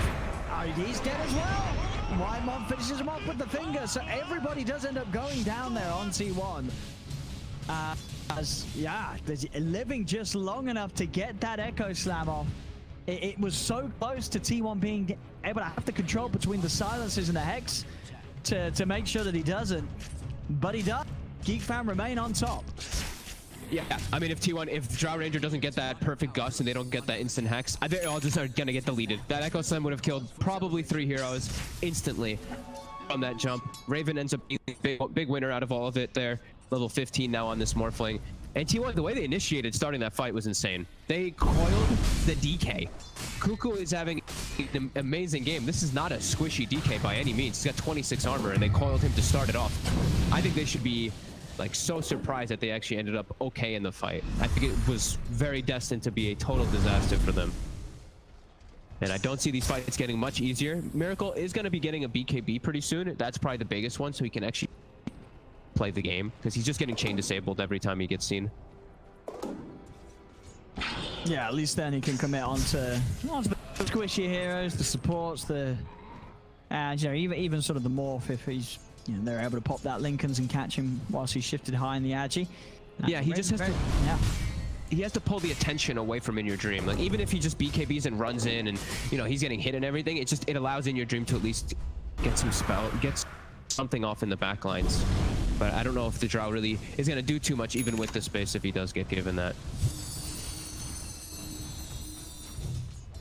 He's being hunted here. He's going to get found. Reveals himself. I mean, that's always a risk there when you know how good GeekFam's lineup is and getting on top of you. Oh, look at top Zephyr. He's going to look to lock down Yokam. The rest of the team coming in to offer up the damage. Yokam trying to run. He can't get out of this one. Another kill for Whitemon, Cuckoo, and Raven. Racing. And 4F right towards 4F. They're able to get it. Blink stun setup from Cuckoo. The rest of GeekFam coming across. There is a Drow. I mean, In Your Dream, can he do anything to save him? Will turn with the gust. That will actually be enough there to keep 4F safe. He really wants the rune. Oh, 4F decides against it. He probably would die if he does go for it. And I think, again, that's going to be 4 bounty runes for GeekFam. They are not giving T1 any space at all in this game. And now the laning phase. They've got the triple blink up on GeekFam as Zephyr's also picks one up. He's already been such a nuisance getting in the backline. 6'4" and 14, but this Treant Protector is... I mean, he seems like he's always in the right positioning to jump the targets. As mid, Carl, he's got a... He's gonna go for the Drow. They're gonna get it. They're gonna get it. Can they get more though? Can T1 maybe get some kills in return? Miracle, who's he gonna turn towards the Doom? Is down to K. They're almost certainly gonna get a shaker with the Serpent Wards beating into him. They will. So they lose the Drow, but they are killing the Shaker. So, you know, with T1 being behind, they'll take those 1-for-1 trades. Yeah, not in a fantastic position though. They can't get anything else out of it. But yeah, at least they do get the 1-for-1 trade. But In Your Dream gets detonated. And they did have to commit everything. They did have to commit their Doom as well. So Doom and Echo Slam both going to be similar cooldowns. GeekFam can still probably look to make more aggressive moves as soon as they're up. I'm ready to see Raven make those cool plays. He's got the Ags, so it's done. The build is complete. Going for the BKB next, and yeah, absolutely necessary as we talked about. There's just so much control for the morph, so especially when he's trying to do this sort of play where he's shifting to the Shaker and back and forth. Yeah, they're waiting for him to hit 18 though. That's the big one that we always talk about too, is once you have 18, you have infinite duration of your morph pretty much. Only a 4-second downtime. Well, right now, it has a pretty long downtime. 100-second cooldown all the way down to the 40 when you do it at 18. He pops the tome, finishes up a couple camps. Okay, it's go time now. GeekFam can definitely look to apply the pressure and probably take a fight leading into a Roche really soon. They are at a big peak timing here. Carl also going to be building toward a secondary Lincoln, so they're going to have a lot of ways to protect Raven. And okay, here we go. Can T1 survive this onslaught? Let's see what Raven can do. Looking. They know he's in this area of trees. Raven, actually, the double fish is going to find him. They do jump forward, but still out of vision though. So Miracle will be okay. Oh god, people are, oh god, I feel bad for T1 watching this right now soon. I feel heroes are just gonna start getting deleted really quickly as soon as they get initiated on. They're gonna need some unbelievable positioning, and it's gonna be so much on Forev. But 20 seconds still on cooldown for Doom. I think they really need this Doom in the fight. Let's see what they can get. Zephyr. He's gonna dispel it. They do get the dust out onto him. T1's trying to reach from him, but it's pretty deep. Very hard for them to go further in for the tree, and it's actually... Oh, he whiffs over. Yeah, it's gonna pop that. It doesn't catch a single member of T1. Oh, he didn't have his... I guess his... Oh, his courier died earlier with his blink dagger? Oh, it did. Okay. I was like, didn't we say Tree had blink dagger like 2 minutes ago? He did end up losing it earlier inside the fight. All right, I guess on the plus, yeah, hasn't really been too many engagements during that downtime, so not too much missed out upon. Paulson, they see him walking toward top. They have that ward. Raven. He's ready for the fissure. Here we go, Fisher. In he goes. Pop. See you later. Easy kills. We've seen this all before from Raven. I believe this was it was Raven right back on TNC at the first major, right? When they were doing this. I felt like I saw every SEA team doing it, so. Sure. they're very good with this. Even with obviously the nerfs, the changes that did come in a few patches ago, it still works. The damage is still there. It's a little harder, you know. You have to be a little more skillful with it, but when it comes to play, Raven's going to have all the skill required to really make this build work. And they buffed the switch Kanto, did they not? So, I mean, he's actually... Yeah, but I guess that doesn't matter, It's right? so minimal. Yeah, I know. Because he's turning into the range form. Does that do anything for the attack? Does it make the attack go out faster when he's back in the morph form? It might do. I don't know. I think it might. I don't know, actually. No, it might That was be the right. only... It depends. I mean, it might be... It might make... he looked like he attacked really fast out when he shifted back into... Yeah, when he goes straight up. See you later. For White Mom, is the extra damage. They may catch them on the way out, though. No, White Mom's already able to TP away, and Zephyr, oh, he's in there. He's in the trees. Forever, is he going to continue to cut? Or he's not. Zephyr is going to get away with it. What? Can't find him. He actually survives. Gonna stick himself around here now, too. He knows there's no ward on the left side either, because he does live there, and even gets a bounty rune now because of that. Oh, no. Alrighty. With the way it's gone, the time's been there. Raven's now got the BKBs. So with BKB and Lincolns, he can just go absolutely crazy with this, you know, the Shaker build. And he has a Lincolns from the Earthshaker, as we were mentioning, so action in case he does, you know, get potentially doomed if there is going to be coming out. Yeah, this is looking just so... I mean, look at it in your dream. S and Y drum. Like, what the hell is that? What's that going to do versus Morphling? Jumps forward.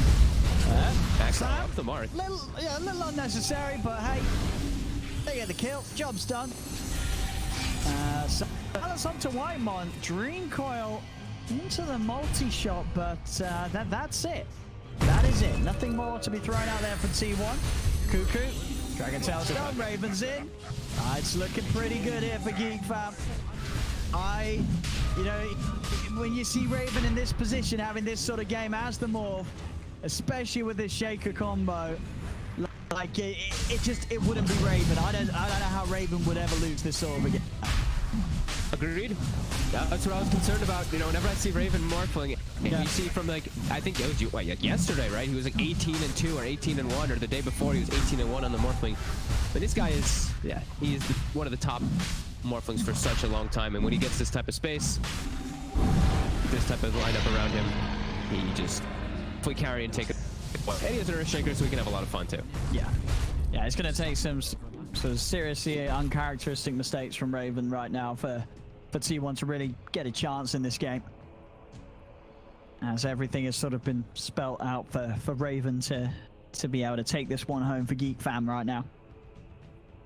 Having a very, very good time here in game 2. And again, just, you know, always excellent to see these teams in these best of 3s really, you know, never really be knocked down at all from game 1. I think, you know, one thing you do certainly get from the SEA teams is that they're very good at sort of just wiping the slate clean, starting afresh, coming in with something new and adapting.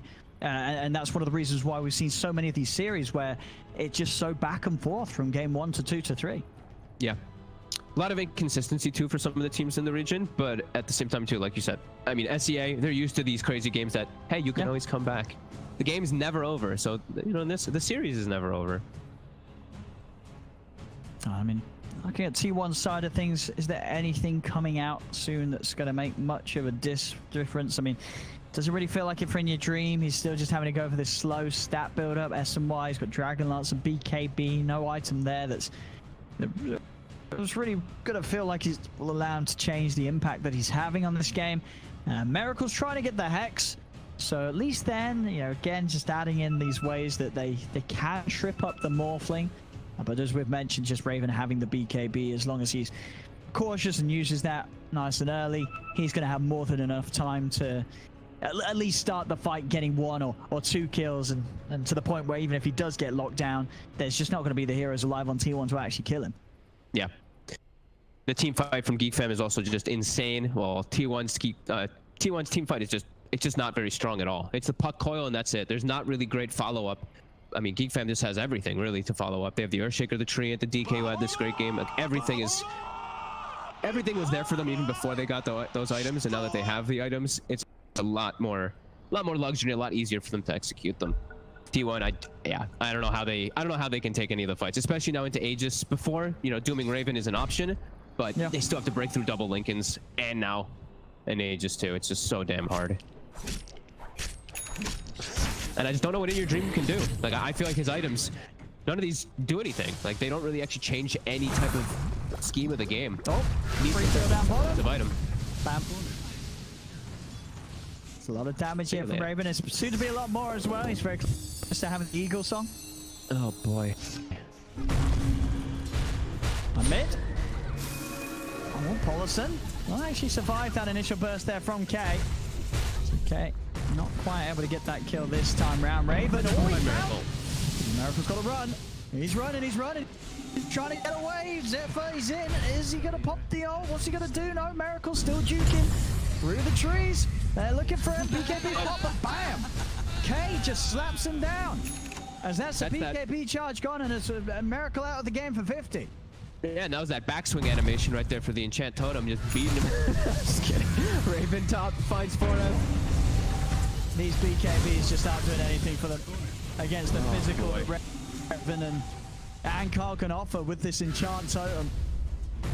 They just beat through the Magic community every single time. They do not care about them one piece. Yep. Oh, Ret. This is pretty possible. I'm just watching In Your Dream. You know, he's farming, but farming for what? Because, I mean, his hero just can't contribute anything versus what he's up against. GeekFam, they will back up as Polson has cut the creep wave, and Polson, see you later. Another finger buff for Whitemon. Just kill after kill after kill, and yeah, it does feel like, you know, T1 may be trying to experiment a little bit with the Drow pick, and the experiment has it's certainly not been a success. Yeah, I don't know what they can really do. Like, the map is suffocated for them. They don't have great damage to gank in the sides, even if, like, they're isolated. You know, the GeekFam heroes have ways to protect themselves. So their supports haven't been showing. They've been really good around the map about hiding, and it's just the core heroes showing. And you have to commit. I think you have to just commit like 4 heroes for T1 to ever kill one of these cores, and yeah, you're just not going to get anything good out of it. This is a rough one to watch. At least Raven's having fun. I'm just gonna watch Raven. Yeah, he is. You know, Raven's just having a great time here. jump around. And here we go. He sees the target. Easy. He gets rid of the target. And is there any more targets from T1 ready to present themselves? Not looking. Maybe They're trying to run away. Oh, Miracle. He has got his BKB ready. And there it is, trying to save him, but the enchant term hit from Raven will do it yet again. Just doesn't stop. The tips coming out as GeekFam making sure they really do the damage before the game 3 comes around. Try to hit T1 as hard as possible inside and outside of the game here mentally. Look at In Your Dream where he's standing, by the way. You know he's been inside of the fountain for about 45 seconds. He can't walk up. He can't step up. If he walks up to the tier 4s, he'll die. He can't leave the fountain. That's how sad it is for the Drow. No, Drow AFK going mid. Look, he has not he's actually just He's actually ended mid, GG. Okay, he stepped up. Oh god, he stepped up. Watch out, In Your Dream. Steps up, multi-shots back to the fountain.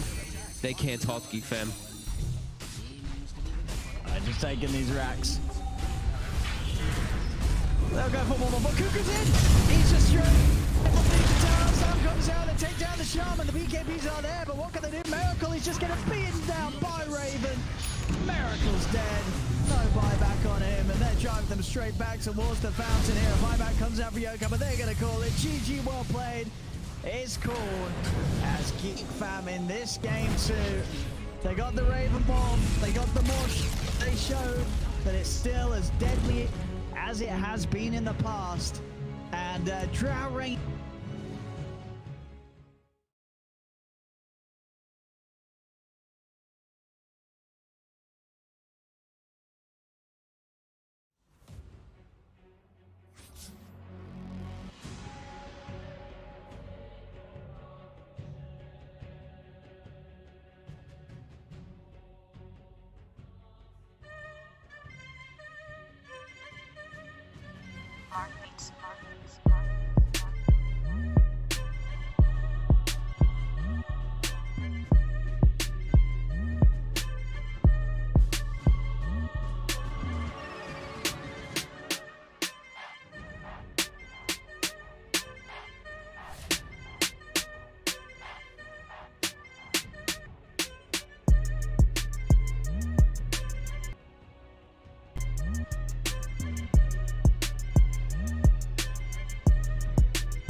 Dire team ban. But it's all about this one game right That now. one moment. The one, whatever picks you have, whatever losses that you gotten, just forget about it. It doesn't matter anymore. It's like how sometimes when I change the device, I tend to forget. I want to forget about my old device that keeps, you know, hanging in the middle of my game, which is why I've chosen Omen. So quick shout out to them for providing us with this thin and light gaming powerhouse. And I know I've been doing this shout out for more than a month, but I sincerely and genuinely approve of how good this device is, this laptop, the performance and graphics, and it's definitely going to optimize your gameplay experience, so do remember to check them out. And not only Omen, we have Tumi as well to help us shine in our fashion game and making sure that we, even though we are not 10k MMR in Dota, but we are 10k MMR in our fashion game. So make sure you check out the Tumi backpack. They are giving 2 free backpacks right now every single day throughout the entire tournament. So make sure you sign up at tumi.com/esports to stand a chance and win this beautiful baby. Yeah, we've only got today and tomorrow as well, so only 4 more backpacks, guys. So make sure you get your entries in for today, and also don't forget to sign up for the Tumi giveaway for tomorrow. But not just the Tumi backpack, we've also got our Logitech G mouse giveaway. Make sure you enter that as well if you head on over to the link listed in the banner below. Fill in the survey, you'll be in the running to win a Logitech G gaming mouse. So good luck to all of you for entering our mouse giveaway. And dare I say it again, Nerif's Prophecies entries for that is also closing tonight. If you don't know what that is, all you need to do is predict who will be in the grand final tomorrow. And I've already given you a hint. If you don't know who's in the grand final, I have no idea what to say. Yeah, probably living under a rock. I mean, if you're feeling adventurous and you don't want to vote for the obvious team, there are 3 teams for you to choose from. Of course. Of course, I just mess with the RNG a bit. But of course, there are other ways to gain extra entries, and that is by following One Esports on their social media platform, YouTube, Twitch, and Twitter at One Esports, and use the hashtag OneDota2 whenever you share that post. You'll get a cute emoticon on Twitter. But not just that, One Esports also have their own merchandise. They just came out with a new line of apparel, especially t-shirt. I've checked out their store. They have great designs, especially for Dota players who would like to flex their dominance in game or show their caring side as a support. Just visit shop.oneesports.gg and use the discount code CDOTA10 whenever you make a purchase. All right, it's almost time for our final game of the night. Someone's going home, and only one team is going to remain to play against TNC tomorrow in the lower bracket grand final. This is, for anyone that's just tuning in, this is the lower bracket semi-final, so the winner will at least guarantee top 3, and of course loser will be placing 4th in the playoffs. Draft is ready, folks. Let's jump in. I am so ready. All right, T1. They're asking Polosan, yo, brother, what is the potentially last hero you want to play for your last match? And it will be the Clockwork. Yeah. Not surprised at all. And GeekFam is going to go back to their Treant plus Lion combo. It's shown really good way, managed to dominate lane, and we all have been saying how important the laning phase is, especially against T1. And T1 is going to switching up too. They are going for the Bad Rider pick for the Treant. Yeah, it's a kind of, I think it's a pretty positive mentality when you're playing this elimination match. Ask yourself, ask your teammate, what is the one hero that you want to play if this is your last game of Dota. It's just like OG, right? Just like OG. Back in the TA8 finals. Yeah. You don't care about anything. Don't care about the meta. Just follow your own heart. Yeah. Follow your heart. Oh, that's so sweet. I mean, Poloson, he played that Clockwork yesterday as well in that elimination match against Neon, and it worked out. He felt really comfortable. We've seen when he started playing Clockwork for the first time in this league, we had some questions, right? This Clockwork, is it really gonna work out? But Poloson proved that he is still one of the masters of this what do you call this robot? This hero. I think that's the easiest way to describe him, right? He is a hero. He is a hero. He is also actually, is he a clock? No. He's a robot. He's a robot. The robot. Is he? Yeah. Is he? I want to know, why is he called Clockwork? I prefer his original name, the Rattle Trap. Yeah, I love Rattle Trap. That's a nice name. All right, so I'm not surprised here. Brood's taken out of the pool after that Nature's Prophet, so no more Brood for Miracle.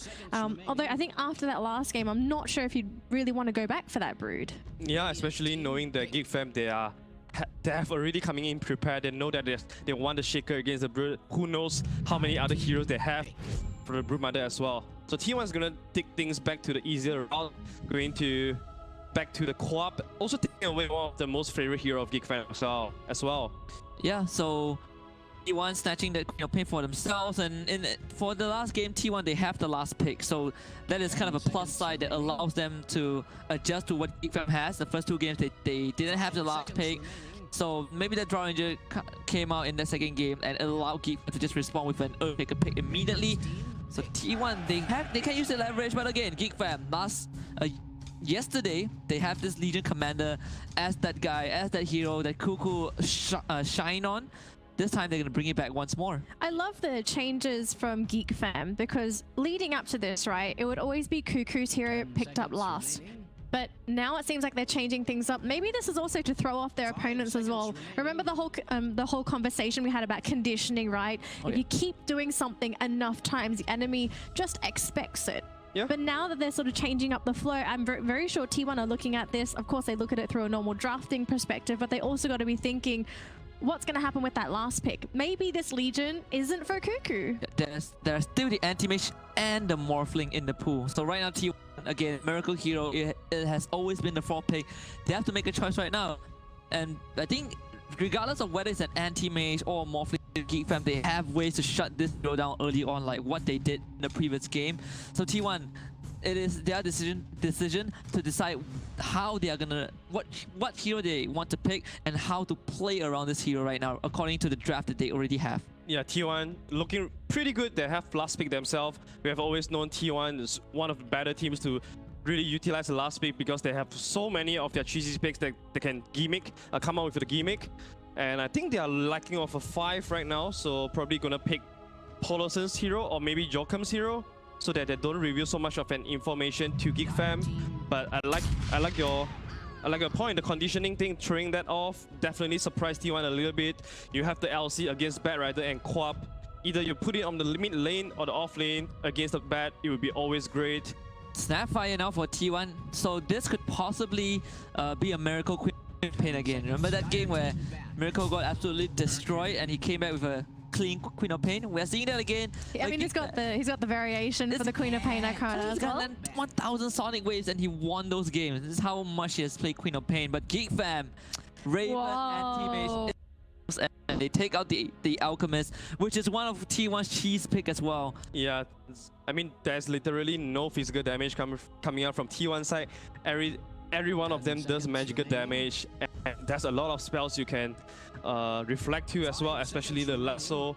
T1, not only they don't have any physical damage, they don't have tower push as well. Yeah. Lockdown is not really great against anti-mage too if Raven is really on fire today. This is a little shocking because T1 across most of their drafts are very well rounded. They have push, they have gank, they have early game aggression, great 4 protect 1, but this one seems way too different. This could be they could I'm not a big fan of the Morphling right now because of the draft that GeekFam has, but T1 might still be setting up for that Morphling. First of all, TB got banned. Second of all, they banned out the Lina, another hero that really destroys that Morphling. I wouldn't be surprised if they pick the Morphling and place it on In Your Dream and let him play mid. We have yet to see that, but we know for a fact that Dream plays the Morphling like a beast as well. We play fantastic Morphling from the last games that we saw. Final ban here from T1. Now, we know T1 has that final ban. There we go. There's the Kunkka. Also, the final pick. How do you play around a team that has the final pick? If your team doesn't have that final pick, of course, an outdraft is one great way to counter that. But is there any other way you can sort of play around that last pick? Maybe have a draft that forces the enemy to use the last pick as a countermeasure instead of a gotcha? Yeah, I mean, you can pick heroes. Like, let's say like this last pick, right? The 23rd. You pick a hero that is strong in lane, goes even with the matchup, doesn't is hard to pressure, and works well with your draft. And I think GeekFam, their draft so far has been strong enough. Even with the Kunkka ban, they're not going to be worried too much. Void Spirit is a good example of a hero that doesn't really care too much about lane matchup. He will always have a good lane, he will always be dominant, and he always has a way to recover and provide with his team based on his itemization. I'm really liking GeekFam's draft here. They have Force Brief to create space for the anti-mage and also LC, Trend Protector, Trim Protector. They have really solid lane for themselves. So as long as they don't kind of screw up the laning phase, I do think they have a very good tempo going into the mid game. Especially if anti-mage gets a really good Fury timing, I don't think there's anything that can stop the with T1's draft. You know what's terrifying as well? So there's the Void Spirit, there's the Anti-Mage. What lockdown do you have on T1 to catch these two? Not much. Not much. You are fully relying on the Clockwork's Hulk, which is kind of hit or miss. Why would you draft like this? It's just pure aggression from T1. You're just gonna try and fight. This is go time, You right? just want to run over GeekFam right now on T1's draft. Like yesterday when they picked the Queen of Pain, I think Neon Esports didn't expect Queen of Pain to be on Miracle, right? So Alchemist got through, they picked the Alchemist, and that's how they kind of won. But GeekFam, they've seen this yesterday, they were watching, so the Alchemist ban was definitely warranted. Right now, T1 with the PA, they are just looking to outpace this anti-mage and end the game before anti-mage comes online. Yeah, this is a game about snowball for T1. If they don't succeed in doing that, first of all, they need to excel in the laning phase first. Otherwise, snowball is not coming through. Yeah, it's time to take a page off of what Neon Esports did to them in that second game yesterday. Seemingly impossible draft to execute in the late game. There's only one way. You crush the early game and you take that all the way to the throne. All right, so it's our final predictions for the night. Are we going for classic 4 Protect 1 on GeekFam, or are you going to go all in with this T1 aggression? I always like to live life on the edge. I'm going all in. T1. T1? I do believe GeekFam has a very well-rounded draft. And I'll go with GeekFam Raven. I'll put my prediction on him. Yeah, Raven and Miracle. Carl, and in your dream, this is it. This is it, folks. It's our last game of the who gets eliminated. Will it be T1 or will it be GeekFam? We're about to find out our last match of the night. Only picks one to take it away for this magnificent finale. Yes, it certainly should be a pretty spectacular finale. We're getting some big heroes on the carries once again. PA coming out as that final pick for T1 Miracle. Obviously the ones to take their hands to it. And obviously on the side of GeekFam, they're going to show us what they can do with the anti-mage. We saw earlier the series Miracle have a great game. And the question is, Fog, is Raven going to be able to have a similar level of AM gameplay? He's versus 0 stuns. Okay. Hook shot and Snapfire Cookie are the only 2 stuns in the game. This looks like a pretty godly mage game. He's versus a Queen of Pain core as well, so that 8 matchup is going to be there. He has 2 different forms of state. Versus Lasso, which is one of the other disables he has to worry about. This looks really tough for T1. If they don't get the ball rolling really fast, I'm definitely concerned for them in the mid and late game. All right, well, let's see. Is it going to be a free AM game, or to deciding T1 have some surprises up their sleeves with this PA as we get ourselves into game 3, ladies and gentlemen. Now for the old razzle dazzle. Friends, let us skirmish.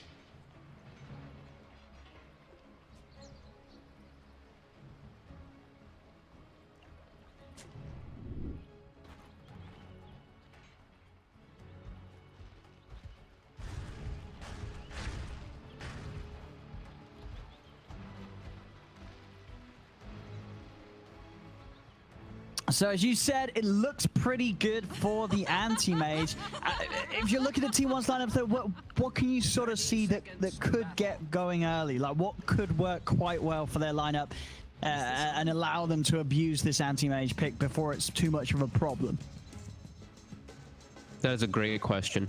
You're not about this one draft. I'm really not liking it, honestly. I think they literally have no stuns. They have no real stuns for this anti-mage, and he has a press the attack behind him. So it's like he's protected versus the only really long disable, which is that lasso. I think it's really just up to snowballing lanes. I think if In Your Dream doesn't snowball mid, I think that they're in so much trouble. If he does a bad matchup mid, I don't know how they're gonna make moves around the map. It's really gonna be just him who can. Miracle, I think, should have a good game bottom. That's the one thing that I'm looking at here is, you know, he's versus Cuckoo, and this is a pretty strong dual lane, the Snapfire and the PA. So he should be off to a good start, but it just, can he actually make PA work without a steroid? That's the other thing too. I don't really see PA work too well when you don't have something that makes you stronger, a bloodlust, an arm power, something along those lines. And there is a lot of ways for him to be addressed. Right away, securing that AM's lane, try lane up top. Cogs will protect Forev to keep him alive, but they're now zoned out at top. We'll see what Polison does to recover it. Probably try to cut some creep waves. Are they going to keep this like this? Have tri lane top, or like, you know, does Cuckoo need any help bottom, or can he be left alone? He can be left alone a lot easier. He's gonna be able to get something out of bottom anyway. Their chase at level 1 isn't very strong. 2 is when Cuckoo has to worry, but he should be level 2 himself, so he can press the attack, so he can actually get some experience. And the lane's actually pushing in his favor, so this is a really nice setup for GeekFam to start it off. As we said, they should fall behind in lanes on the side of GeekFam. This is all about what T1 wants, is to crush the lanes and just to play at an advantage. So if GeekFam can come out even, they'll be very happy. Oh, we see it top, yeah, just this presence of the two supports making it impossible really for Harev to start putting the napalm down on Raven. Yeah. Getting all the good creep pull. Hope for. Polison doing pretty much the only thing he can do up in this top lane, get that creep pull back. He gets a whole wave, so they're gonna be able to deny a lot of it. Raven also did a pull. Yep, and Raven also pulls the creep wave behind his tower too, so he will also deny a creep wave. So it'll even out because of the way that Raven played the lane. All right, and then they're looking down bottom. Miracle 9 for 1. Yeah, Cuckoo himself, as you say, he's going to find something, but not necessarily quite as much as he would if they did have sort of the dual lanes going. Yeah, he's just getting levels. They're all about the AM in this game. I think GeekFam is recognizing, like, if Raven gets full secured free farm in this game, there's like no disables, and he's gonna be able to farm so much faster than Miracle because it's an anti-mage versus a PA with no steroid. AM will naturally just get that faster farm if he's left alone. And it doesn't feel like it's another game, right, where it feels like it's not going to be that easy for the to have a huge impact, right? You know, 3 cores that have ways to dodge or keep themselves safe against the burst from the Quap when she does start to make the moves.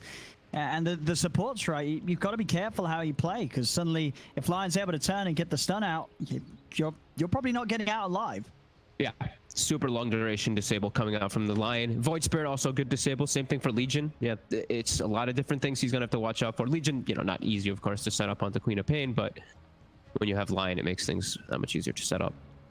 And to the point, where do you think In Your Dream he's gonna have to go for the Yules first this game? Or I don't think he can. You have to just force the Orchids so that you do at least have good kill potential. Yeah, I think if he has to fall back for Yules in this game, they've already lost the game. I think if he has to go for Orchid. Otherwise, they really can't make any aggressive moves onto Raven.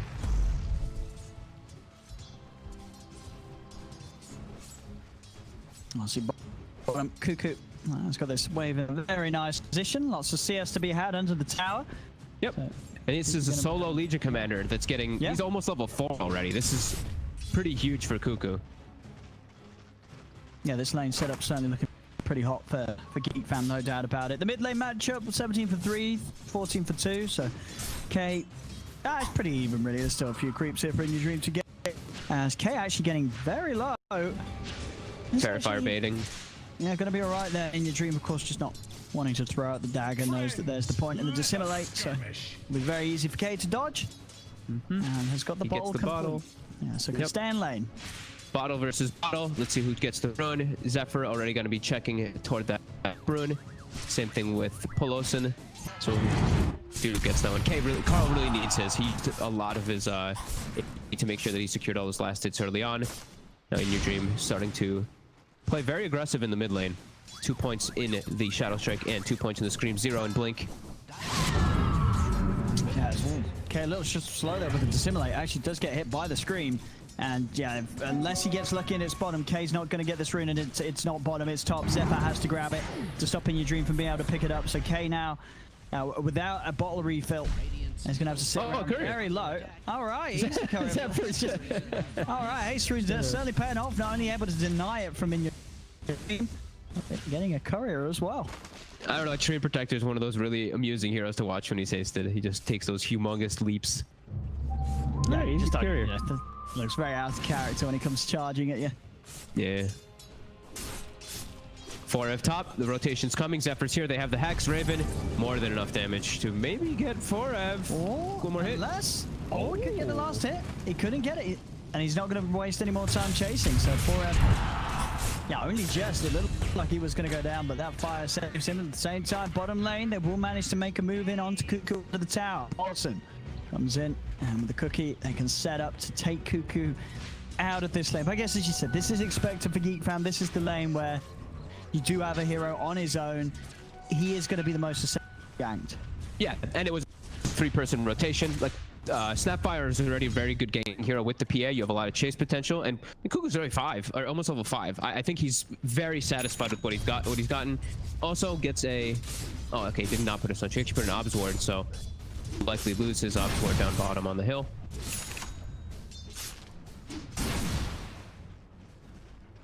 And we'll start to see these moves come out from K and In Your Dream. In Your Dream's hit the 6. K should do so as well with this creep wave. That's when both of these mids are going to be incredibly active. Or at least, you know, calling for a +1 to head over to the mid lane. And already we have that coming in. Zephyr's going to be over. And also the white one hanging around. These 6-minute runes again. GeekFam doing their best to control this. He probably can't get the rune on the Queen. Paulson actually walks forward though onto Whitemon. Whitemon? I mean, Whitemon, yeah, he's going to turn. I mean, that's sort of... I guess K's still got too bold. Care too much about getting the rune down bottom. He's actually going on In Your Dream. And it gets him. In Your Dream able to blink out at the last moment. Also did have Polosin behind if any dives were to come into play. Zephyr. Still know it's on cooldown for a couple of seconds to blink, but back up in 2. The blink is back and ready. They're gonna try to control him. Ooh, and they got the damage. He did. That last tick getting him, despite blinking out, the debuff was still upon him. Miracle turns up. He dies to it.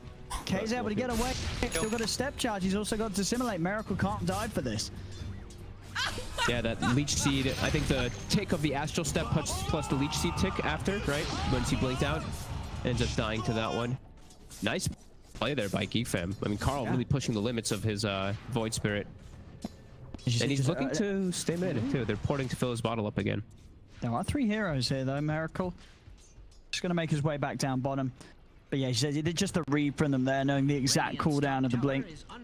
Yep. These sort of little opportunities early on to get aggressive once these elusive heroes top lane. They're going to chase for 4F this time. Do they have the damage? They do. 6 is hit. Raven's got the Mana Void to claim the life of the bat. That's why Miracle continue to get kills as well. 1-0-1 now as he picks up the Treant. Yep. Both of these carry players off to a fantastic start right now. Cuckoo also playing very aggressively forward, and Polson's here. See if Cuckoo's going to get any assistance coming in on the bottom lane. There is going to be a TP coming in from the Void Spirit, but the Snapfire Cookie forward into the Scatter Blast. Another kill onto Cuckoo. So T1, they are doing a fine job of getting Miracle involved, fighting with this PA early on. He's got this triple Wraith Band build, so a lot of damage. They have to be reacting and getting all these kills. It's 4-2, so they're doing a good job in the kill front, but you see it's already a 1k gold advantage. Raven is getting all the space. His supports are leaving him alone for the most part up top too. So level 7, 2 pieces of that Battle Fury finished already. Supports will be a bit underleveled because of this on the side of GeekFam, because they're moving around so much, but you can see what, you know, the entire point of the draft is Raven. All eyes on this anti-mage to get the most incredible start possible, as he has such a good matchup in the later stages. And now the smoke comes out. As you said, Carl has his level 7, also DD rune, 2 astral steps at the ready. Can definitely kill the Queen of Pain. Yeah, take it at Hex. T1's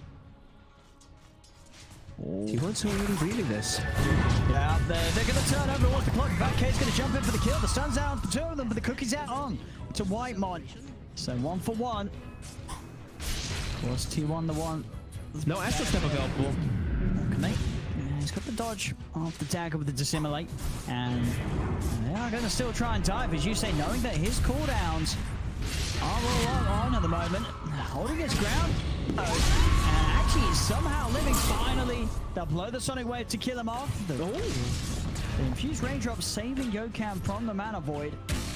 As Raven did try and come across to get something in return, wasn't able to do so. So this time around, you had T1 with a good read, knowing that they can get in on the Void Spirit, whilst he had no further escape potential.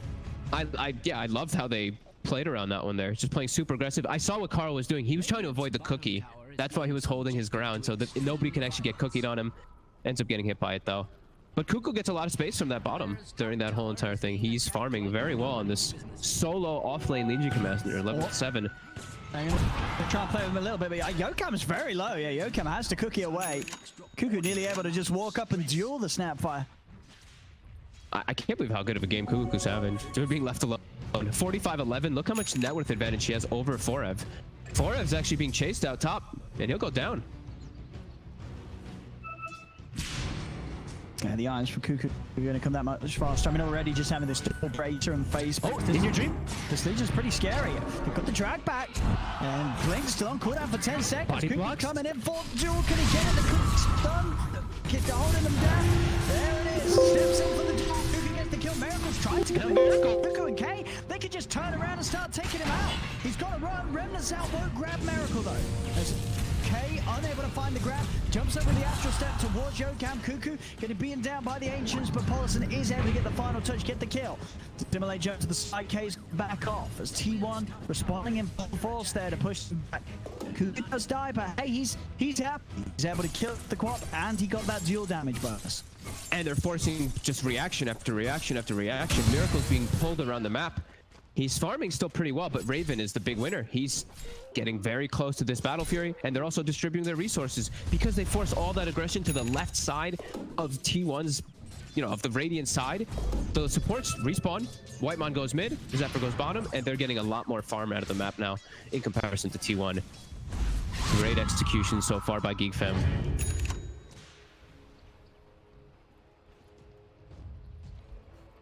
I'm gonna go for smoke. Trying to use this duel every time that it's up. GeekFam just keeping the pressure on while space is being made for Raven on his anti-mage. They know that this is where Miracle's going to be farming around that Ancient. Oh, they're going to be able to get him here if he doesn't get... They've got the opening. They're in range, into the stun. Astral as well, but they don't even get the chance to duel him. Come on, Whitemon. Oh, come on.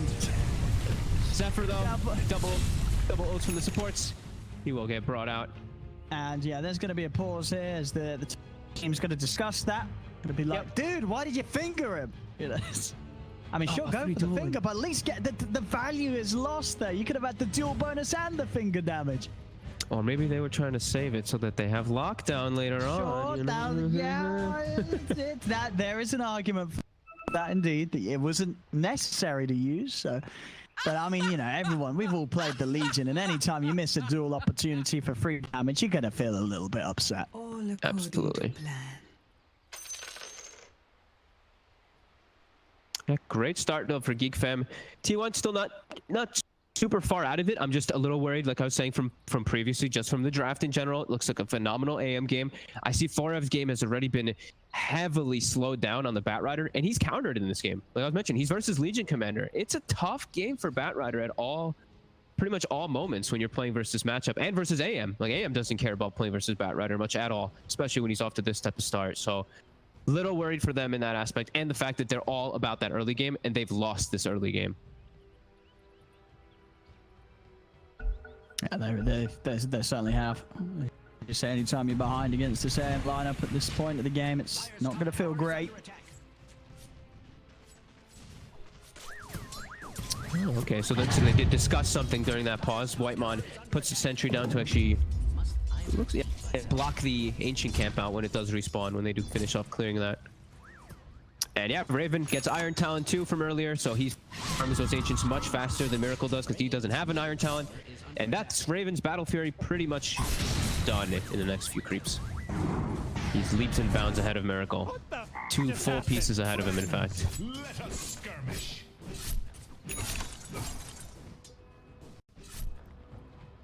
I'll see. I mean, in your dream, he's trying to get this Orchid complete. It's gonna be a bit of time before he has that. It still certainly feels like T1, they can't really wait on those big items. They've got to do something beforehand. But how do they? They don't have ways to take towers. They don't have this phenomenal, like, overwhelming team fight in comparison to GeekFam. GeekFam's, they probably have a little better team fight on T1 than GeekFam, but it's hard for them to really force the issue. And now Raven he's gonna catapult so far forward over the PA. If Raven gets to a point where he has Manta and they don't have Orchid, if they haven't gotten a kill on Raven before he gets Manta, I think this game is gonna be pretty impossible for T1. This Coin of Pain is gonna get an Orchid that doesn't really do too much if the Manta comes out at the same time as it. So okay, they really need to press the issue forward here and try to get a number advantage over GeekFam. Just 5 mana lane, take out a tower. Have to get some more map control for the side of T1 so that this anti-mage doesn't just take over. But it's definitely looking like that. Raven, these are the games that he excels at the most. Yeah, well, he gets this space. It is definitely a worry. And sure, you know, Miracle on his PA, and as we've said, going for this Battle Fury as well. This is also a hero that can hit some insane levels of farm, but at the end of the day, you're not an anti-mage with the Battle Fury. Unless you're finding kills, you're not able to just move across the map as fluidly as an AM with that Battle Fury. Yeah. And he actually has to worry about being ganked. That's the thing. It's like he can easily die to rotations from 2 or 3 heroes from GeekFam, while Raven, it's just so hard for them to actually set up because they have no real stuns. They only have like a hook shot into a lasso or some type of crazy way to actually connect. His Snapfire cooking is just never going to happen versus an AM. Just ganking him inside the woods. It's just way too difficult. So they are going to make that move toward top. They are going to do that 4-man to try to go for a tower here, which I do think they need to do. They need to start pressing the issue forward a little bit more. Oh. Stun off the mark. Whitemon does show himself up top. And they're going to find Cuckoo. They're going to go in with a hook shot. They have got the Snapfire as well coming in from the side. They'll get him.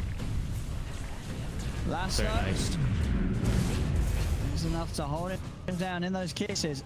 So still though, it's not Raven's anti-mage that's being found. He's down bottom. This tier 1 starting to get very low. They've got to do something with this kill, T1. And they can try and take this top tower themselves. They have to try. They really have to try. You see Carl, he's making the move up to try to make sure that they don't push down that tower. He's under vision, heavy vision of T1. You can see how much they're prioritizing trying to make this aggressive move. But they can't do anything. The Legion respawns. Tower is not pressured. Bounty runes, though. Maybe they can at least claim 2.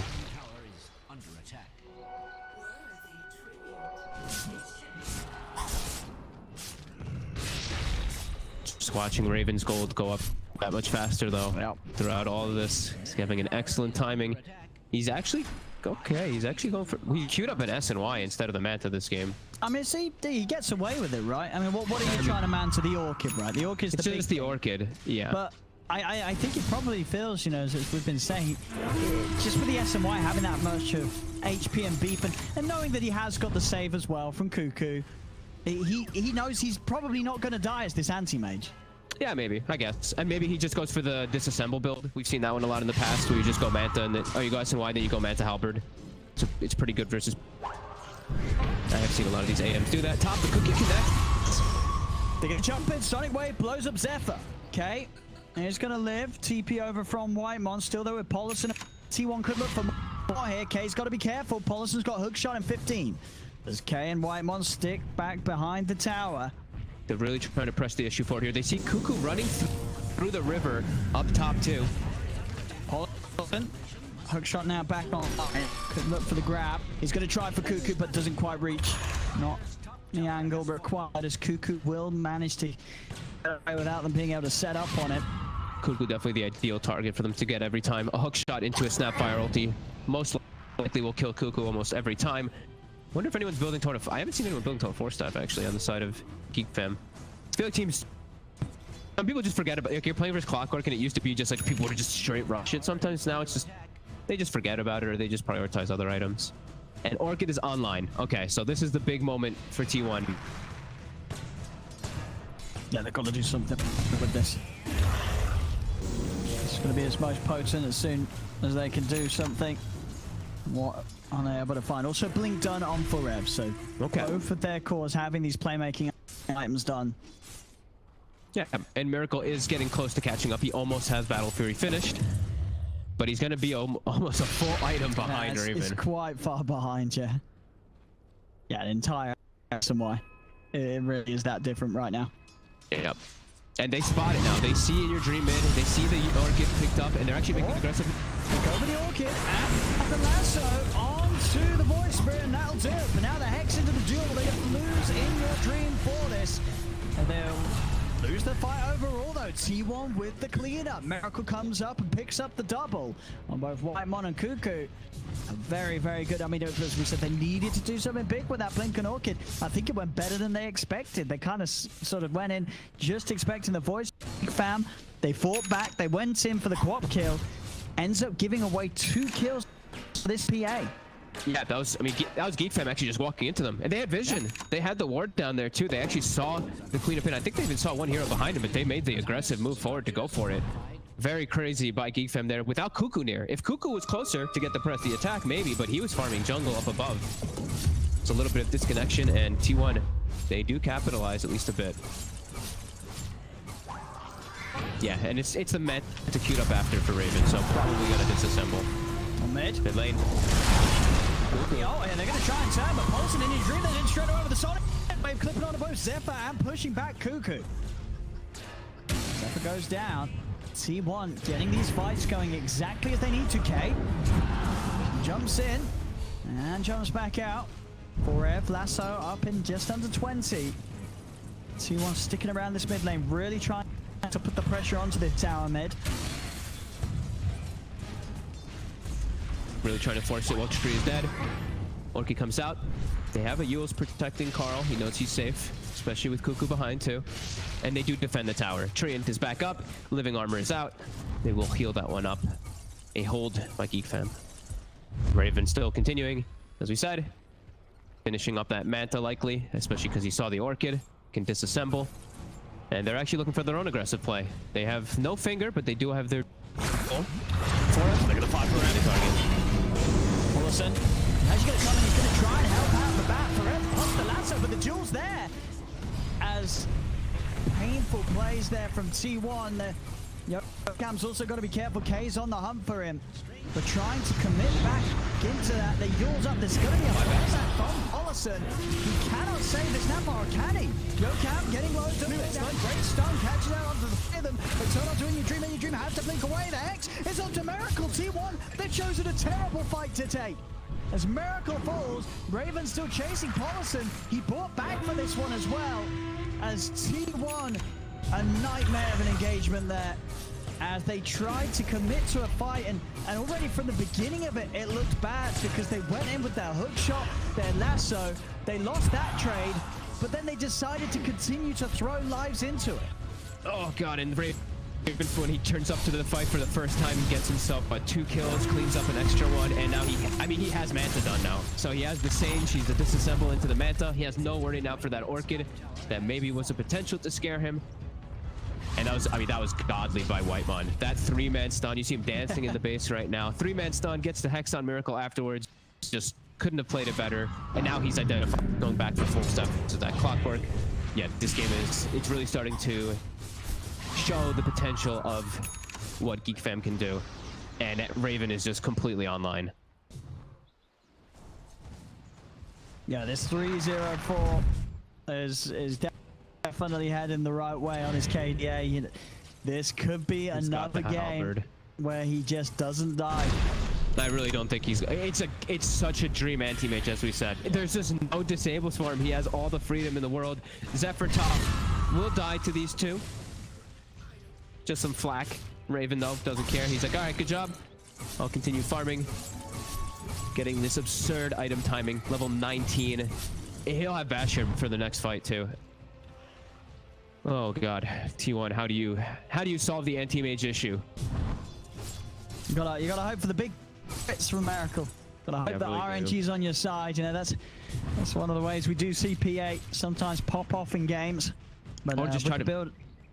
Yeah. Try to isolate him. Like I think they have to find him when he's doing his split pushing somehow. But it's so hard that now that he has Manta. He's like with this, he's gonna be so aggressive now. He's just going straight. He knows that he can. They haven't got any answer for him. I mean, in a T1 and they're going to be kicking themselves a little bit here, as they themselves have shown. You know, they know how to identify when a game is a free anti-mage game, as they did in game 1. Come game 3, they're having the same thing done back to them. Yep. You know, they know how powerful and how free a game can be when, because they've got to sort of look at back of that draft and sort of ask themselves, you know, could they have realized that they were setting up themselves the game to be such a great game for an anti-mage pick for GeekFam in turn? I mean, it literally is the only hero that he really has to worry about is PA. Like everything else is addressed, and he has even a save to deal with like lasso and stuff like that. You almost can't ask for a better AM game. There's no stuns. There's nothing. He's got the Bastion now finished, 7k gold advantage. He's got a great team behind him, and yeah, I'm just not seeing great moves for T1. I think the biggest timing for them is when they have BKB on Miracle, and then I think they just go fight around Roche and try to just make GeekFam make mistakes. Other than that, it's hard for them. Looking down bottom. Oh, Raven, he's going to be able to find him. He sees in your dream blink into the trees, and he's in it straight away. Cancels the TP in the dream. It's going to be saved a little bit, but the stun's out. Whitemon able to control him, and now Yokam is going to end up giving up his life as well. Oh, it's looking rough. It's looking rough for T1 now. On the verge of being eliminated. I don't know what they do. I don't know how you take care. I don't know how you address Raven. You can kill other heroes, but I don't. Yeah, like you said, they're never gonna kill Raven in this game. Almost up top, gets caught during his hook shot while the Aether Remnant was happening. Will die. And this game's starting to get pretty ugly. Raven just waiting for free kills, it feels. Oh, for Rev. Oh, Raven. Oh, there he goes. Oh, Miracle's here. Okay, Miracle's turned up. He's going to try and look for Whitemon during the BKB. Should be able to finish him off, but maybe Raven can help out. Turns up, has the bash to offer. Miracle's going to use the BKB to get away. Yokam trying with the snap file. Jump off from K, lays down the Remnant. Grabs back here, link the two-man stun. Miracle's in trouble. He needs help. The Sonic Wave will push them back. Miracle will be safe for now. Raven still looking for an opportunity to get back in for him. Going with the lasso. He's in onto Inyo Dream. Inyo Dream's out to blink away with the jewels back online. Cuckoo grabs for him. In with the jewel into the finger. Cuckoo falls alongside Yokam. Sorry, 4M falls, and it's another fight where they just don't have the means to fight back into GeekFam. GeekFam can just dance around them like this. Miracle popping the BKB, doesn't even manage to kill off the Lion. At the speed that this bash has come out on Raven, they've got answers to go through that BKB already. Yeah. Yeah. I don't know. This game feels tough. It's just so tough. It's like we said, it's a snowball draft that T1 went for. If they don't snowball lane super hard, it's inevitable that you're going to end up like this. Like there's just no ways for you to slow down Raven. Like they've gotten the 17 kills, which is great. Like you said, 0 of them on Raven. The rest of them are just flack. The whole entire game plan for GeekFam is make space for this anti-mage because he will take over and win the game by himself, and he has just a great backup tools behind him. Level 22. T1, this team really feels like it's run out for them. Oh. Whoops. Hook shot into 4M. for whatever reason there. Quite sure Paulson was trying to actually get on top of anyone. Really clear target. Oh. What, man? Just feeds his courier? When you dream. Whoa. In your dream, what the? Jesus. I mean, he's got a BKB. He's got a BKB. Yeah, be for flying. Sure. Be careful, man. Those aggressive blanks. Oh, yeah. I mean, it's so difficult for them to just get the targets because like 4F is just countered. We've seen the whole game. 0-4-6. He can't find good lassos, and yeah, I mean, so we talked about how Raven has this free game, but the rest of his team has done fantastic. Like Cuckoo, he's eaten the deaths, and then Carl has had a great game on the Void Spirit. So it's not like T1 even has those other things going for them, that they're killing any of the rest of the team in the meantime, as GeekFam pretty much having the Abyssal Blade done now on Raven too. Yep, it's out there, the recipe is there.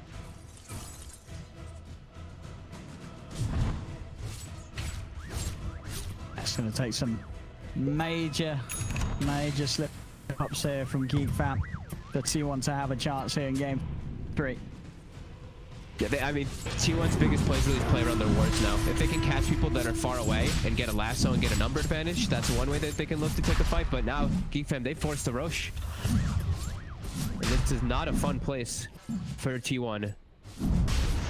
Blink Dagger on Zephyr. They find 4F. Yep, they're going to be able to put him down off the cliff, into the finger. He's gone. Started off with a kill on him. Miracle puts the BKB, but the overgrowth there, holding him in place on the backlines. Miracle couldn't get anything here. He's been dueled. They've contained Miracle inside the duel. He's getting the crits, but it's not enough to cut through Cuckoo. He just doesn't have the damage with the Battlefield BKB. Tries to jump over for Whitemon. Whitemon's still alive. He's just toying with them, dancing around the trees. Whitemon's able to get away. The Remnant pulls back Miracle. Raven trying to finish him off the evasion, saving Miracle a little bit. Miracle will jump to the side. Whitemon's still living. They can't even kill the Lion. High ground with the 4-star. They just can't kill any of them. As JUGGERNAUT, this will be another one for GeekFam. Ravens in with the Abyssal, 6-0-11 on him. And it's rough for T1, you know, it is an elimination game. They're going to want to try and play it out as long as they can. But the morale's got to have taken a huge hit, as it is just so hard to see any way that T1 can reclaim control of this game. Yeah, I mean, it's just way too good of an anti-mage game. Even just a fantastic Void Spirit game. Just everything for GeekFam is just, it's just looking great. It's just looking real nice from the start of this game, from the way they set up their lanes too, right? That tri-lane top to secure Raven's farm. They just moved the 2 supports around constantly afterwards. Cuckoo getting that pretty decent lane bottom. Mid went well. Couldn't ask for more from GeekFam, really, when they have this type of draft with an AM versus 0 stuns, and they do well in the lanes. It's just picture perfect, really, even if they've died 17 times. DD rune as well here. Ready to go for potentially some game-ending plays. They're going to pass the ball over to Raven. So next fight, Raven with a DD ready to go with.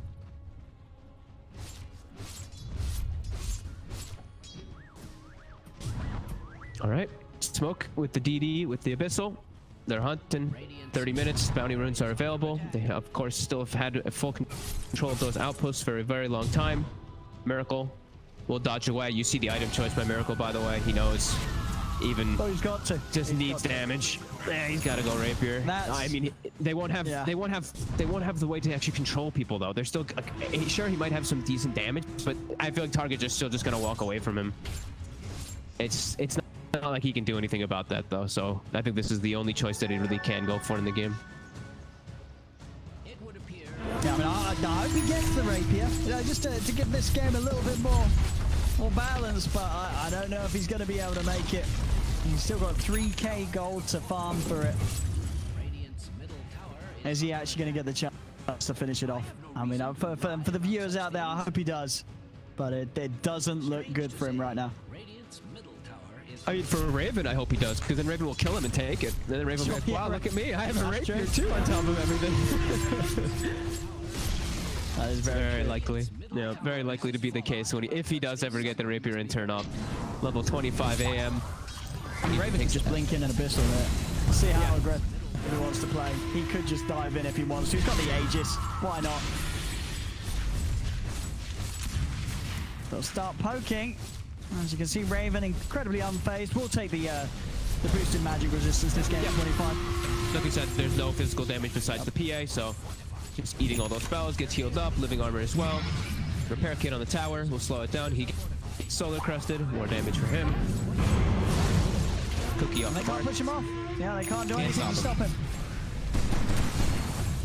Okay, oh, he's in. He's in. He's going to start things off onto 4F. 4F does get glimmered in time. That will keep him alive. 4F able to live as Raven turns back towards the barracks. So much backup and protection though. Let's press the attack as well, just tearing through the buildings. The mid-rags is gone. I mean, it's just T1. They're just not defending. They're just hoping that Miracle can get the rapier before the game comes to an end. That is their only hope here right now. He's still 1,700 gold away. Yeah, and repair kit now having cooldown. He's actually put it in his dash too, so it's like double the length of the cooldown as well. Not liking that by 4F. As they will be able to get the quick jump on JUGGERNAUT. Next set of racks. I'll have repair kit up in 50 seconds. I mean, he still has it in his dash, so it'll take a long time to refresh, but... And now's the rapier forecast looking 1,000 gold. He's actually not going to go for it. He doesn't think he has time. Yeah, he says we can't get it before the end of the game. He's got to get something now if they're going to have any sort of shot at this one. Yep. Try for Raven. The lasso, dragging it back into the Sonic Wave. Raven falling low. They take him out the once. And this is their BKB is committed for that though. For that Aegis, Miracle has to now back away. Okay, jumps in with a remnant grab onto Paulison. So they do it the once, but the Aegis was coming close to an expiry anyway, so not really an issue at all for GeekFam losing that one. And now with the BKBs on cooldown, it's very hard for Miracle and In Your Dream to commit, but they're going to try. Hookshot in from Paulson, he gets hexed immediately. Raven looking to jump in. The shot from the target he can, he finds himself the Snapfire, takes out Yokam, turns over the walls. Is that Miracle? Knocked him to the side, Miracle getting low, the taunt, the duel for Cuckoo, holds him in place. He's dead for good, dead for 80. GG is called as GeekFam will secure this game 3, and with that moving on as they'll take the series 2-1 as Raven for the second time this series has an untouchable game. 8-0-13 does not die at all. I mean, every game this series we had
Bring it back.